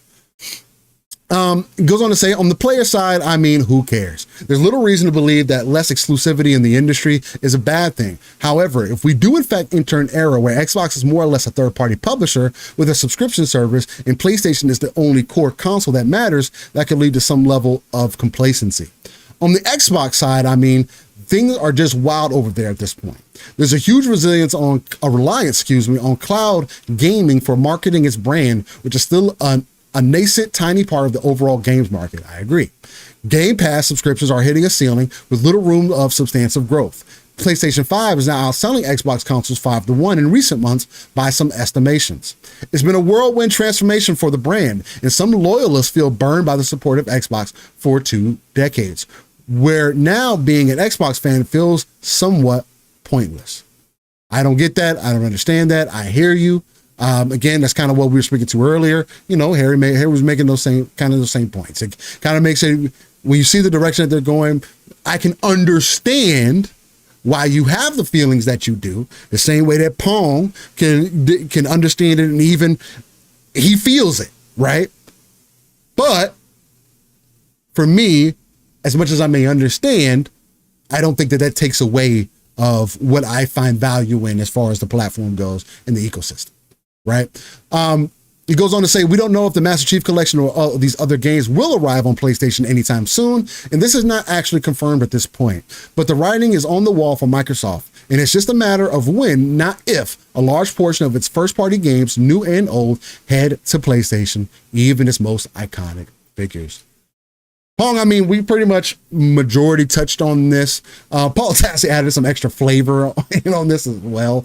How do you feel about what I read here about Halo Gears of War, Halo and Gears of War possibly coming to PlayStation, and kind of what the future may hold for Xbox and people's doubts? Halo, it's Gears of War, it's Forza Horizon 5, it's Flight Sim 2024, it's Hellblade 2, it's Age of Mythology. So that's the current list right now. Again, it's nothing new for anybody who's been listening to us or any of the shows out here, especially the Fun Spec family of shows, that this is what we expected. Like when they announced the 4 games and everybody was like, oh, it's only 4. We were out here. We were some of the first ones out here going, it's not just 4 games, guys. Come on.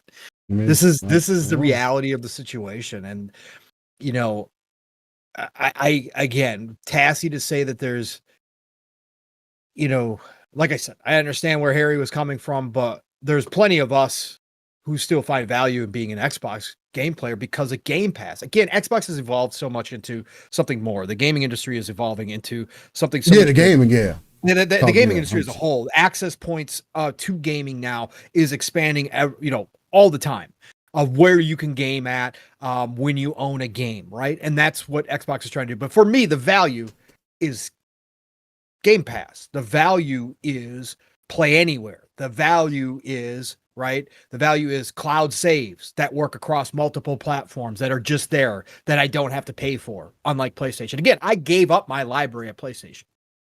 Right. I gave up. I don't have access to my library that I have at PlayStation of, you know, like around, I can't remember how many games I had on PlayStation, 250, 300 games, whatever the hell it was. I don't have access and I lost all my cloud saves. My saves are gone. Right. So for me, that there's still value in being an Xbox gamer. And just because the situation is changing, that for me still it hasn't gone away. I don't feel slight against because I don't fall into that trap anymore. Ever since Sega left, I just don't fall into that trap anymore. So I go where I find the best value and where the games that I want to play most are. And right now that is Xbox. And now that I have a PC, I have even more opportunity for games, but PC. So to have other people, as I said before, and I kind of touched on this previously in our previous conversation, with specifically IPs like Halo and Gears, I think this is critical. This is a great move, right? Again, I'm going to take myself out of the feelings that I have about whether or not Xbox is you know, taking away from their branding overall. This is what you have to do in this day and age to have IP like that survive. We have so many examples out there now of IP that doesn't exist anymore or that comes along and fails spectacularly because they can't get a pool of players to engage with the game anymore or to start out with. Hello, Concord. PlayStation has a massive, according to all the fans, a massive console base. Nobody showed up for Concord, man. Right? So again, that doesn't matter sometimes. Right? You still have to have the IP. So again, Halo and Gears being 2 of the premium IPs that I, you know, again, not Halo per se, because I'm a casual Halo fan, but Gears, I understand. I still give Halo all the credit. Again, Master Chief's on my Mount Rushmore video gaming. But Gears to me is mine, right? That I fell in love with as a 360 player. And I want those games to survive. I want those IP to not be thrown in the closet and to not and be forgotten about. Like we've seen so many other franchises that I could list off again that have disappeared off the face of the planet. So for me, if this is what needs to happen for Xbox to continue to support and invest in these IP and to make them viable so that we get more of those IP down the road. Because again, they could come back with a new Halo ODST, which is my favorite, which I would love. They could come back with Halo Wars 3, which I freaking love, right? Like they could do that with these franchises can start making money again and can get a solid player base that's going to support them. So if that means expanding out to other platforms, I'm for it. And again, Paul Tassi kind of missed the boat here with his article too, I think in a little way, just naming PlayStation. These franchises are coming to Switch 2. Make no mistake about it. Just because the Switch 2 isn't announced, even though it's the worst kept console in history, and Nintendo needs to get their head out of their fucking asses. Okay, little side rant here. Nintendo's a shit company yet again. They are a shit corporation. Anybody who wants to defend these guys, they are terrible. Okay, and this just proves it. Announce your damn system. Okay, announce your damn system, please.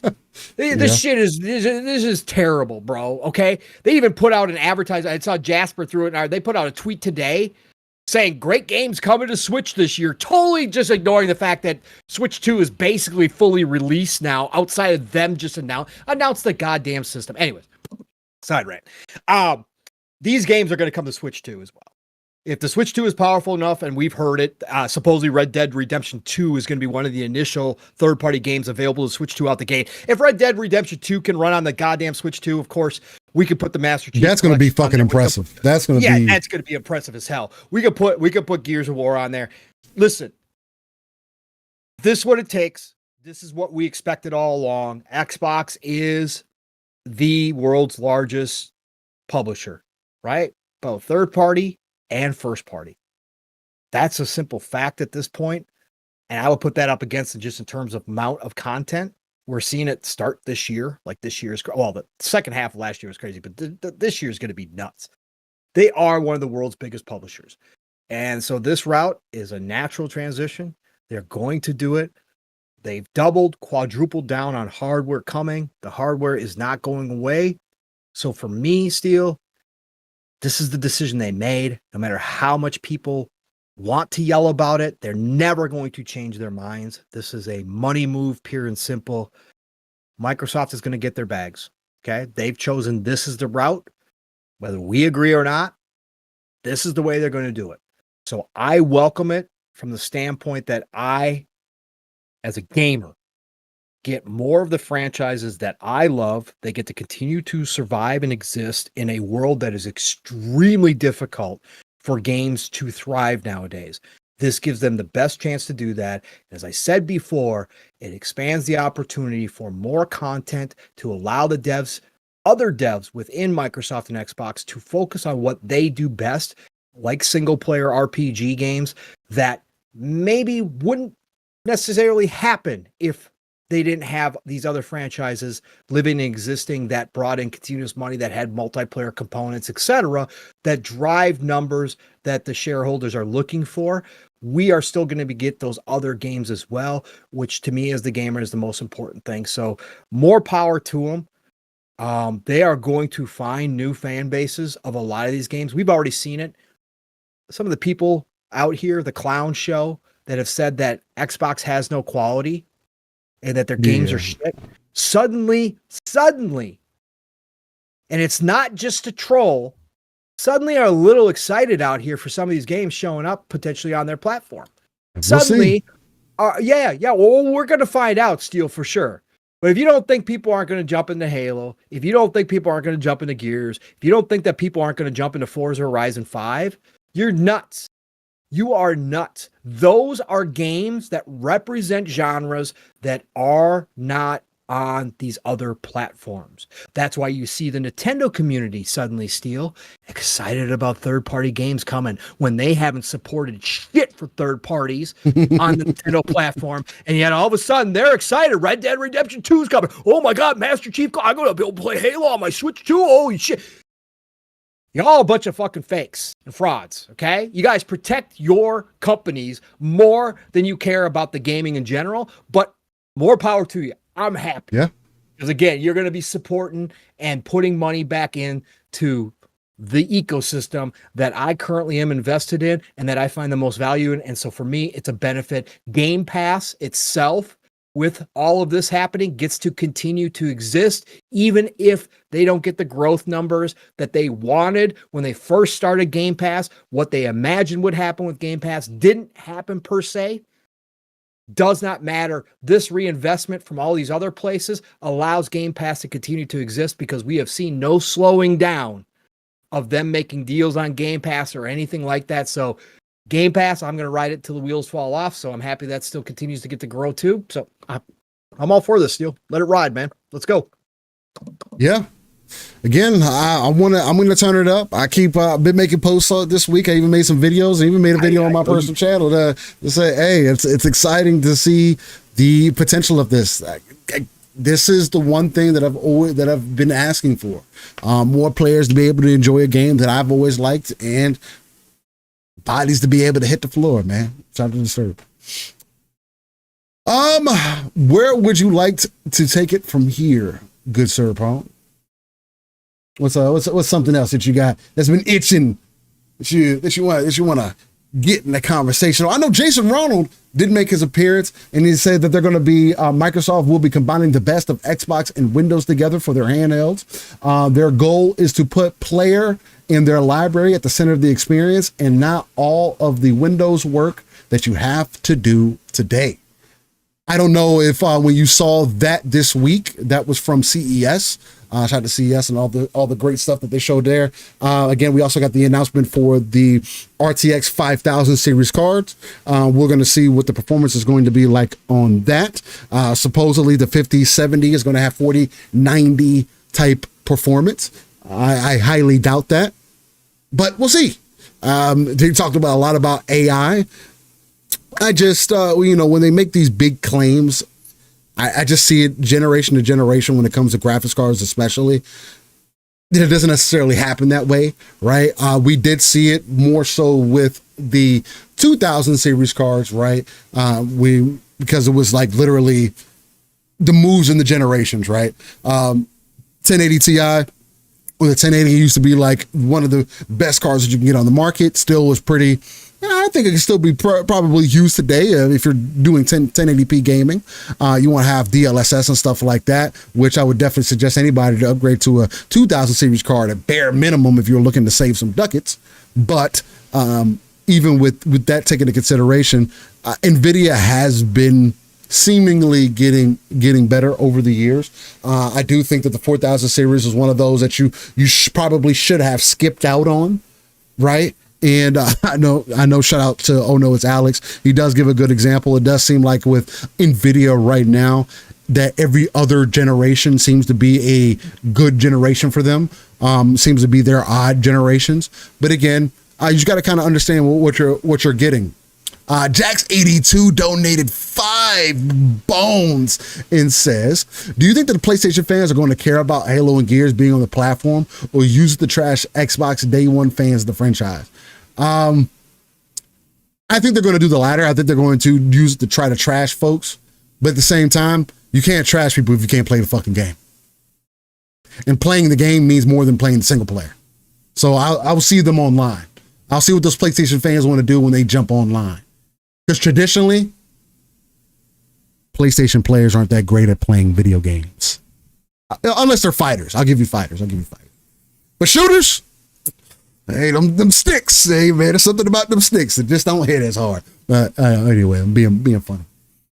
But yeah, I mean, how are you feeling about the potential of this hardware? Jason Ronald saying that Microsoft has that as their focus. Again, we are seeing more times than not I'm seeing more content, at least on YouTube, of people figuring out ways to make their PC more console-like, even being able to start and do everything with your controller in hand. Apparently, the NVIDIA GeForce experience is doing some of that as well. So what do you think about this? Does this kind of help reassure you about the vision for the future, kind of what we've been speaking to, with the possibility of having Steam get involved and having more access to other ecosystems, or other, at least storefronts and whatnot? How are you feeling? How are you feeling about that? I mean, I'm not the tech guy, so I don't like to get into the tech side of things. I enjoy CES for just seeing all the new tech and that kind of stuff. And obviously Jason Ronald being there and talking about this, it's kind of what we expected about the Xbox OS. And obviously Steam OS being confirmed to be going to third-party devices, including I think the first out the new Lenovo. Lenovo, yeah. I think it was a new Lenovo that announced first. The competition there is great for Xbox. I think because of where they're going, the Steam OS is a competitor, right? And I don't think it's a threat per se right now, just because of how big Windows is overall. But at the same time, I think this does push Xbox, and I think that's why Jason was there. That's why Jason said we're going to hear more or see more this year from the Xbox OS. And I think this is a good thing, Steele. I think this forces them, because of the direction they want to go, they've got to look at everything. They've got to look at everybody and what they're doing. And they've got to make changes to things that have been problems for a very long time. Again, I'm not speaking directly from years and years of experience because I didn't own a PC.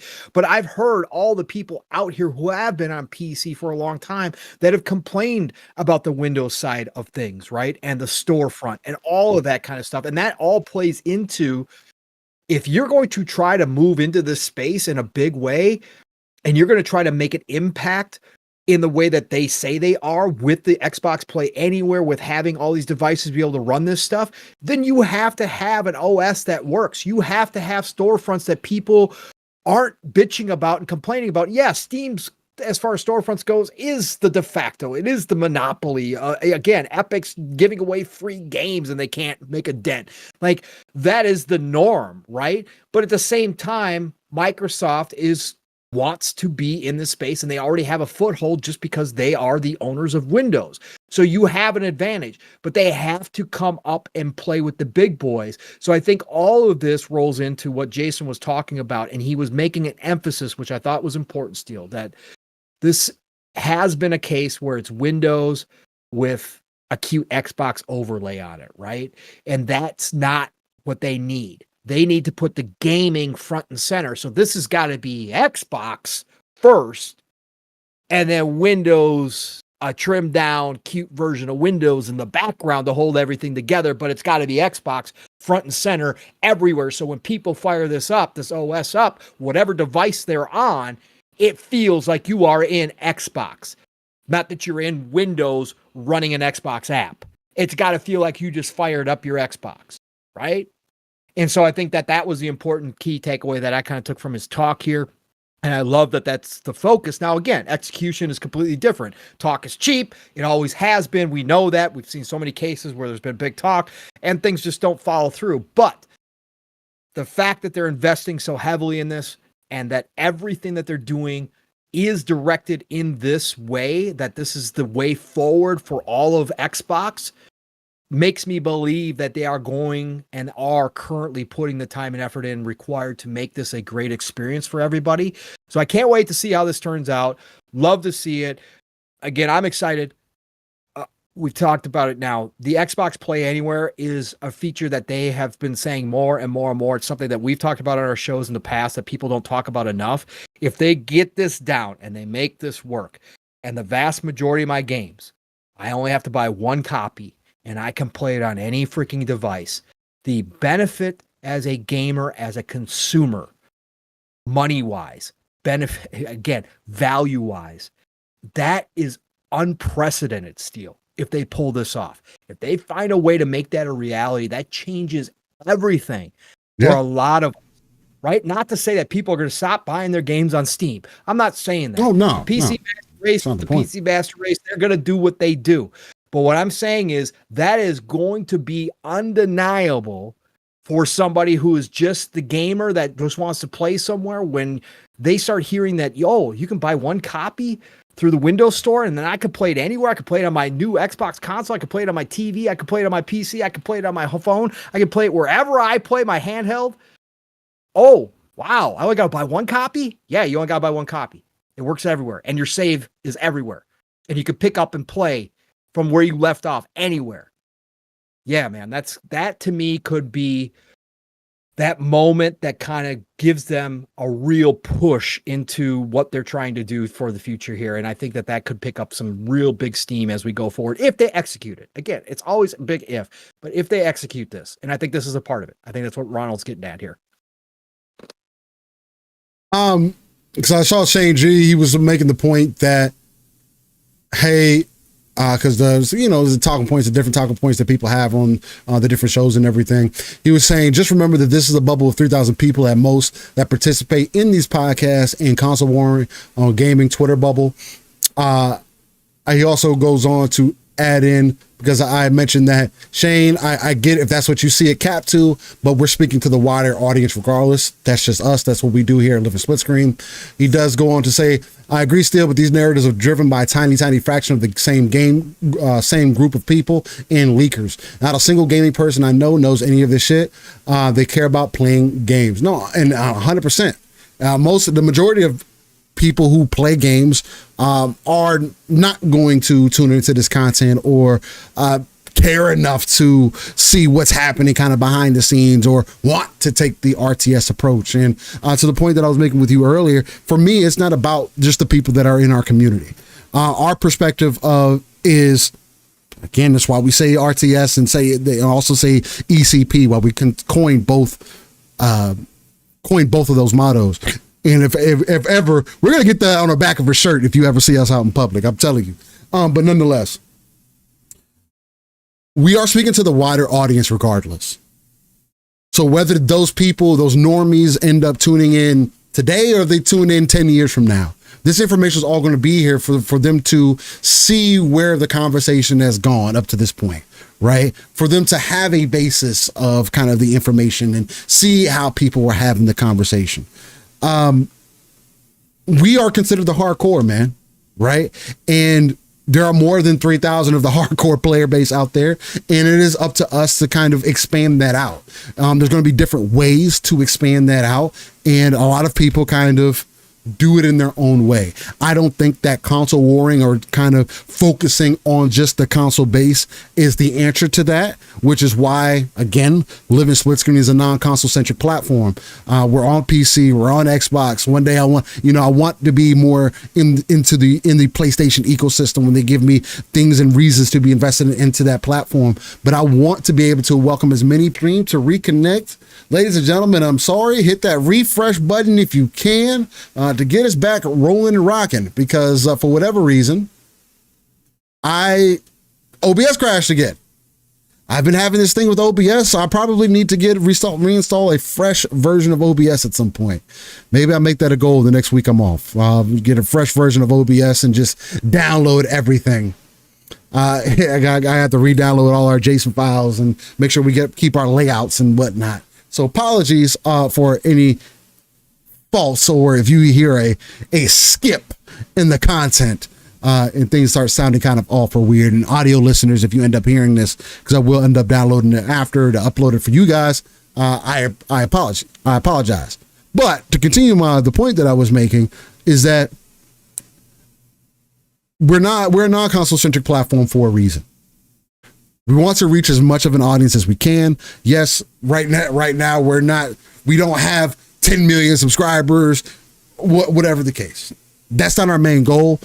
We want to be able to reach as many people as possible. And that's why you do have different places that you can tune into to find people that you feel speak about the hobby in a way that you can support and that you like and that you appreciate and that you can get behind. And I think that should be the overall goal. It does limit me and Pong because we don't play into the messiness a lot. We do, but we do it in our own way. Like a lot of times we just like to have fun with it more so than anything. We don't like try to create drama out of it. Like you're not going to come on here. If I got a problem with somebody in your community, Living Split Screen is not going to be the place where you're going to get that. Right. I am going to, if people come into the chat and they say this, that, and the other thing, of course, I'm going to speak it out and I'm going to speak my mind, because that's what we do here. Right. We just try to speak our mind. We try to speak from a place of being as open as possible. I think still more important than to Shane's point, as far as the size of people that are talking, like, I think more important to remember is that that's what differentiates us from the other gamers, right? The masses, right? Yeah, is our passion for this industry, where we are interested in the rumors, speculation, the grander talks about the big business and all that kind of stuff behind our industry. I think that's what differentiates any topic. It doesn't.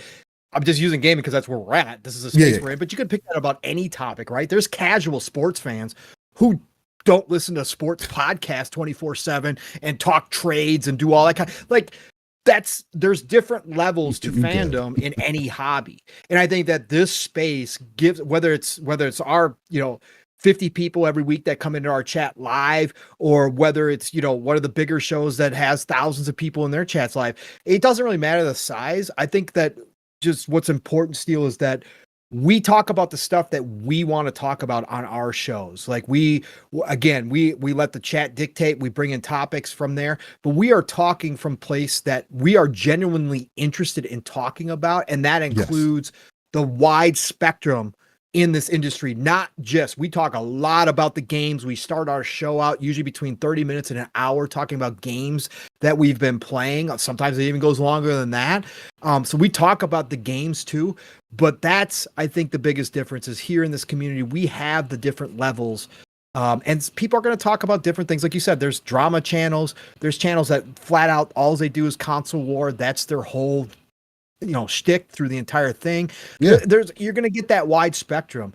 And for us here, we're going to talk about a little bit of everything, but I enjoy the speculation. I enjoy the rumors, always have, never shied away from it whatsoever. I think everybody, since we're all adults here, your feelings and what you get wrapped up in and how you take that is your responsibility. It's no one else's responsibility. And you have a choice to listen or to not listen, to engage or not to engage. That is always a choice as an adult human being that you can make. So your feelings are your own. And I respect that out of everybody, right? I respect 100%. that.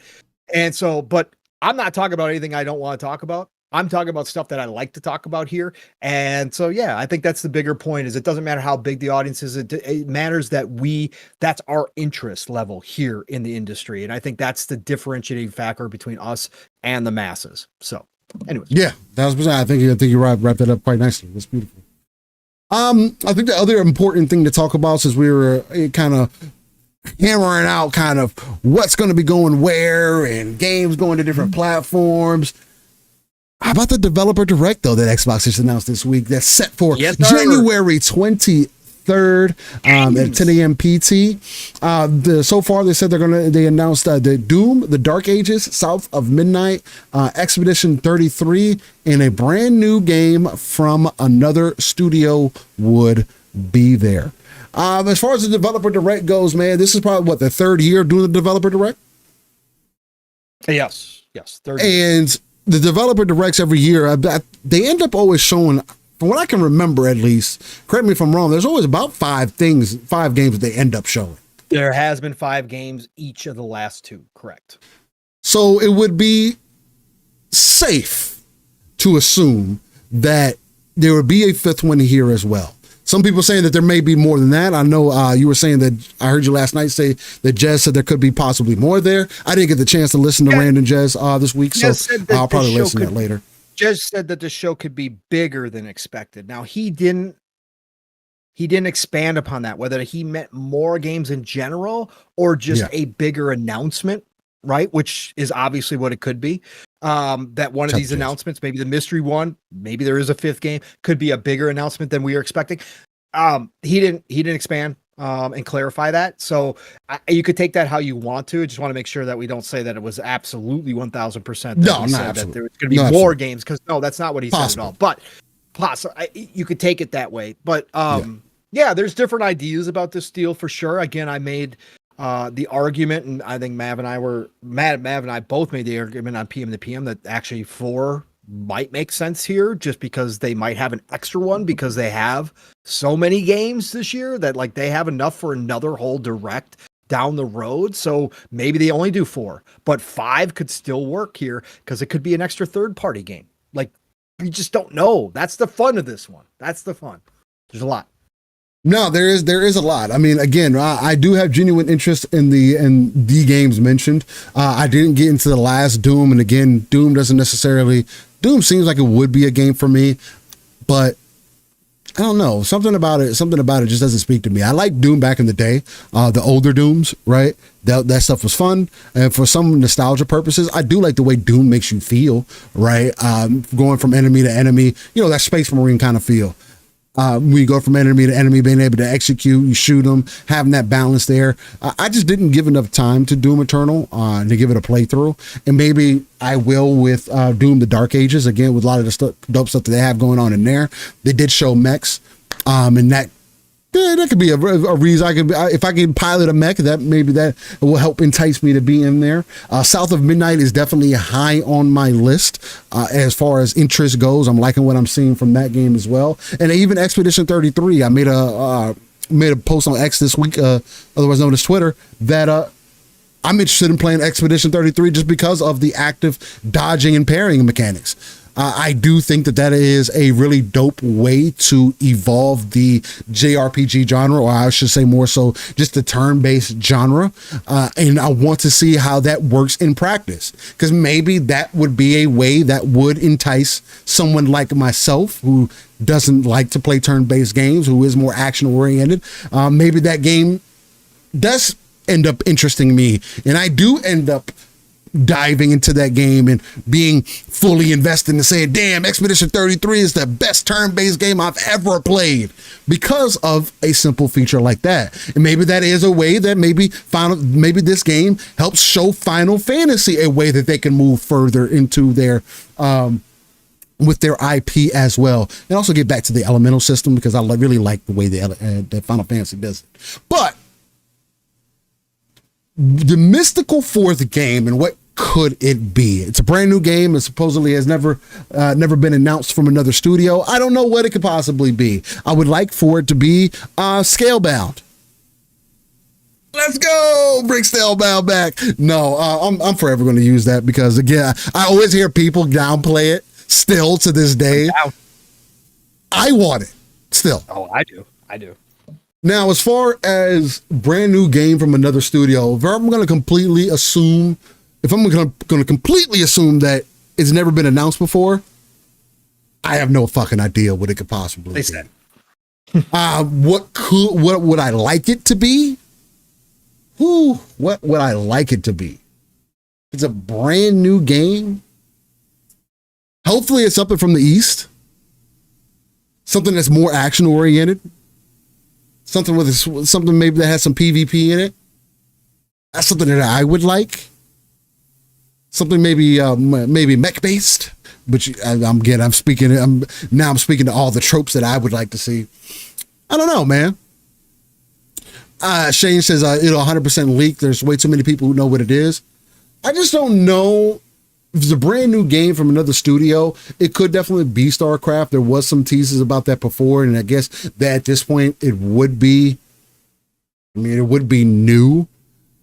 I would like to see whether StarCraft Ghost could make it at least somewhat of a teaser here, that style of game, or maybe a third-person oriented or a Space Marine version of StarCraft. Again, I think that's one of the easiest things to do, especially after seeing Saber's success with it. I think even if you put that game out 4-5 years later, I know typically with these developer directs, they do something that's a little bit more closer to being released, which is also kind of like something that I got to kind of like step back from, like, what could it be? And I was originally leaning towards it being something from the Bethesda Online team, but they're supposedly having some internal struggles as well as far as Elder Scrolls Online goes. Now, I don't know if maybe that's because Elder Scrolls Online they're slowly stopping support for it. Not support, what I mean, like stopping of additional content being created for the game, because as of late, and maybe this has been going on for some time, but as of late, apparently I've been seeing the Elder Scrolls Online community unhappy with some of the things that are happening in the game, some of the behind the scenes stuff that's been happening as far as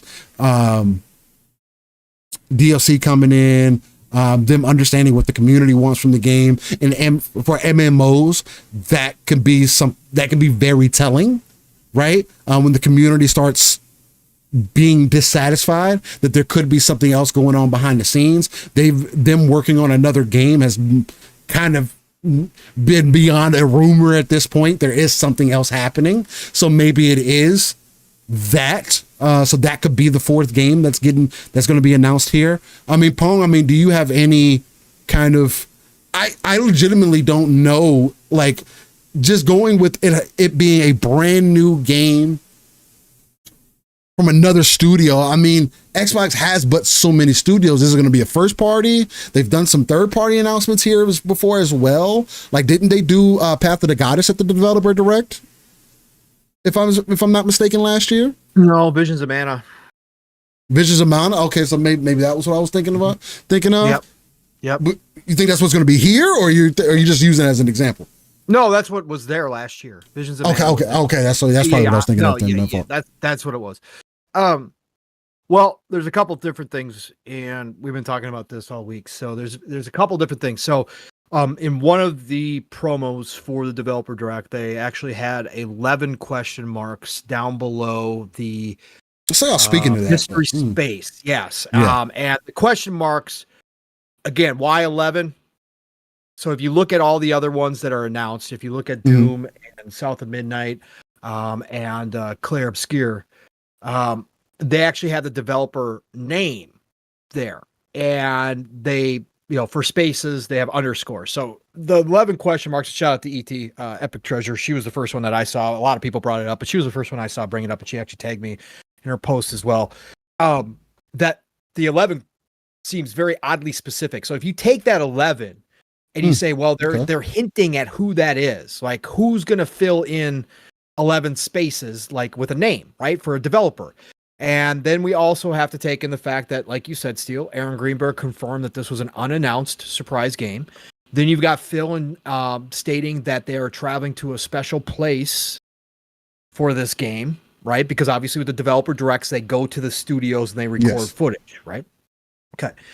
So then you got to start thinking, right? Okay, so we've had the other consistency along with the 5 games over the past 2 directs has been there's been one. Well, no, I shouldn't say that consistency. Last year was the first time, but what I'm saying is they opened it up 1 third-party game and the rest were first-party. So the question is this first party or third party? Third party, it could be anything, right? Then you get it a whole new realm. So we just kind of more focused on the first party aspect. And the one name as a studio that fits into those 11 question marks with a space is Double Fine. And we know for a fact that Tim Schafer and his team have been working on 2, maybe 3 games, since Psychonauts 2. One of them that everybody kind of knows about is Kiln, the game that they had made, kind of put out into like an early access. A lot of people played it. There's footage, there's gameplay footage. It's this very creative game where you're kind of like this pottery dude and you kind of make yourself into different weapons and shapes or something like that. Again, I never fully understood what they were doing, but that was a game that was out there a while ago. So that was the one that was rumored for last year's showcase to be a shadow drop steal. If you remember, there was, rumors, smoke flying around that maybe Double Fine Kiln was going to be a shadow drop there, etc. So that certainly could be it. That's an easy one. But I think this could be one of Double Fine's bigger games, whatever they're working on, whether it's Psychonauts 3, which obviously makes a lot of sense. Psychonauts 2 was a huge success. It wouldn't be a brand new game, though. No, but it's never been when I'm thinking about it. Never been announced, though. So it's an unannounced game. They've never announced they're working on that, right? So it could be a Psychonauts 3.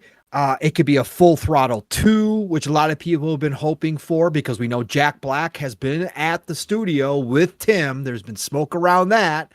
So I think Double Fine's the easy win here because it's not going to be the biggest freaking announcement, but Tim Schafer and Double Fine are beloved throughout the industry. Beloved, bro. This is one of the most creative groups of all time. Whether you like their games or not, they're just a cool ass studio. And people love their shit. So I think that's an easy win here, Double Fine. Outside of that, you can get into tons of fun speculation, right? So we went through it. Mav and I went through it. World's Edge fits in here. Okay. So World's Edge, if you guys don't know, that's the Age team. World's Edge fits. We get Halo Wars 3 announcement. What happens if this is I mean, StarCraft. What happens if World's Edge is taking over StarCraft? It makes sense. They're an RTS studio. Or if we get an RTS announcement here.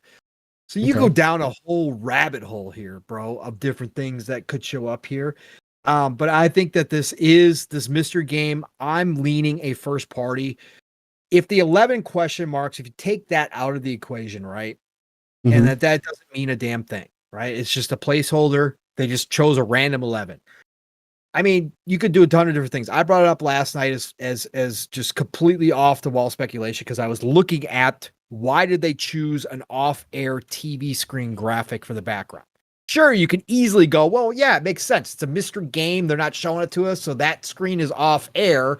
So yeah, it's just common sense. It kind of just fits in.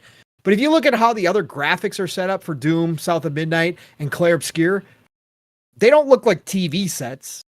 They don't. Like, the graphics are bigger than the square. So it just, what happens if they put the 11 question marks there to throw everybody off, knowing knowing that this community loves to have fun with this stuff, knowing that the community loves to break it down and get the tinfoil hats on and try to figure things out. What if they threw that in there to throw everybody off, and it doesn't really mean anything, but the TV off air thing is actually a hint, Steele.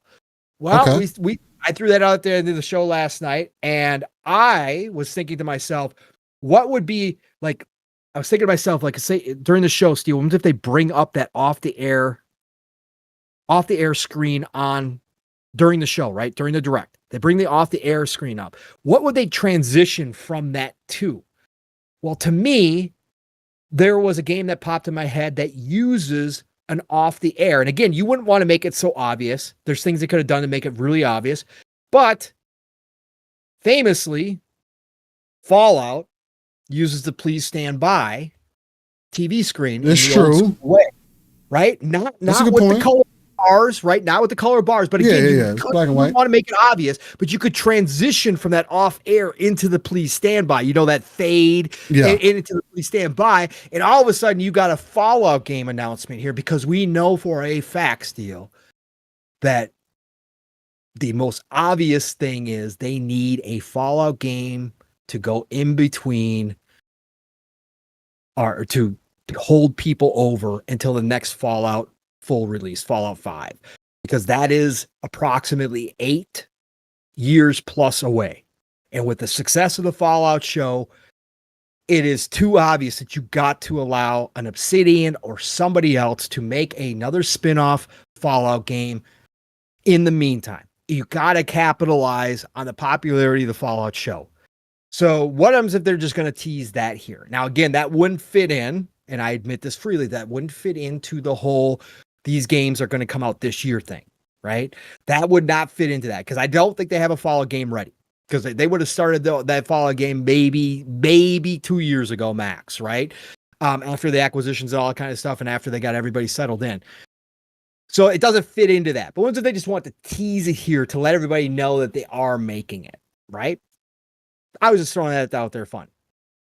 Mav pointed out the fact that the other game that uses those TV off the air things is Persona from Atlas.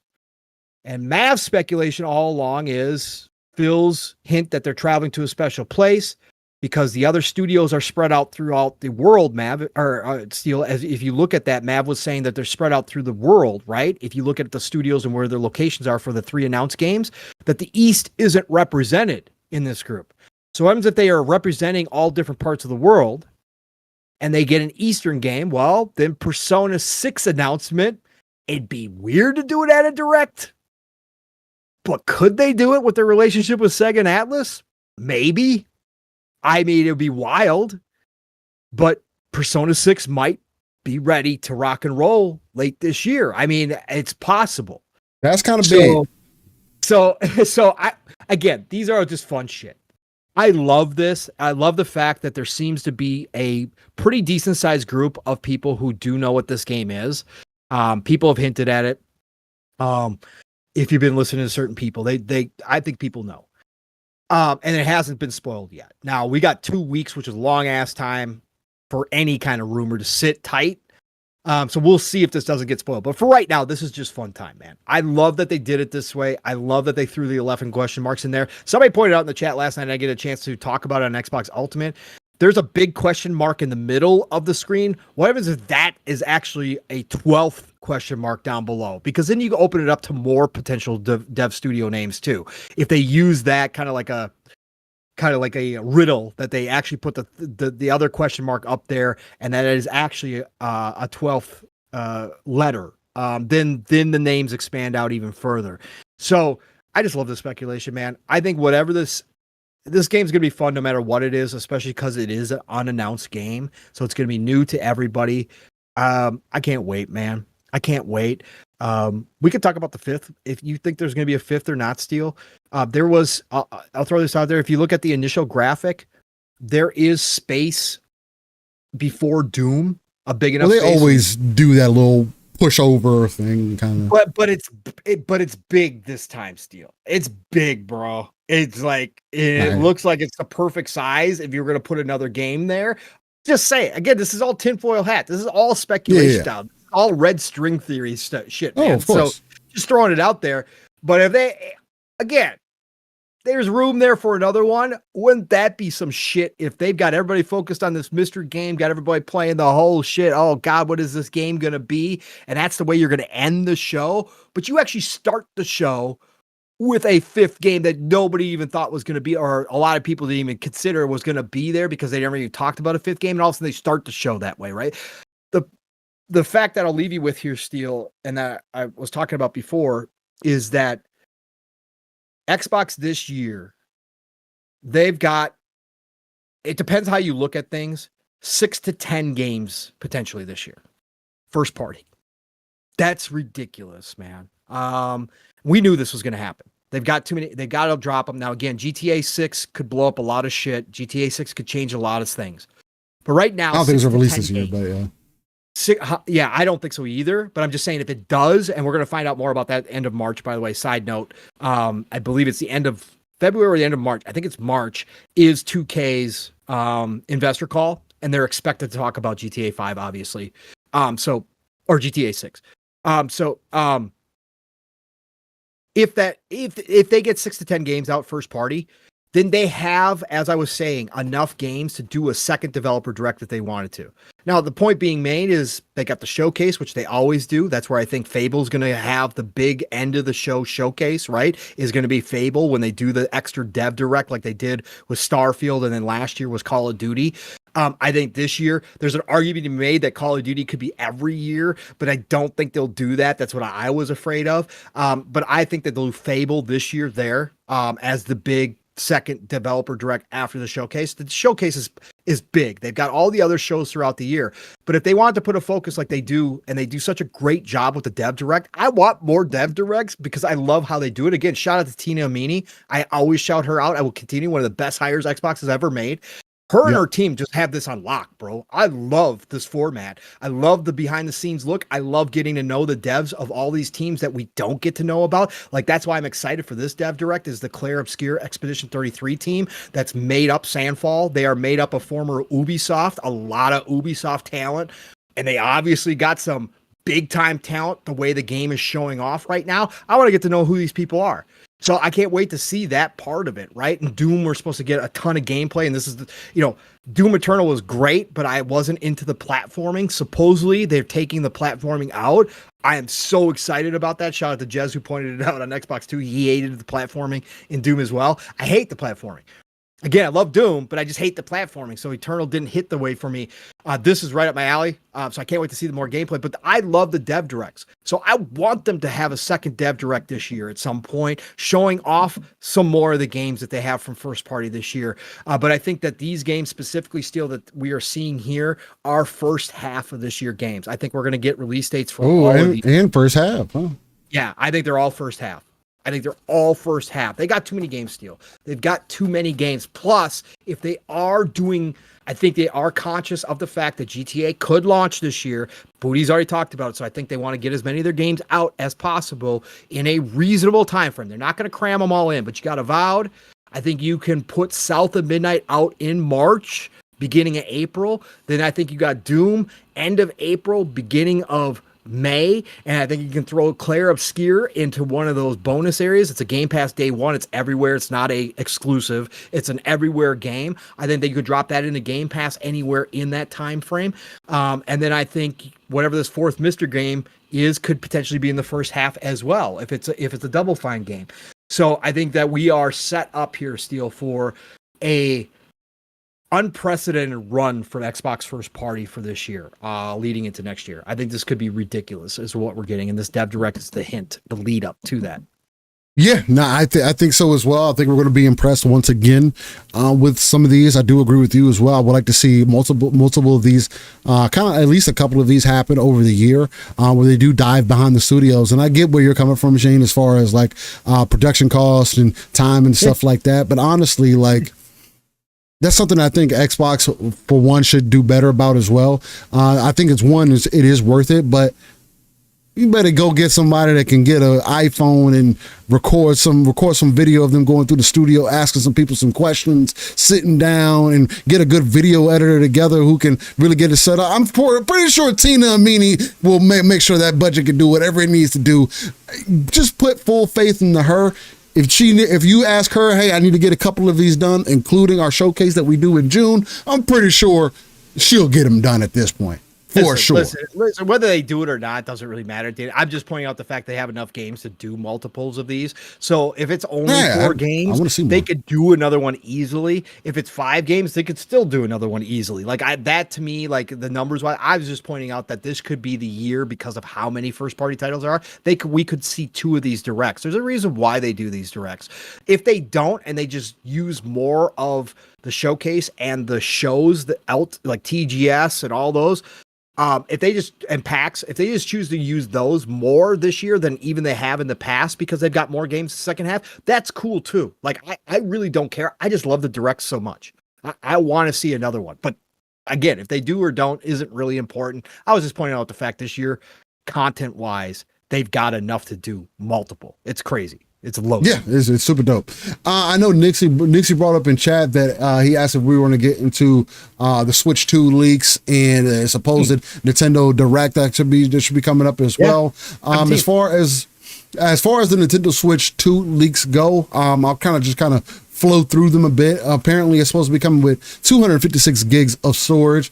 It's going to have 12 gigs of RAM. Again, there's going to be an interesting conversation to have with the Series S having 10, but nonetheless, 8.4-inch OLED panel, so they are going to do OLED.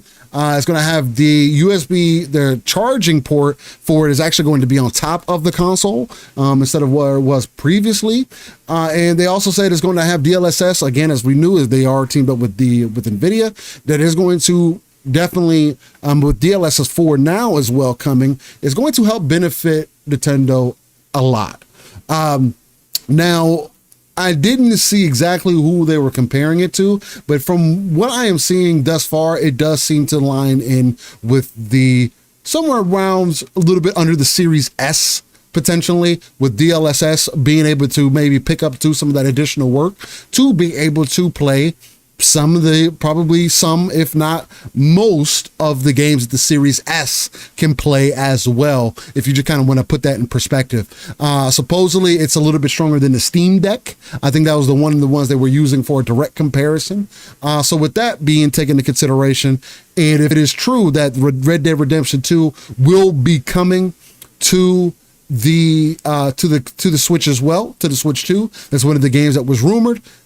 We're talking about a pretty solid device, right? I think one that could probably easily run Metroid Prime 4 at 60, hopefully, and it definitely be of a higher quality, right?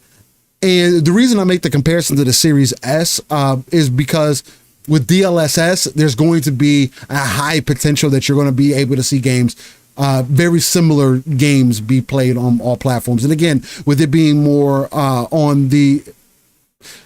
being stronger than the Steam Deck, that means anything that can be played on the Steam Deck should be able to be played on that Switch 2, technically speaking. So just taking that consideration. Nixie says, all I need for my Switch 2 is a new MBK, is a new Mortal Kombat in games that can play at least 800p, 45 to 60 frames. Now, if they're going to do 720p, upscale the 1080p, which is probably what they're going to do, and upscale those to 1440 or whatever the case may be, they need to do 60 frames bare minimum. If anybody gets it, I hope Nintendo gets it. It seems like they will have hardware that'll be able to do it, along with the type of games that they kind of put out there anyway. That's what I would like to see, personally. The other thing, too, that they're, as part of the rumored specs, is that it's going to have dual cooling fans, a built-in microphone. I don't necessarily care about that. An NFC reader. Okay, an audio chip, video signal conversion chip, network chip, and a microcontroller chip. I just hope that's fucking Bluetooth so I can hook up my fucking headphones up to it, man. That's all I want. Hook up my headphones up to it. I'm good to go. Those are the things that I'm looking for the Switch 2 to possibly do. But those are the main things that are coming, that they're kind of putting out there right now. There is a Nintendo Direct supposedly rumored to be out there as well. Walmart Canada Gaming put out a post on X saying that now that we're a week into 2025, when do you think we'll see the first Nintendo Direct of the year? This is interesting of them putting this out there. But there is the rumored games, if there is going to be one, a Pokemon Legends ZA, which is supposed to be their the second iteration of like kind of Arceus, and where they're making it more open world, more city kind of filled as well, where you'll be able to get a little bit more involved with your Pokemon. Xenoblade Chronicles X Definitive Edition and Metroid Prime 4 are possibly going to be teased further on this Direct. I don't have any other additional information to be seen at this point. I want to see, there's been a lot of smoke at this point. We've seen renders. We've seen apparently the console in hand as well. We've seen everything other than Nintendo actually show the device themselves as well. We even got a price point to say that the console is probably going to be $400, I believe it was. It was $399. I saw 4 and 5. I saw 4 and 5. Both. I saw both numbers. I also saw people saying 2 SKUs. Yes, and that might be the 2 SKUs. I think the 2 SKUs are going to be storage. You do? Okay, I was thinking. Yeah, I think it's going to be storage. I think they're both going to be OLED. I think it's going to be OLED across the board. They're going to keep that consistent. The only reason I say that is because I can see 2 SKUs. That seems something very Nintendo-like to do. If you're not going to have a light up front, it's easy to sell somebody on the storage because you can always add additional storage to the Switch later on, right? But it depends on how they do it. Because right now they allow you to use SD cards. Are they still going to allow SD cards? Or they're going to have something like where you could upgrade it internally maybe, or maybe you can't. Are they going to remove the capability of SD cards? I would hope not. But I could see maybe the internal storage, kind of like what we're seeing right now with SSDs, right? Because SD cards don't work the same way SSDs do. So are they going to use that? If they're going to have some internal situation that's like that as well, where you can only get kind of like the Steam Deck, an upgraded version that way, although the Steam Deck you can take apart and upgrade yourself. I can see them doing like a 256 to keep it cheaper and for an entry point, and then doing like a terabyte version, possibly maybe. That be the $500 one or the whatever their more expensive one. I don't know. I'm just throwing stuff out there. Nixie says they're using micro SD Express for the Switch too. Okay.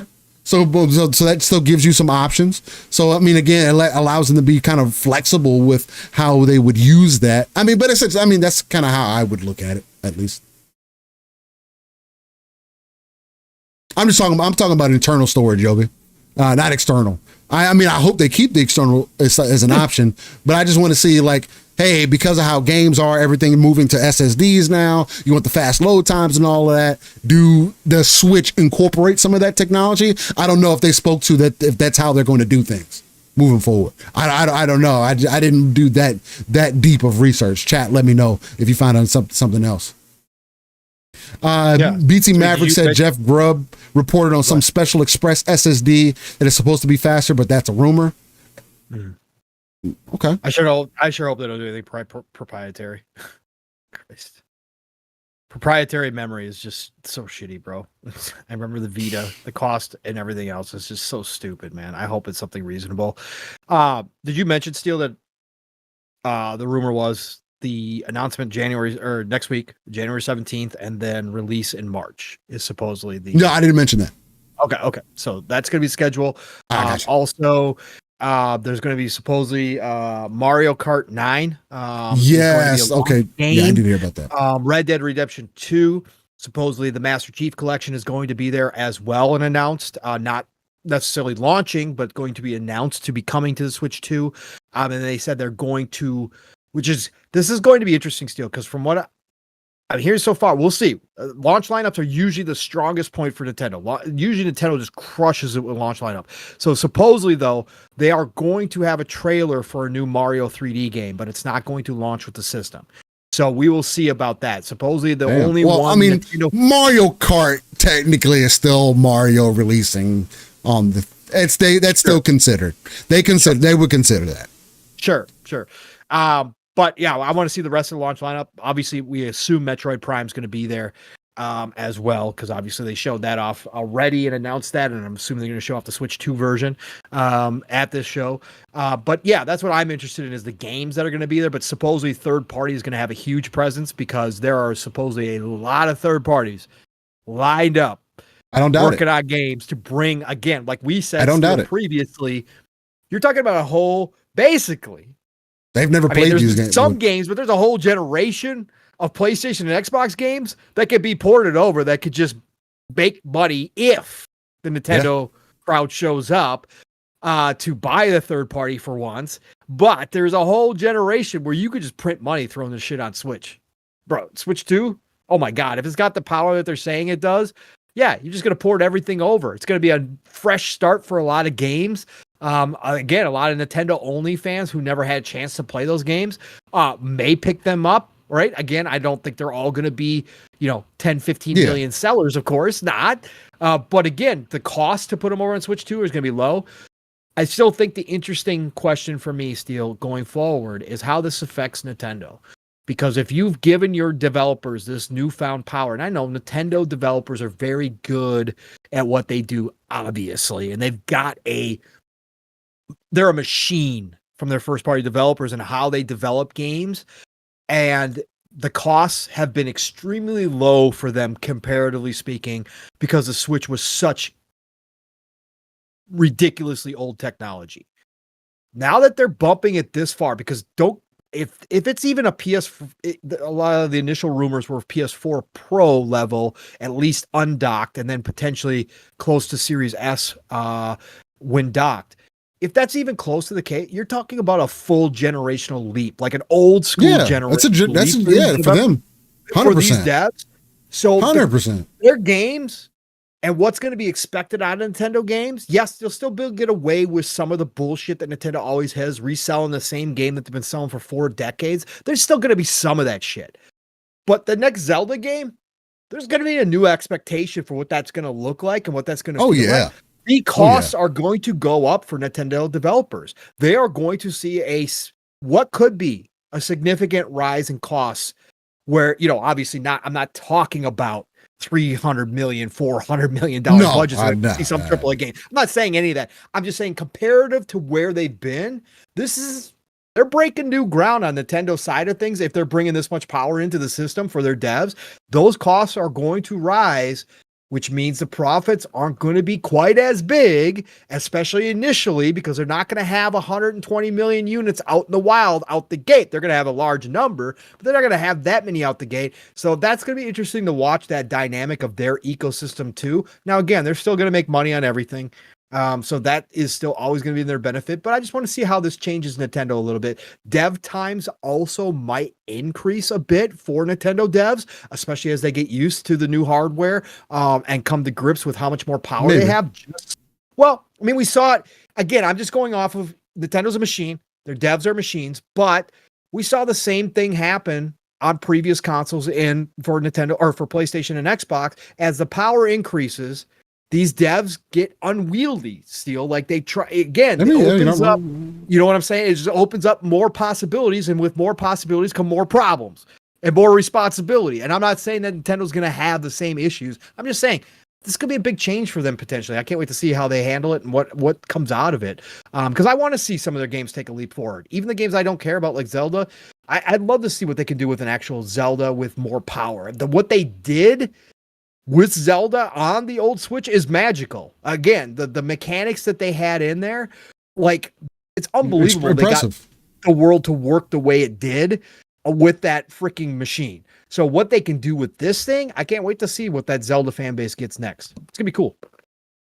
Yeah, it's definitely going to be interesting to see how things play out. I mean, again, it's almost damn near confirmed at this point it's going to be fully backwards compatible. So again, I mean, you're already seeing a benefit there. If it's backwards compatible there, if I'll be able to play Astral Chain as an example at 60 FPS on the new Nintendo Switch, that'll be a benefit for me, right? Games can perform better. That's going to be cool too. Yeah. I mean, and I would hope so, right? There's modders who, again, Nintendo, why'd you shut these emulators down if you're not going to implement some of these things that the emulators were doing? Right? If you're going to continue to piss on your consumers, because I mean, again, at least from what I've seen, they are more so believing that it is raining when you piss on them, unfortunately. I just hope that you do it in a way that still benefits your consumer. I know you technically don't have to, but I would like to see that, because that's the biggest. I know, like, because I've heard some people say that, oh, well, Nintendo doing this iteration is not necessarily what I would like to see from them. Shout out to King David. I know he kind of spoke to that.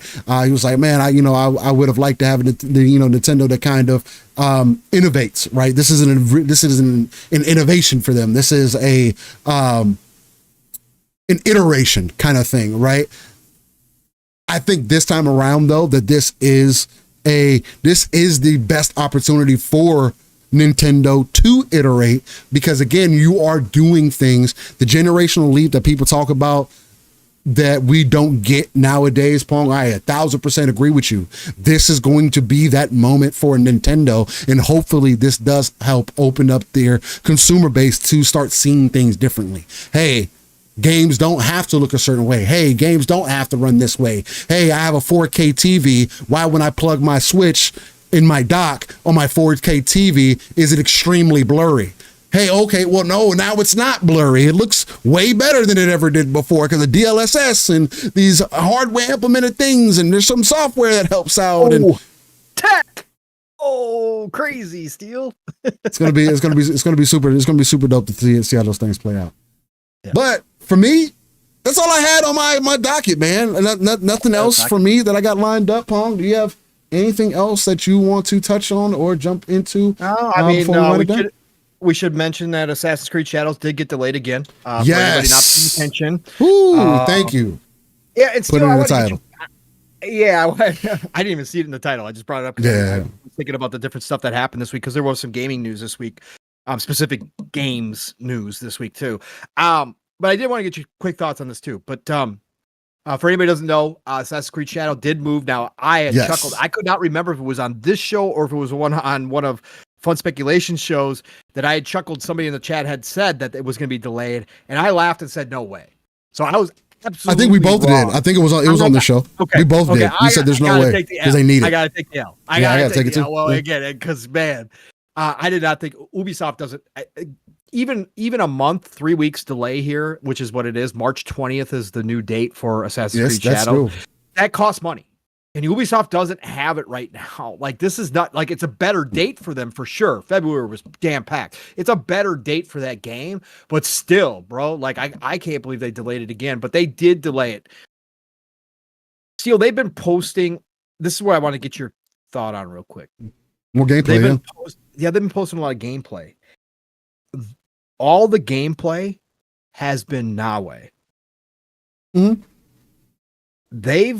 Does it feel like to you, right, that they are distancing themselves from Yasuke? Not that they're going to remove him from the game, which was the original rumor, blah, blah, blah. But they are distancing themselves from Yasuke. Or in your opinion, do you feel that way? Is that why we've gotten so much Nawe? Is because go ahead. I'll let you answer. Go ahead. Do I feel like they're distancing themselves from Yasuke? No. What I think that they're doing, because we also got the news recently as well, that they're adding an accessibility feature to where the game will make the choices for you. Right? There is a guaranteed reviewer mode. Essentially, there is a guaranteed path for how the game is supposed to end. Right? Yeah. There's a guaranteed storyline to follow. Point blank, period. I do think Nawe's storyline is the main story of Assassin's Creed Shadow. I have always felt like Yasuke was just an additional part of, kind of similar to how Bayek was the central focus of Origins, but they got his wife so involved. Like, I mean, you didn't play as her outside of like the ship portions and stuff like that, but she was also kind of extremely ingrained in the experience, but she was still the side character to Bayek in Assassin's Creed Origins.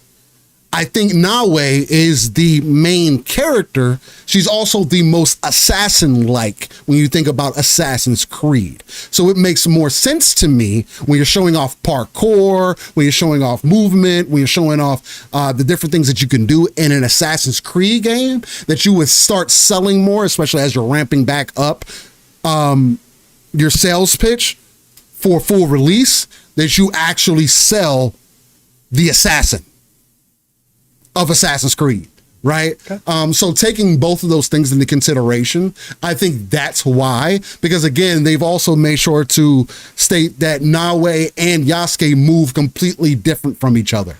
Absolutely.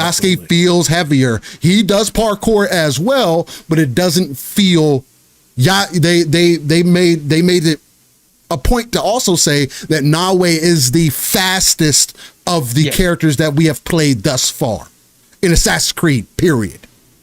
So if that's the case, then that adds up to it. Fahim says, no, Bayek's wife ended up being head of her own chapter of Assassin. Yeah, no, 100% Fahim. I was just thinking about the portion that I were playing, because it's like they had a dichotomy where you were mainly playing as Bayek and going through the story as him, but then you would have portions that you were playing as his wife, and then she separated. In this Assassin's Creed, it is hand in hand, right? And they kind of started playing into this a little bit, where they were having like these two different dichotomies, right? Because in Assassin's Creed Odyssey, the female is the correct choice for the progression of the game.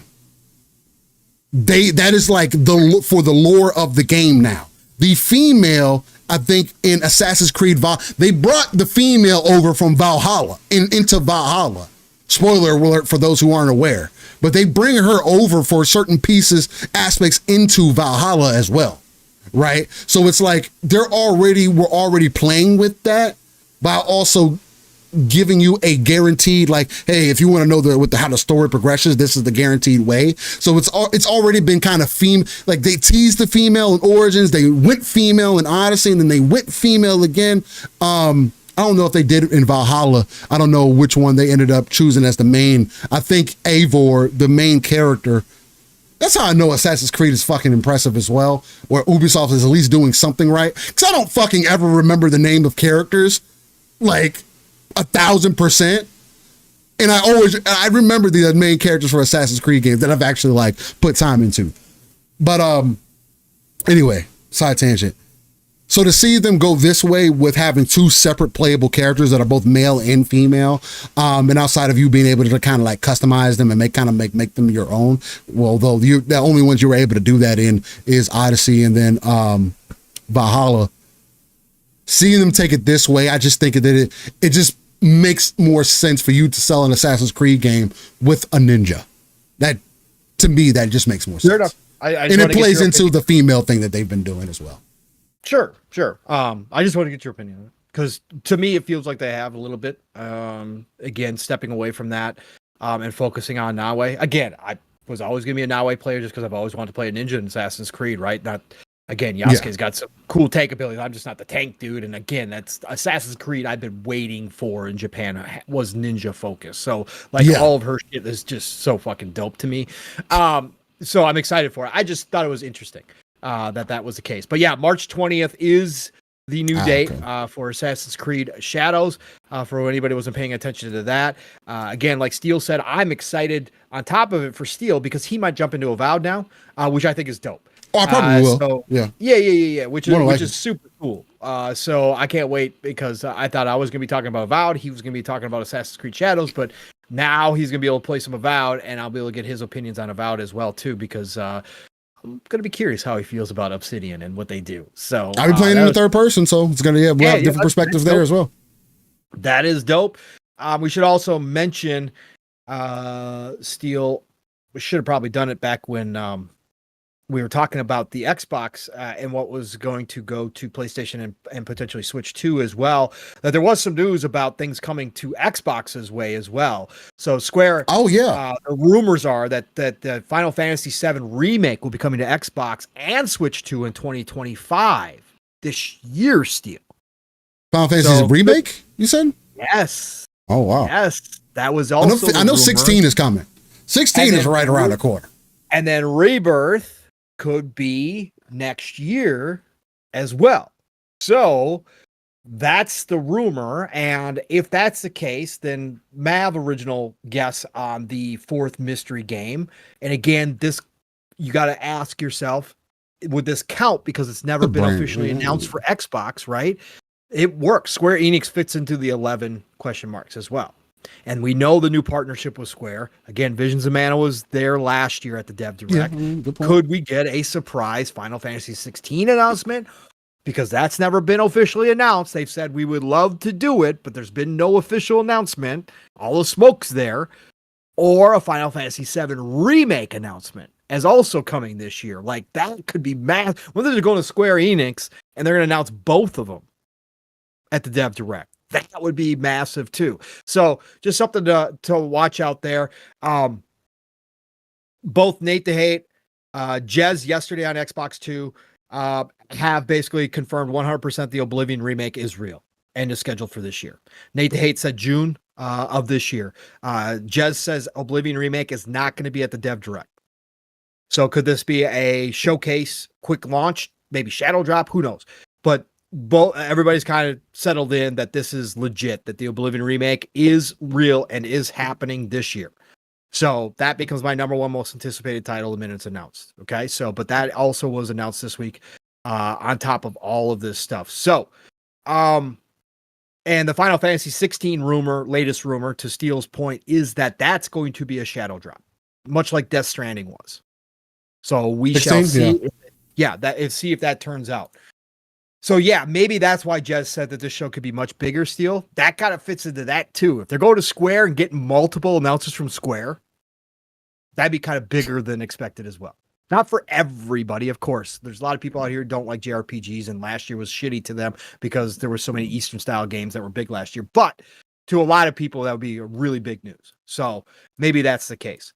So I want to point that out as well. And let me see. Was there anything else on my radar at all? Still got any thoughts about remake coming that soon, by the way? Do you think it's possible they have it ready for 2025 this year? Well, remake like the new Final Fantasy 7, like Rebirth, you mean? No, remake the first one. And then Rebirth the first one? Next year. Yeah, I mean, I wouldn't consider that soon, right? Because it's been out for a bit. Yeah, but they would have had to start working on it, and that they really didn't make the decision to switch over to a multi-platform. Again, I don't think that the way the games are made today that it's so different, man. Okay. Like again, I mean, like so we spoke earlier. I think there's a lot of these things that are capable of being able to work on different platforms. It's just, I mean, I know it's not just, we just port it over and it works. It may not be that easy, but I do think it's easier than ever before to do it.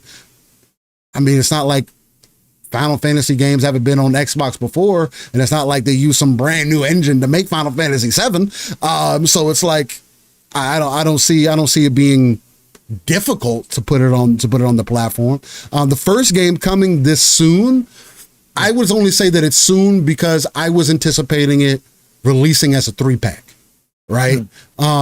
Just because that would be more enticing for folks.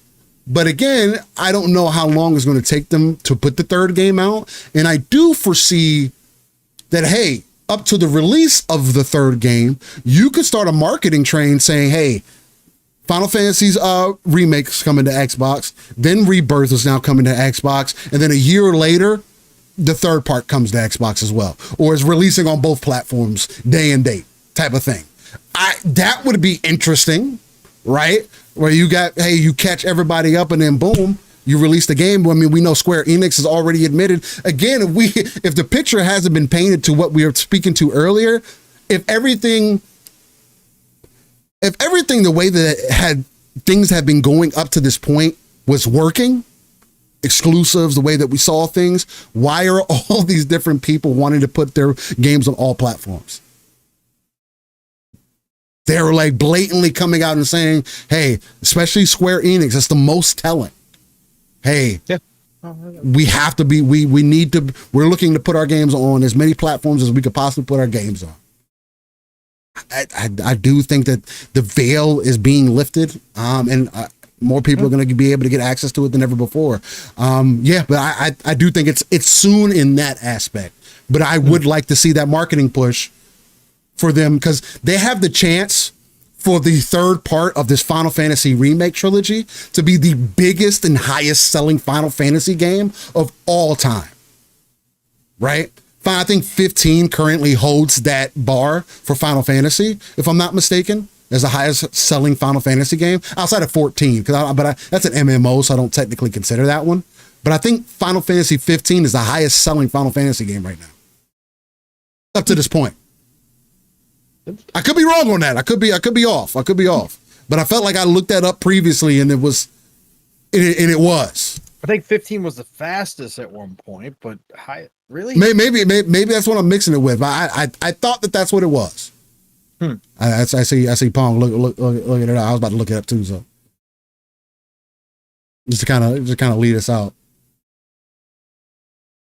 Okay, chat, let us know. Combining the total sales numbers of every port after the PS1, excluding the remake, Final Fantasy VII has sold over 16.75 million units and is the top selling Final Fantasy game. Okay, that's fine. What's the second one then? Hold on. Okay, that's Final Fantasy VII. That's like the older game as well, right? Yeah, no, they said excluding the remake, right? So they said excluding the remake. 15 is number 2 on this list. Yeah. So that's what I mean. Of course, 7 of the old game that's been sold on every fucking platform. Well, you can buy it on your phone as well. Yeah. Except for the remake, though. They did take that out of there. Yeah, that's what I'm saying. So you're including it's the OG FF7. Yeah. Like that could be literally played on your fridge. Yeah. At this point, like. Eight is up there. Yeah, 8 is up there. 13's up there. Yeah. So but 15 is a number 2 as far as mainline Final Fantasy games that of the new era kind of thing. That's the highest. Not even 7 has done the numbers that 15 has up to this point. Not even the first game does. But that's what I'm saying. Like, that's why I think because of what they're doing with the story and because you've done this build up, and now if you bring it to another platform, 1, 2 hit Xbox, and then 3 releases everywhere, I think that would be the push to get Final Fantasy back to where it kind of needs to be, or it should be, I should say, more so. Oh yeah, I mean, obviously they're trying for sure. I mean, again, they have to. Again, the sales weren't what they thought they were going to be. So, even Final Fantasy 16 fucking slipped. Yeah. Jesus Christ! They keep changing the franchise again. I agree with Jess. They need to stop changing the franchise or make a subset franchise where your action that's fine. Have action-based combat, have it more Devil May Cry than Final Fantasy, take out the RPG elements, but that's got to be a side gig. That's got to be a separate franchise.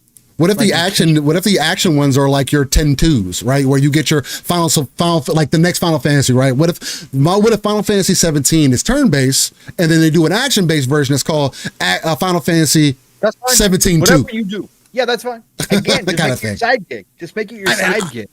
And Fahim, I've heard 16 is a good game. I heard some of the side content is kind of off. I liked 15, right? So Paul speaking from his perspective, I'm coming from my perspective. I liked what 15 was. I like the more action-oriented Final Fantasy. What I don't like is when they don't lean into what made Final Fantasy special in the first place. One being like the elemental system that is kind of lacking in Final Fantasy. Like, Final Fantasy was about the fantasy. Like, give me more fantasy. Like, that's what made it super special. It was super over the top, didn't take itself overly serious. Like, there's so much to it that's like overarching, along with Final Fantasy is another one of those games that you also have so much history and story behind the IP, and it doesn't get used enough.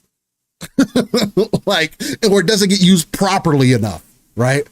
And I love the action side of it, and I'm going to find out how good of a game Final Fantasy 16 is, right? As someone who appreciated 15, and I like Final Fantasy. But, I mean, I'll play 16 myself and find out how good it is. When I'll end up playing it, I'll see. I got it on PC. Shout out to the wife for getting it for me for Christmas. Although I think she did it because she wants to play it. Because the first thing she asked me what she could play it. I'm gonna fuck around to get a fucking wrong ally for her. Fuck. What's hers is hers, and what's yours is hers. Steel. Yeah, hey, that's how it goes. That's how it fucking goes. We have a significant other that's into gaming. It's in and out. Although she doesn't, she's getting like she used to after her incident and whatnot. But right. Because she was, I trained her to be nice at Gears. She'd be a fucking problem for most people on Gears as well. Good shit. Shit, fucking. When I stopped playing Gears 4, she went fucking crazy on Gears 4, like completely like went to a whole different level with it. It was dope. Blue Arrow says, I remember the E3 demo for 15 looked nothing like the end product, completely different game. Yeah, I don't remember that, but that sounds familiar. Fahim says, personally, I wish action-based gameplay could be an option. See, but it can't be an option because it's a base mechanic of the game, right? And that's a big choice to make, to do both and for it to be like a toggleable option as an example. That sounds like a lot of fucking work. That would be dope as fuck though. If you had like two different versions of the same game that you could put out. So that's a lot of fucking work. I mean, you would already have the basis of your game, so it's not like you're starting fresh or anything, but not everybody is fucking, not everybody can do Devil May Cry right, not everybody can do it Nier right, not everybody's good at action-oriented type style games, right? That's why we don't get as many of them now. Why when people say these Souls-esque style games are action-based or action games, no, they're not. I need Ninja Gaiden back. I need Devil May Cry back. I need Nier back. That's what we mean by action-based. That's action combat. So, but yeah, nonetheless. Sanchez says, agree, the anti-wokers hate PlayStation games like Last of Us 2, Concord, Intergalactic for some reason. Even Ghost is woke according to them. They don't like women looking like men and men looking like women. We've had those conversations before. Yeah. The biggest thing that I can speak to that is just make sure it fucking works for whatever product that you're fucking making. Because when it's not organic to the experience, people can fucking tell. And again, I don't care about like how these characters look per se, but don't be surprised if your game doesn't do well because you didn't make it a character that was appealing. Mm-hmm. And I'm not telling you what your form of appealing needs to be. Again, I like people in suits. You give me a good mech suit, you give me a good, hey, that's why First Descendant works so goddamn well. There's a lot of mechanical shit in there. I like a way, I think girls that can be fully clothed can look fucking good. You know what I'm saying? There's a lot of good examples of that. But don't be mad at people when they appear. Like I see people completely tripping out about the invisible woman Sue Storm coming into Marvel. Sue Storm coming into Marvel Rivals, and her the skin that she released is a provocative skin. You know what the first thing that I did, because I didn't know about that skin, I didn't know about the Malice version of Sue Storm. You know the first thing I did was typed in Sue Storm Malice. You know what came up immediately in Google? That in a comic. I said, oh, that makes sense. Comic correct. You can't be fucking mad about that. Oh, you can. They find a way, but no, you can't. It's accurate. It's a design. So she got her ass cheeks out. There's so many other games that got their ass cheeks. I thought y'all were appreciative of this in Stellar Blade. Now it's a problem again because it's Marvel Rivals. Bruh, Venom is probably the most cheeked up character in this goddamn game. When you're running around, Venom traditionally is a fucking symbiote. Is essentially a skin suit. This man's sit is so, you can see every crevice there leaves nothing to the imagination when it comes to Venom. He's naked damn near. Just because he's a symbiote and has black shit on him don't mean that, like, goddamn. He's an appealing character. He's appealing to somebody, fulfilling somebody's fantasy. I think he looks as intended. I think Sue Storm is all right. Vandal, people are mad at the Sue store. I saw fucking Tim the Tap Man was talking about this shit. Tim the Tap Man has over 100K people. Yes. In his chat. Bro. Watching Marvel Rivals. And you had people, he mentioned it in his chat. People were complaining about it. Oh, why they have to make these sexy characters? Oh, it's these goon characters. These gooner characters all gamers ever want is these. You're ruining the game, man. I told you the pendulum swings, folks. I don't know why nobody believes this shit happens. Venom got cheeks. Yeah, like this is what happens. The pendulum swings back and forth. The further you pull one way, the further it swings the other way. You legit have a whole group of people that just now go around slamming everybody as gooners if they like attractive characters. Like it's just it goes the opposite way and it comes back. This is what we do. This is what society has turned into. And the rest of us in the middle go, what the fuck? Half the damn time, bro. Like, what are we doing here, guys? And girls, again, not everything is a problem, no matter which side you come from, but there's going to be a group of people that make everything a problem on both sides at every turn, right? Again, it's literally not. It's wild. It's wild out here in these streets, bro. So again, I like my attractive characters, so all for Sue Storm, good on them. And again, make the men characters attractive too. They already are. Everybody. Yeah, that's what I'm saying. They're all jacked up, man. Make them all so that everybody gets something they like.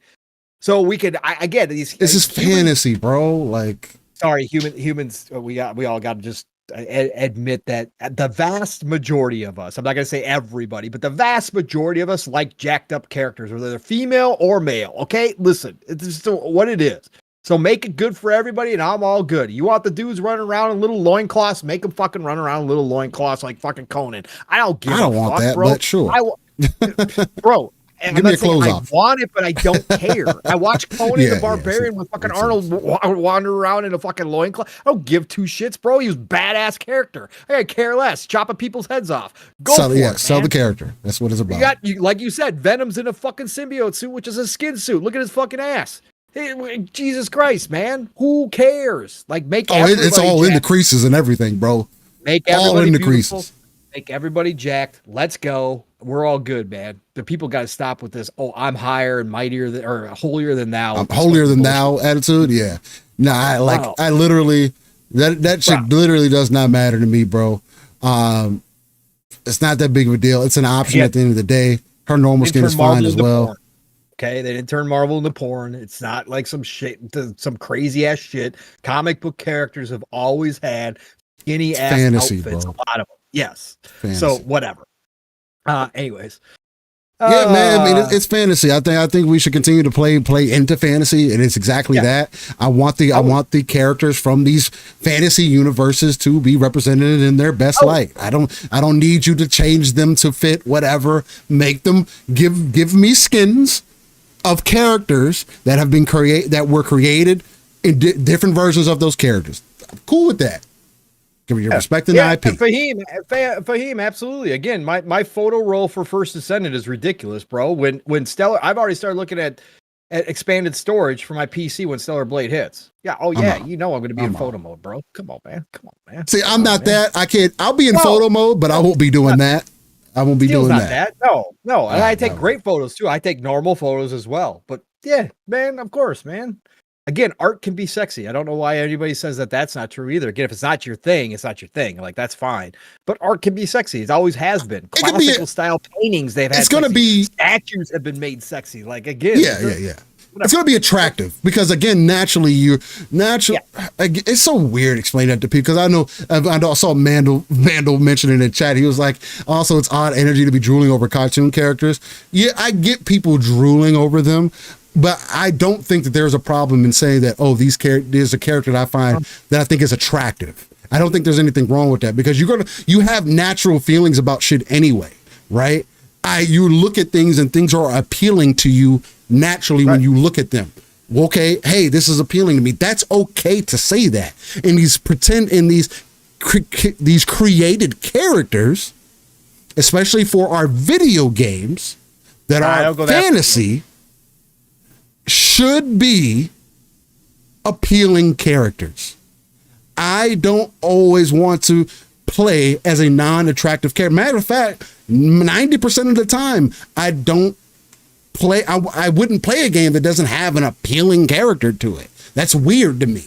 But I always also talk about how much I like customization in my games, how like I like to look a certain way in my games, right? There's a lot of different things. I don't think Jin is the sexiest character ever in a game, but he's solid. He looks fucking. He's a decent looking dude. He's got some good outfit choices. Like there's a lot of things that I can make up for that. You know what I'm saying? Like I don't think Kate from Gears is the most attractive character that I've ever seen before, especially when I just went from dude bros. Now you give me this, but she's not bad. You know what I'm saying? She fit what was happening.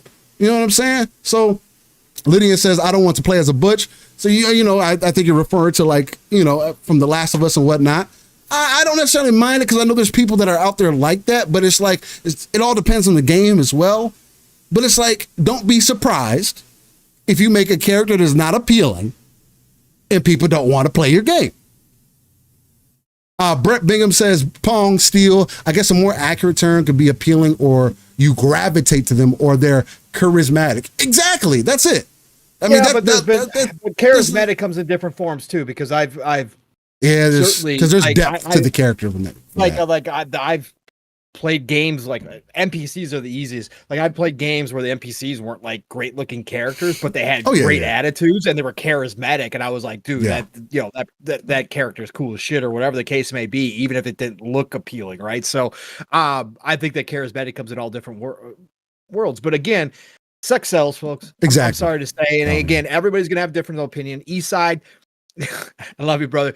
You obviously got different tastes and you got different feelings about different things. Again, that's cool, man. And if you've never thought about anything like that, if you've never found comic book characters appealing or attractive, hey, that's cool, man. Again, I grew up on X-Men in my younger years, and I found a lot. Storm was a fucking baddie back in the day. Storm, Rogue, obviously Jean Grey. All of them. They were just like, they were good looking characters. Again, because I guess they were powerful too. I've always looked at art as just, I can find artistic, even cartoonish characters appealing, sexy, whatever, when I look at them. Again, it's not like I'm sitting around like Yobi said, butt ass naked looking at fucking cartoon character. No. Yeah, I don't have it in hand. Ready to get to it. Yeah. I'm not even in that hentai like that. Like that's just not my thing, right? I don't like that stuff. Yeah. But a well-drawn female character can definitely be sexy appealing to me. And I can look at male characters and say that dude's probably handsome and that there's women who think he's appealing, right? That's cool with me too. Like I said, I don't give two shits, man. I don't need my dudes, to be ugly just because I'm not attractive to them. Make them all good looking, man. That's totally cool, man. Let the women have their shits too, man. But I just think overall people just need to stop with this holier than thou and act like it's, we have a society where people actually have bestiality. Okay. We have a society where people are sick fucks. Okay. That are attracted to everything. Okay. So we have a society where humans do find game of the year. There are people who think that aliens, and I'm not talking about Mass Effect aliens. I'm talking about actual xenomorphs are sexy. We have people drawing sexy xenomorphs. Oh, get the fuck out of here. Okay. That is true. We have people that find that attractive, right? So what's the problem, man? If I want my comic book characters, my characters look good. Hey, man, that's just me, man. It is what it is. I enjoy it. So, hey, Yeah, April O'Neil. Yeah, exactly, man. Even our Saturday morning cartoons, man, back in the day. Now they've gone away from this, but back in the day, you look back at some of the old cartoons, got some good looking characters in there, man. I'm just gonna say it. You know what they're doing. Yeah, you know what they're doing. Yeah, exactly. To those young dudes out there, the young folks out there, even man. Even your generation still. You guys had what's her face? What's the girl that you hit me up about? What is it? Raven? Is her name Raven? What? The character Raven? What's her name? Raven. Oh, you talking about from Teen Titans? Yeah, Teen Titans. Yeah. Yeah, Raven. That's her name. She was drawn a certain way. Right. So I mean, again, what it is, man. Sex sells. Anyways, xenomorph in a bikini. Yeah, no. Yeah, I'm good. Yeah, again, but people will enjoy. Yobi says, I'm convinced that 90% of the weirdos in the community have naked blow-up dolls in their closets will be the first to buy the AI robots. You know what, Yobi, you probably wouldn't be wrong in that. There's a lot of people, unfortunately, who are kind of secluded themselves, who can't get cheeks. And I think that's where the conversation does get weird. Or, you know, when people do have somewhat of an issue, maybe in real life, or maybe you just can't find content that you like to get off to. And again, that's not my problem. I don't think that's anybody else's problem other than something that you got going on. If you ain't hurting anybody, whatever. Like, I ain't gonna shame you. Just don't be doing this shit in real life. That's all I care about. Like, I'll shame certain shit, but if you ain't hurting any person I'm cool. or being I'm or good. animal, I'm cool. You doing blow up doll, whatever, fine. Pillows, I don't, whatever. Hey, do your thing. I also believe in natural selection. So, yeah. Hey, you know, to each their own. Not everybody will agree with that. Not to an extreme. Not to an extreme, but I do believe in natural selection. We got furry culture out here, for God's sakes. Jesus Christ, man. I'm telling you. I can't do it. Can't do it, bro. Can't do it, bro. But that stems off the whole bestiality shit. So yeah, it does. Again, it's not for me. It's not for me. But it combines that with cartoonish stuff. Like it's just, again, this society is weird as fuck, bro. We got people that like all sorts of shit. I mean, it does start pushing boundaries because, again, you start thinking about werewolves and stuff like that, like creatures that are human but they can transform and stuff like that. Like that, again, that does leave a gray area because I don't know how to necessarily feel about like stuff like that. Because it kind of is, they're human, like you're a person at the end of the day, but like you're an animal. I mean, I would rather you just stay a person. You know what I mean? Like.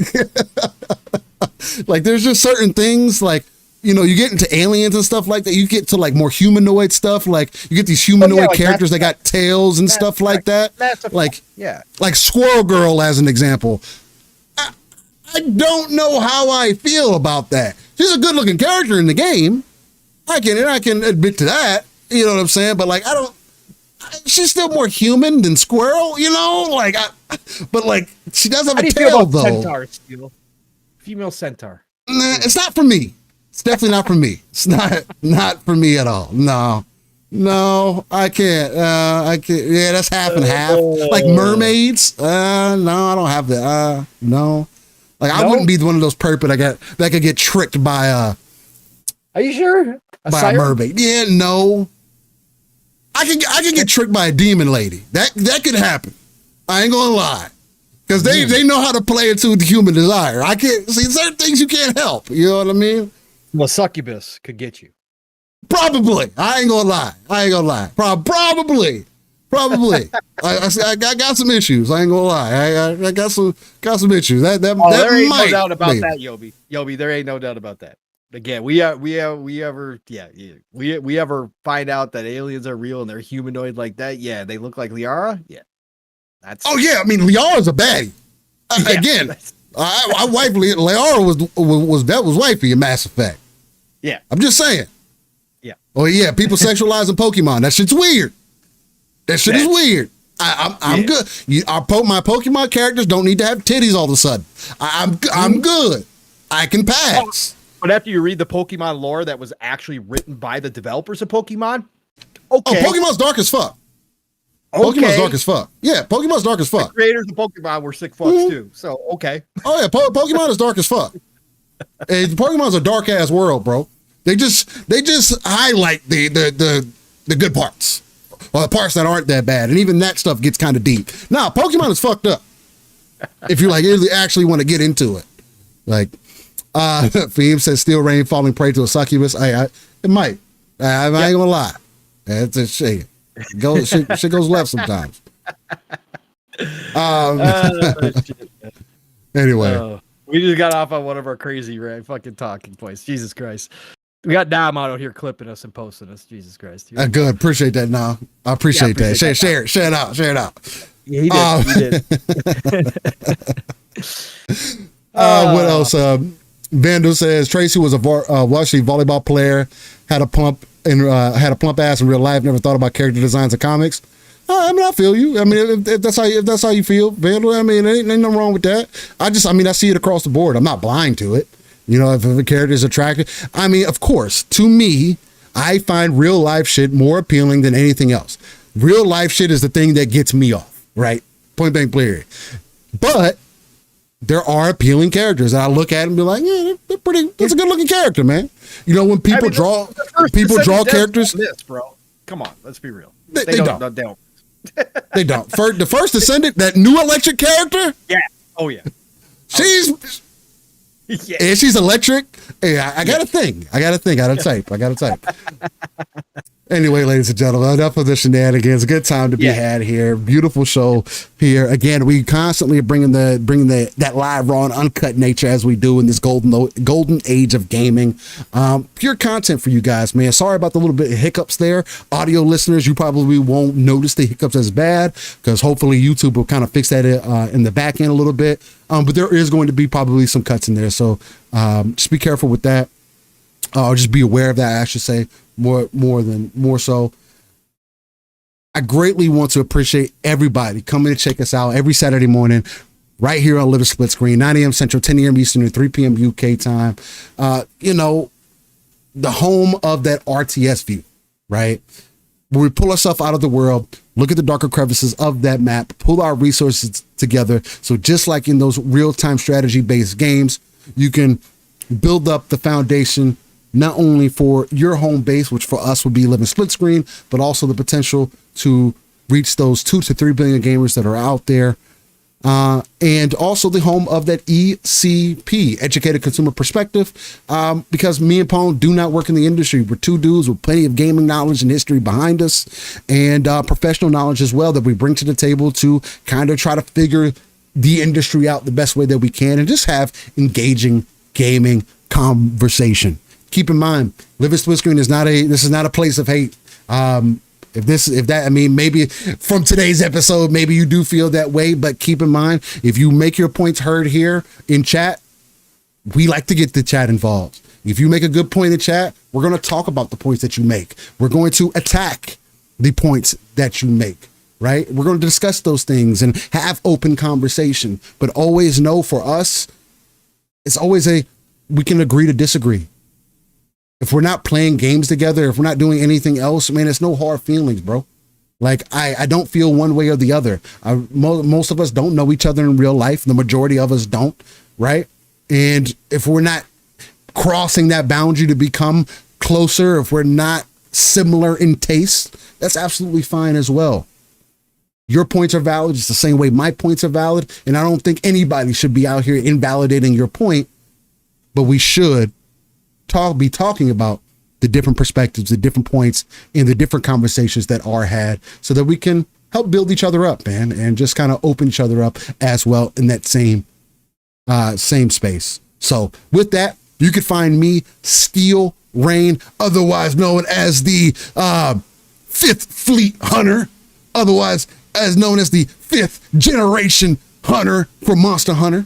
For those who are aware of Monster Hunter, you know what I mean by that. People like to talk shit about people who are newer to the Monster Hunter scene. I've been seeing that in the Monster Hunter community, so that's kind of funny. But I know Monster Hunter is also pretty damn welcoming, and it's going to be even better when Wilds comes out with full crossplay and everything. So that's going to be dope, really dope to experience. And again, I'll be there day one, man. So look out for more content coming to this stream here. I also have something set up for. It's not set up, but I am planning on possibly doing a late night stream for 9 Souls. I saw some gameplay this week that's kind of made me want to, let me jump in there and really check it out, see how I feel about it. It is available in Game Pass, so I'll see about possibly playing that on stream for you guys, so you guys can kind of, because I don't play Metroidvanias anymore, right? I'm the guy who played Hollow Knight, and as cool of a game as it is, it didn't keep me, right? So that's one thing to keep in mind. I did like what I was playing of Dead Cells, right? I know the chat was loving that when I was getting my runs in Dead Cells. One day maybe I'll end up getting that back in line. But there's just so many games, man, that are just got my attention right now. In Monster Hunter World, I want to continue playing and kind of flesh out, because when I jump into Wilds, I want to have I want to have a good knowledge base and a good experience of things that I can present to other people and just kind of put out there. So it's kind of my intentions with it. And the Vandal, I would definitely get the Discord up. I'll be working on that. It's just I'm taking my time with it, man. I don't want it just to be kind of some slap together thing, because again, the number one thing for me is having the rules set up and having mods and everything set up. And I saw you mention that you wouldn't mind being a moderator, Vandal. That's something that we'll definitely consider and look at and see what's going on with that. But again, I mean, I want to put it out plainly, man. Living Split Screen is an open platform, right? I want us to be able to have conversation across the board, kind of like what Pong talks about. You know, when he says back in the day, you know, we used to be able to have a certain type of conversation and people walk away not hating each other for the conversation. Not saying that that's going to happen all the time, but if I do open up this Discord, understand that whether you're talking about politics, religion, gaming, it is going to be more gaming centric and gaming focused, 1000%. But if somebody comes in a Discord, I am not going to limit you what you can or cannot talk about. What I will say is that it cannot be led with hate, disrespect, putting people down. You will be immediately banned if I decide to do that. If I decide to go that route, I'm not backing down from it. I'm not going to be sorry for it. None of that. If it turns to attacks and stuff like that, there's not going to be any 3 strikes you're out. It's going to be one time. Boom. So just, that's something to keep in mind. If we build up our community here, I just want our community to truly understand where we come from, because there's too many times where I've joined people in our community's Discord and they are literally talking shit about people in their Discord. It's happened time and time again. It's just, this is not the place for that. We either talk about the games we playing, maybe we give each other ideas. I believe in the village mentality. It does take a village, not only to raise a family, but to also build up a community. It takes a village. But I do want my village to be, open, man. I want us to have good vibes and have good experiences and just have, be able to have some fun, man. So that's the main thing. Gaming is the focus. And yes, Fahim Scott, 1000%, none of that racist shit. I'm not playing about that either. Slurs, any of that, thinking you're going to be funny, none of that. None of that extra shit. So, with that being said, ladies and gentlemen, I want to greatly appreciate you for coming out. But Pong, get these beautiful people out of here and let them know where they can find you, man. And I greatly appreciate you doing the show with you. No, Brody, thank you so much for getting the show up and running as you always do, man, and everything you do behind the scenes. And now you're going to try to open up a Discord as well. Again, just appreciate you so much, brother, for everything that you do, man. And again, sorry I had the late start this morning, but great show. Always entertaining, always interesting, because I never know what these shows are going to turn into. I never know which way we're going to go, and that's fun. It doesn't give me anxiety. It actually fills me with, just a little bit of extra excitement when I come to do a show like this with my brother Steele. Because, again, chat might bring up something where we totally go sideways on it. And obviously, we had some interesting conversations today, elongated conversations. And again, that's what it's about. Steele and I will continue to press that point that we are here to have open conversations, even on things that we don't agree on, or that we have different perspectives on, or whatever the case may be. And again, when you come here, you're not listening or talking to two guys who just could care less about shit. You're coming here to 2 guys who do have a lot of passion and have a lot of interests. And if it is something that we have strong feelings or strong opinions about, that's what you're going to get here, man. That's how we're going to talk. And it's not fake. It's legit who we are.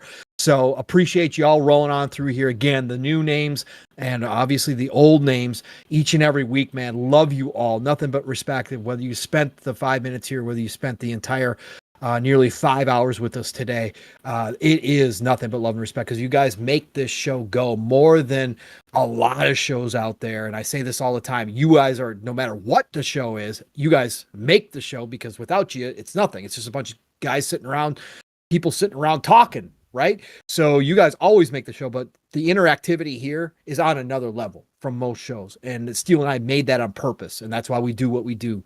So thank you all for being here.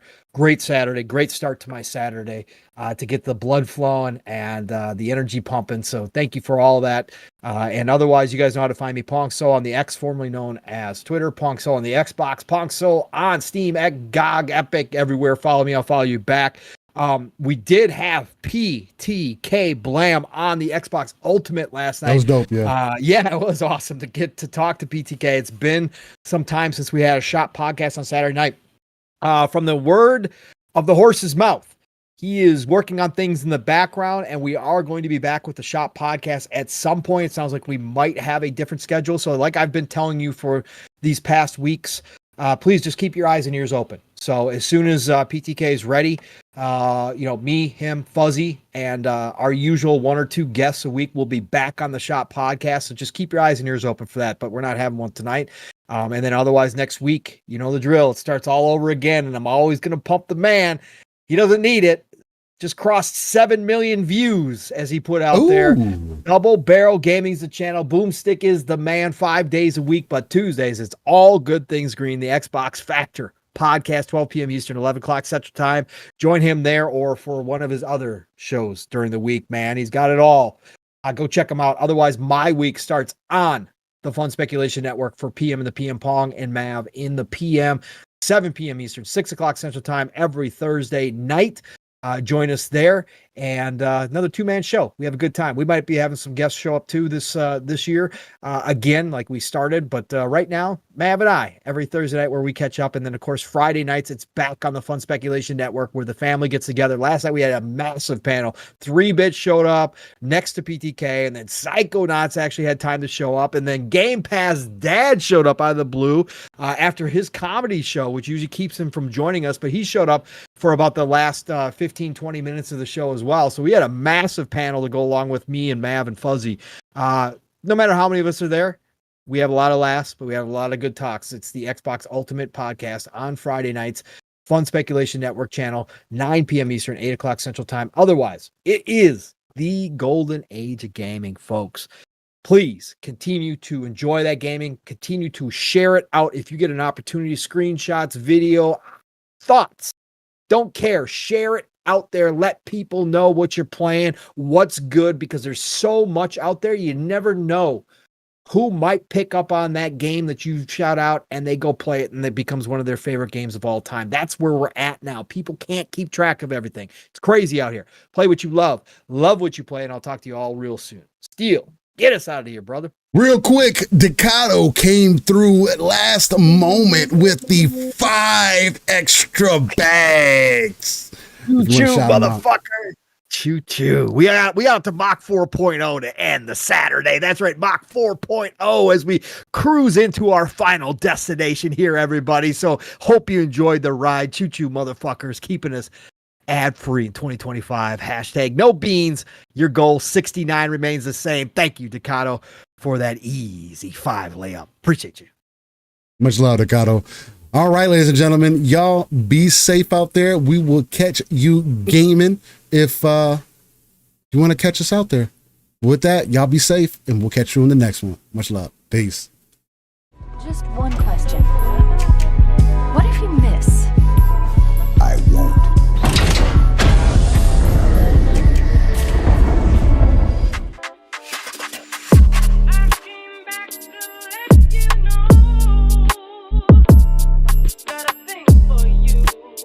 And I can't let go.